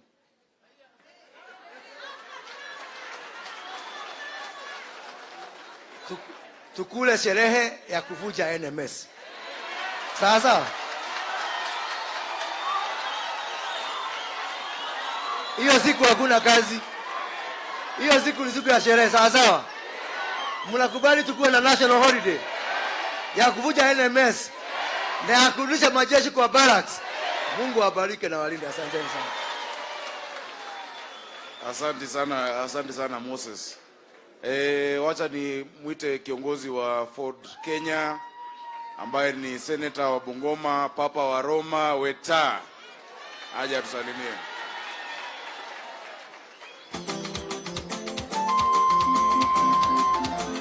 Wow! wewe. Anaitwa Samina Ngala. Sawa sawa. Wa Nairobi hamjambo. Hamjambo tena. Your Excellency and the Nairobi leadership, hii ni mkutano ya maana sana. Mkutano ya maana kwa sababu Nairobi ni 60% ya GDP ya Kenya. Nairobi ndiye inazalisha utajiri ya Kenya. Na kama Nairobi haiangaliwi, Kenya inaweza kwenda kombo. Mambo mengi sana yenye imesemekana hapa, Your Excellency, is what will make the success of our government of Kenya Kwanza. Na ni mambo machache sana tunaweza kufanya kubadilisha mkondo wa mambo ya nchi yetu. Rais anayestaafu aliambia Wakenya sio mara moja ya kwamba serikali yake inapoteza shilingi bilioni 2 kwa siku kwa kuvujwa. If we save that money alone, Your Excellency, that is about 800 billion. It will fix each and every problem we have been talking here. Nigeria is today the largest economy in Africa. It has overtaken South Africa because of focus on what used to be called Juakali and because of strengthening devolution. It is now a mega economy and we can do this. Ule mama Wangare aliongea hapa alinigusa sana. Na tumezunguka Kenya mzima, wana Nairobi, one common denominator ya Mkenya wa chini ni mtu anaitwa Shylock. Whether it's in Busia, whether it's in Mombasa, whether it's in Kitale, mtu anaitwa Shylock ndiye anaangaisha wa Kenya. Na story ya huyu mama imezidi story zote. Amekopa 5,000, amelipa 15,000, 5,000 hiyo haijalipwa na TV imeenda. Na mnajua katika vitabu ya Shakespeare kuna mtu anaitwa Shylock. That is where the genesis of this bad person comes from. Alikopesha mtu pesa na akamwambia is the most and business and social character in any society. So, Chief Hustler, we must get rid of Shylock. Of course, resolve, have the trust, have the commitment, and go out there and be fishers of men and women to turn up on 8th of August or 9th of August to vote for William Samoei Ruto to validate your dreams. We want Kenya of rich people. Mama Wangare, huyo Shylock hata kutembelea tena kutoka tarehe 9. May God bless you, Nairobi. You are our biggest basket. Na nyinyi ndio mtaanza, wengine wafuate. Asante na Mungu awabariki. Thank you so much, Senator Wetangula. It is true, hizo polls ni fake. Hata kama yangu wameniweka mbele, huyo jamaa tumemshinda na margin kubwa sana. Wanajaribu kuonesha ati anakaribia alafu ati apite. Hakuna. We are taking Nairobi. From the presidency to the governor, senator, women rep, majority of MPs and MCAs. We are going to take Nairobi. Si ni kweli? Ama kule mtaa mnasikiangaje? Si tuko mbele? Zaidi. Ati wanasema ati ni 8%. Hakuna. It's like 20 or 30. So, Your Excellency, I must acknowledge the role that our MCAs played in this process. And they're the ones who will guarantee us to secure it. There are more than 60 of them who have come here today. I'll just have Shege Maura, because he was helping us to coordinate, to say 1 minute. Kusema tu asante kwa niaba. Ungekuwa unakuja baadaye haraka. Kwa niaba ya MCAs, because we have run out of time. Tunataka tuingie mtaa na mdosi, bado tuko Nairobi leo. So just say one word on behalf of the 60. We can't read all the names. Please understand. Your Excellency, thank you very much. On behalf of the MCAs, and I'll ask them to stand so that waonekane pale wako.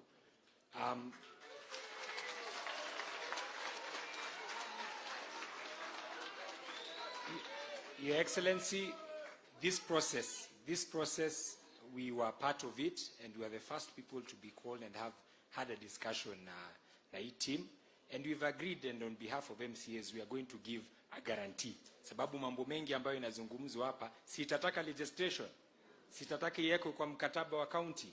Kuna kitu inaitwa County Integrated Development Plan. Hiyo inatengenezwa for 5 years. Na kuna kitu inaitwa County Economic Budget Forum, ambayo the governor will be having with nyinyi residents. It is us MCAs we are going to guarantee, and tumekubaliana all the MCAs ambao wako na promises na words zao tuzi-align kwa manifesto yetu, na ambayo ile governor atakuwa nayo ndio tukue na moyo. Mwisho, Your Excellency, because of the charter that is going to be signed on behalf of Nairobians, the MCAs had discussed that leo tunyamaze hivyo ndio tukue na kikao na wewe, ndio tuweze kuweka hiyo mkataba kwa hiyo kabla ijaenda. Thank you so much.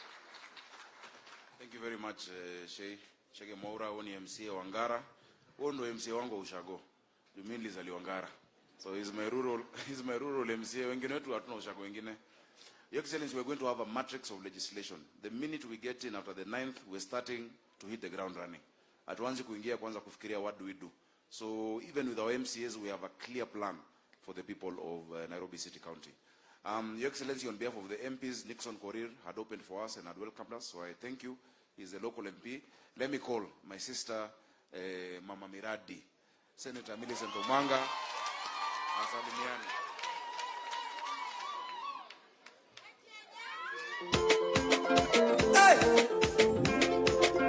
Hata wa mzungu mano mkatu kihali rende pusu wafula maana webuye international. Wakaaji wa Nairobi, hamjambo? Hamjambo tena. Asante His Excellency na viongozi wenzangu kwa kupata wakati na kukaa na wenye Nairobi. Hawa ndio wenye Nairobi, na kujadiliana na sisi vile tutaendesha Nairobi. Mimi kama women rep, kwa sababu naamini mtanipatia kiti cha mama county, nataka kucommit kwamba ile pesa ya ngafu, kwa sababu ni 120 million kwa miaka 5, hiyo ni 600 million.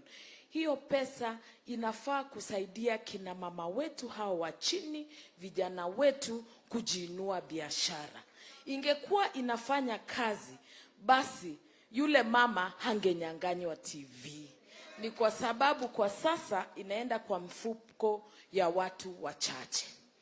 Na legislation ile kidogo ningesema, kwa sababu nilikuwa nimeianzisha this time kwa Senate, na kwa sababu hatufanyi money bill, ni hii ya single mothers wenye wako na watoto walemavu. Kuna single mothers ambao wana watoto walemavu. Unapata mama akipata mtoto mlemavu, mzee anatoroka, anasema wewe ndio uko na kasi. Na unapata hao kina mama wana watoto ambao hawezi toka kwenda kufanya kazi kwa sababu lazima achunge ule mtoto. Kwa hivyo tunataka wawekwe kwa ile program ya Inua Jamii. Wale wazee wakipewa kila mwezi ile stipend kidogo, hawa single mothers wa watoto walemavu pia wawekwe kwa ile program, iweze kuwasaidia kulea watoto wao na hata kununua ile equipment kama ma wheelchair na vitu ambao wanaweza tumia wakilea wale watoto wao. Mimi sina mengi kwa leo. Leo ni siku ya His Excellency kujadiliana na sisi, tusign charter ndio tuone vile tutaendelesha Nairobi. Asanteni na Mungu awabariki. Asante sana. Your Excellency, you know, we've not been able to deal with all the issues. Kuna zile zimetumwa kwa simu, tumeziona. Najua kuna wananchi wale wanakaa kwa nyumba za kanjo, pande za Makadara, Jericho, Fafa, Woodley, hizo estate zote ambao wako na wasiwasi mingi sana. Because this NMS is trying to undertake new projects at the tail end of their term of urban renewal. Na wamebaki na siku 49 tungependa kuambia hao wananchi, they need to stay put. Hakuna nyumba hata moja inafaa ibomolewa wakati huu. Project ya urban renewal ikifanywa lazima ifanywe na serikali ambayo imechaguliwa ya Nairobi, ambayo inaingia tarehe 9. So watu wa Jeri, watu wa Ufafa, watu wa Maringo, watu wa Hamza, watu wa Woodley, we cannot have them starting new projects when the term is over. In fact, ile kazi bado anafaa kuwa anafanya saizi ni kuprepare handover, kufunga maboxes na kunipigia simu kunitafuta. Nijue pale nitapokea hiyo handover notes. You can't engage a new contract ya miaka 10 ama miaka 15 with less than 2 months left. It is actually immoral and it is wrong. And it means your rush, inamaanisha kuna ukora hapo ndani pahali. Ndio maana unaikimbiza hivyo. Hapo kuna ukora. Juzi kumekuwa na expose kwa TV about our medical centers in Nairobi, our hospitals. Yule alijenga tunajua. It is a fraud. Hospitali sio nyumba tu imejengwa. Hakuna madawa, hakuna madaktari. Hiyo ukora tutaiangalia. Na ndio maana tunapigwa sana. Sasa wacha tumwalike mama yetu Bishop Margaret Wanjiru pia aseme jambo. Alafu turudi kwa viongozi. Tumpigeni makofi tafadhali seneta wetu.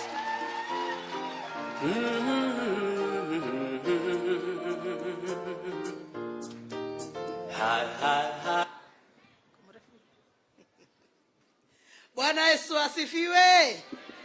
Amen. Your Excellencies, sir, thank you very much for today.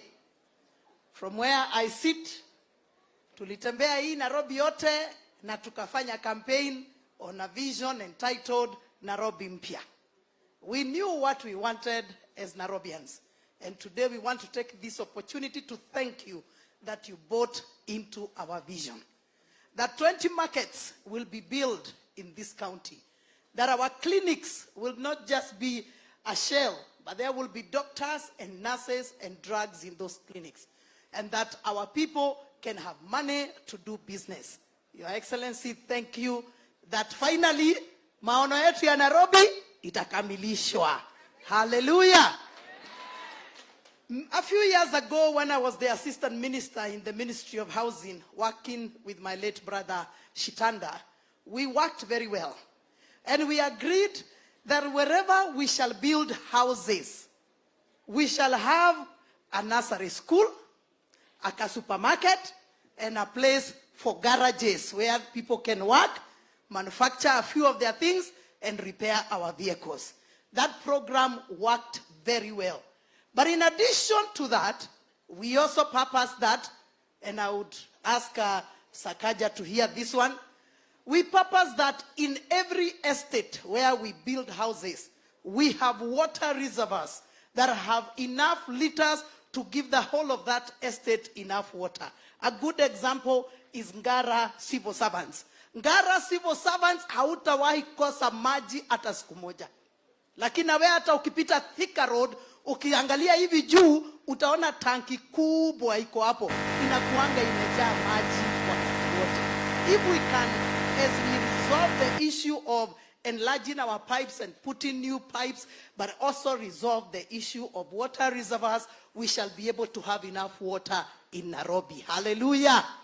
Angawa mama wetu, tupate mahali ya kuweka meza na stool, tutoe mitungi kwa nyumba. Siku hizi mitungi ndio inakula space yote kwa nyumba. Tunafaa kuzitoa kwa nyumba, tuweke tumeza twetu, tutandike tuvitambaa, nyumba zetu zikae sawa. Si ati mtungi ndio sasa imekuwa stool kwa nyumba. Hallelujah. Ningependa pia kuomba radhi. Mtusamehe tafadhali. Ninajua tumepeleka program mbio na pia bado tunapeleka our excellencies uko Ruaraka, uko Mathare, na ninajua watu wa Miraa, vijana wetu wa Miraa. Najua hiyo habari itaenda mpaka Meru, tafadhali mtusamehe. Miraa, sawa, thanks guys. Please forgive us. Yeah, thanks bro. Tafadhali mtusamehe tu, ni muda imeenda. Please forgive us, ni program. Ningeomba watu wetu wa Ngong Road, ninajua mnasema nyinyi ndio host, mmetuhost, hatukuwapatia nafasi, tafadhali tu mtusamehe, na wale wengine wote mtusamehe tu. Watu wetu wa taxi zile za zamani kutoka Kimathi Street 680 mko hapa na hatukuwapatia nafasi, tafadhali mtusamehe tu. Kusitoke mtu yoyote hapa akisema hakupewa nafasi. Hata sisi tungependa kuongea sana, lakini nafasi hakuna. Bwana Yesu asifiwe. Nataka kumalizia na haya. Kazi ya senator.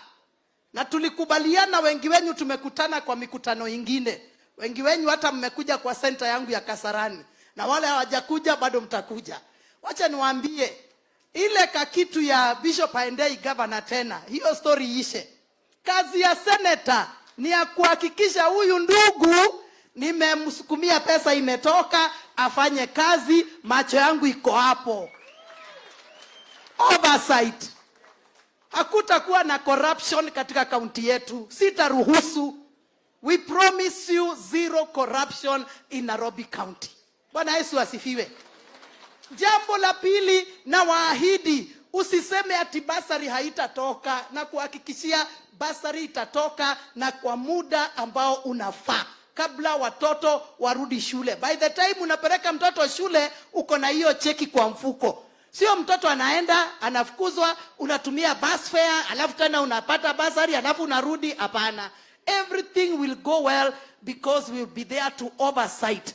Na His Excellency kama ameketi hapa, hii Kenya Kwanza team, kwanza wacha niseme His Excellency Musalia mwenyewe ashakuwa local government. Hakuna kitu ajui ya hiyo local government. His Excellency William Ruto anajua hii serikali like the back of his hand. Munaona wakiruhusu tukosee kitu hii Nairobi? Hawataruhusu. They are watching over us, and we promise you all the promises. Tumesimama hapa tukasema, zingine mumeandika, zingine hata tukupata nafasi ya kuziongelelea. Tunataka kusimama kuahidi, we shall deliver as we promise. The promise will be delivered. Hebu uliza mwenzako kama amesikia. Tishugo torali ati maneno. Hapa sio kupakana mafuta, hapa ni kuweka ahadi. What is it for you in this government? Everything that we have promised will be delivered. I love you. Tukutane grassroots. God bless you. Johnson Sakaja, siasa safi na maendeleo. Asante. Your Excellency, it is true, kuna vikundi ambao tulikuwa tunatarajia wazungumze. They are very important groups. Na nimewalist kwa sababu ya muda. Hii engagement haijaisha hapa. Tutazidi kuzungumza na nyinyi. Najua Samkago alikuwa on behalf of matatus, mambo ya seasonal tickets zimeenda juu, zile taxi za Karura, najua shida ambazo ziko hapo. We will sit down still, even at the level of governor, na pia kwa mdosi, ili tuweze kuzitatua pamoja. So, in fact, one very important aspect, hii Boniface Ndirangu alikuwa azungumzie. Your Excellency, tumepoteza vijana wengi sana kwa madawa. The drug issue in Nairobi is very big. Madawa yote, hata hii ya powder, bangi, nini, imekuwa mingi sana. We have county facilities. We have Bahati, we have Karioko, we have Kayole that we want to revive to make sure tuko na rehab ambayo it is at a good price. Juu rehabs mingi Nairobi ni za wadosi ambapo wanaenda kukaa hapo. Vijana wetu wanakosa mahali ya kwenda, na ukiambia mtu aende Mathare inakaa ni kama unasema amechizi, which is not the case. And I want to tell the people of Nairobi, it is okay not to be okay. You can seek help. Shida yetu mavijana, tukiona shida hawatuzungumziani. Let's learn to talk. If you have a problem, talk to your brother, talk to your friend. Hii maisha fake ya Instagram achaneni nayo. You're not competing. Maisha haina deadline. Sawa sawa? But talk to someone and know it is okay not to be okay. Your Excellency, allow me at this point to invite His Excellency, Party Leader of ANC, and one of our principals of Kenya Kwanza, Musalia Mudavadi, ambaye ni economist shupavu.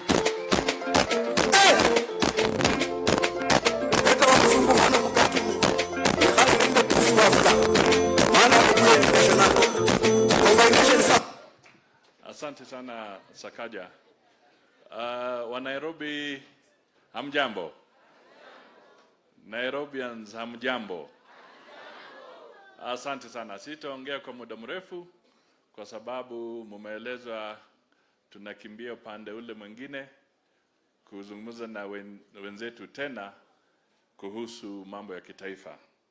Lakini kwa kifupi nitataja tu mambo haya kwa point moja haraka. Kwanza ni vizuri kama Wakenya tukumbushwe kwamba Nairobi inatoa 60% of the GDP.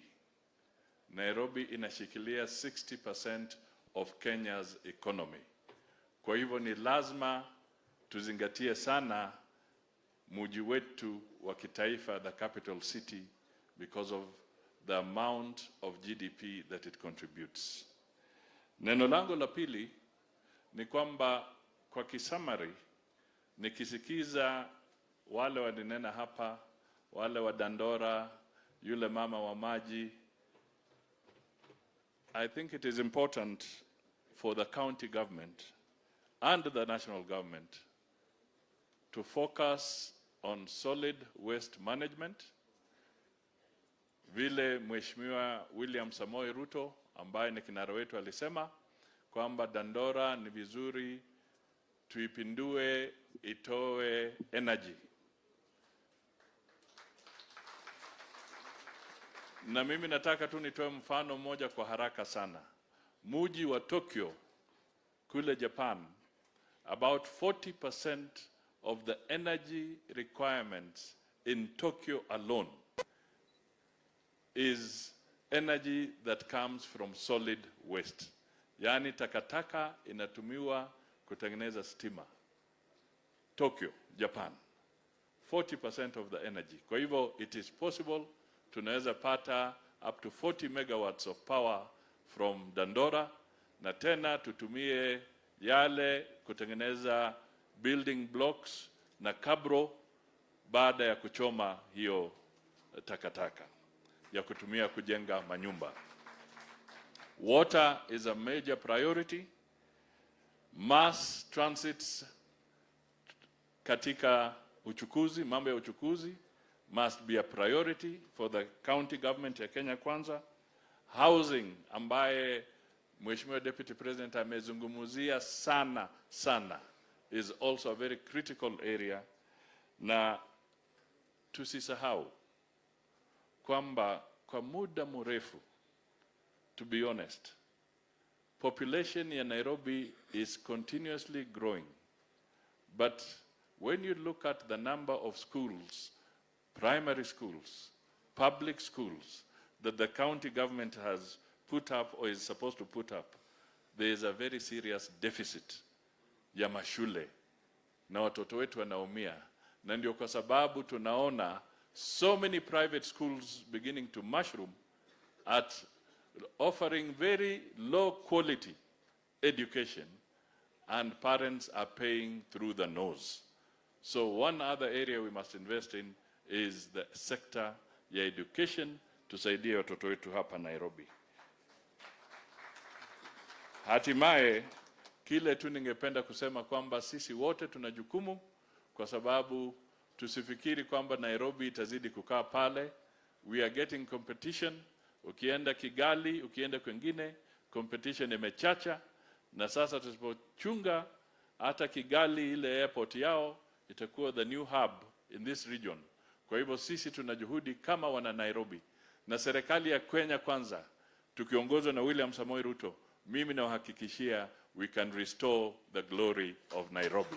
Asanteni sana, Mungu awabariki.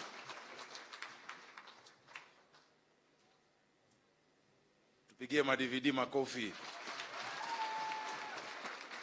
I want to acknowledge that we've had baba yao alikuwa na sisi, tuko na Karen Nyamu, tumekuwa na viongozi wote. Sasa tusimame tumkaribishe mdosi wetu, Your Excellency. Thank you for giving us this opportunity. Tumeona mkono wake Bwana. Ngoja kidogo. Kwa niaba ya watu wa Nairobi, Excellency, we are saying thank you. There is no presidential candidate in the history of presidential elections who has sat with people this way, listened to them, asked questions, gotten answers in building a manifesto. Thank you very much and God bless you. Bas, tafadhali tuketi. Asanteni sana. Nairobi hoye. Wacha tukamilishe hii mkutano vile nilifungua pale mbele. Tumepata nafasi mzuri sana ya kuwasikiza tumesikiza Mama Rose, tumesikiza Kapienga, tumesikiza wale wengine wote, na yale mapendekezo mmetoa hapa ni ya muhimu sana kwetu. Hivi ndivyo tunataka kuendesha hii mambo pamoja na nyinyi. So watu wa Nairobi, nataka niwashukuru sana kwa kutoa maoni yenu, kwa kuchangia mawazo yenu, na vile tulikubaliana pale mbeleni, hii ni mjadala ambayo tutaikamilisha pale tutakuwa tumekusanya maoni yenu yote. Najua kuna watu hawakupata nafasi ya kuzungumza hapa. Tutapokea memorandum zenu. Kama mko na mapendekezo ya kwamba mnataka kukutana na economic team, nataka wasimame. Our economic team, can you stand up? That team is available. Professor Ndi is available. Please, tuleteeni maoni yenu ili tuweze kuandika pamoja chata ya watu wa Nairobi, vile tutaandika chata ya Kenya mzima. So nawashukuru sana kwa kuchukua muda wenu. Tumewasikiza kwa makini. Tumewasikiza vile mnataka masoko ijengwe, tumewasikiza vile mnataka pesa ya kufanya biashara, tumewasikiza vile mmesema mnataka maji katika mji wetu wa Nairobi. There is a water deficit in Nairobi, both for industry, for use in our homes, for use in our markets, and for use everywhere else. Mumetueleza ya kwamba mnataka barabara zile za Nairobi City zijengwe. Tumekubaliana na nyinyi, and I have found one very critical person who said here kwamba mko tayari kulipa ushuru. Sio watu wengi wanasema ya kwamba we want to pay our taxes. So pongezi sana ya kwamba mko tayari kulipa ushuru, kwa sababu najua ule ushuru ndio itafanya services ya Nairobi iwe delivered. So asanteni sana kwenu kwa yale mambo yote mmependekeza. Tutaunganisha na ile program ambayo tulikuwa tumefikiria hapo mbele, na mimi nataka niwahakikishie sote tutatembea barabara hii na tutabadilisha Kenya. Nairobi ni city ya mahasla. Ni kweli ama si kweli? Si ni kweli? Na mimi nataka niwahakikishie that is the way we are going to go. So asanteni sana, kwa sababu tuko na mkutano mwingine kule Mathare. Wacha tumalizie hapo. Mambo yale mengine mutakamilisha na viongozi wa Nairobi. I want to thank all the leaders of the city of Nairobi. Thank you, Bwana Deputy Governor, Karen, Mama County, Senator wetu na Governor. We are going to move all of us together. Thank you very much, and God bless you.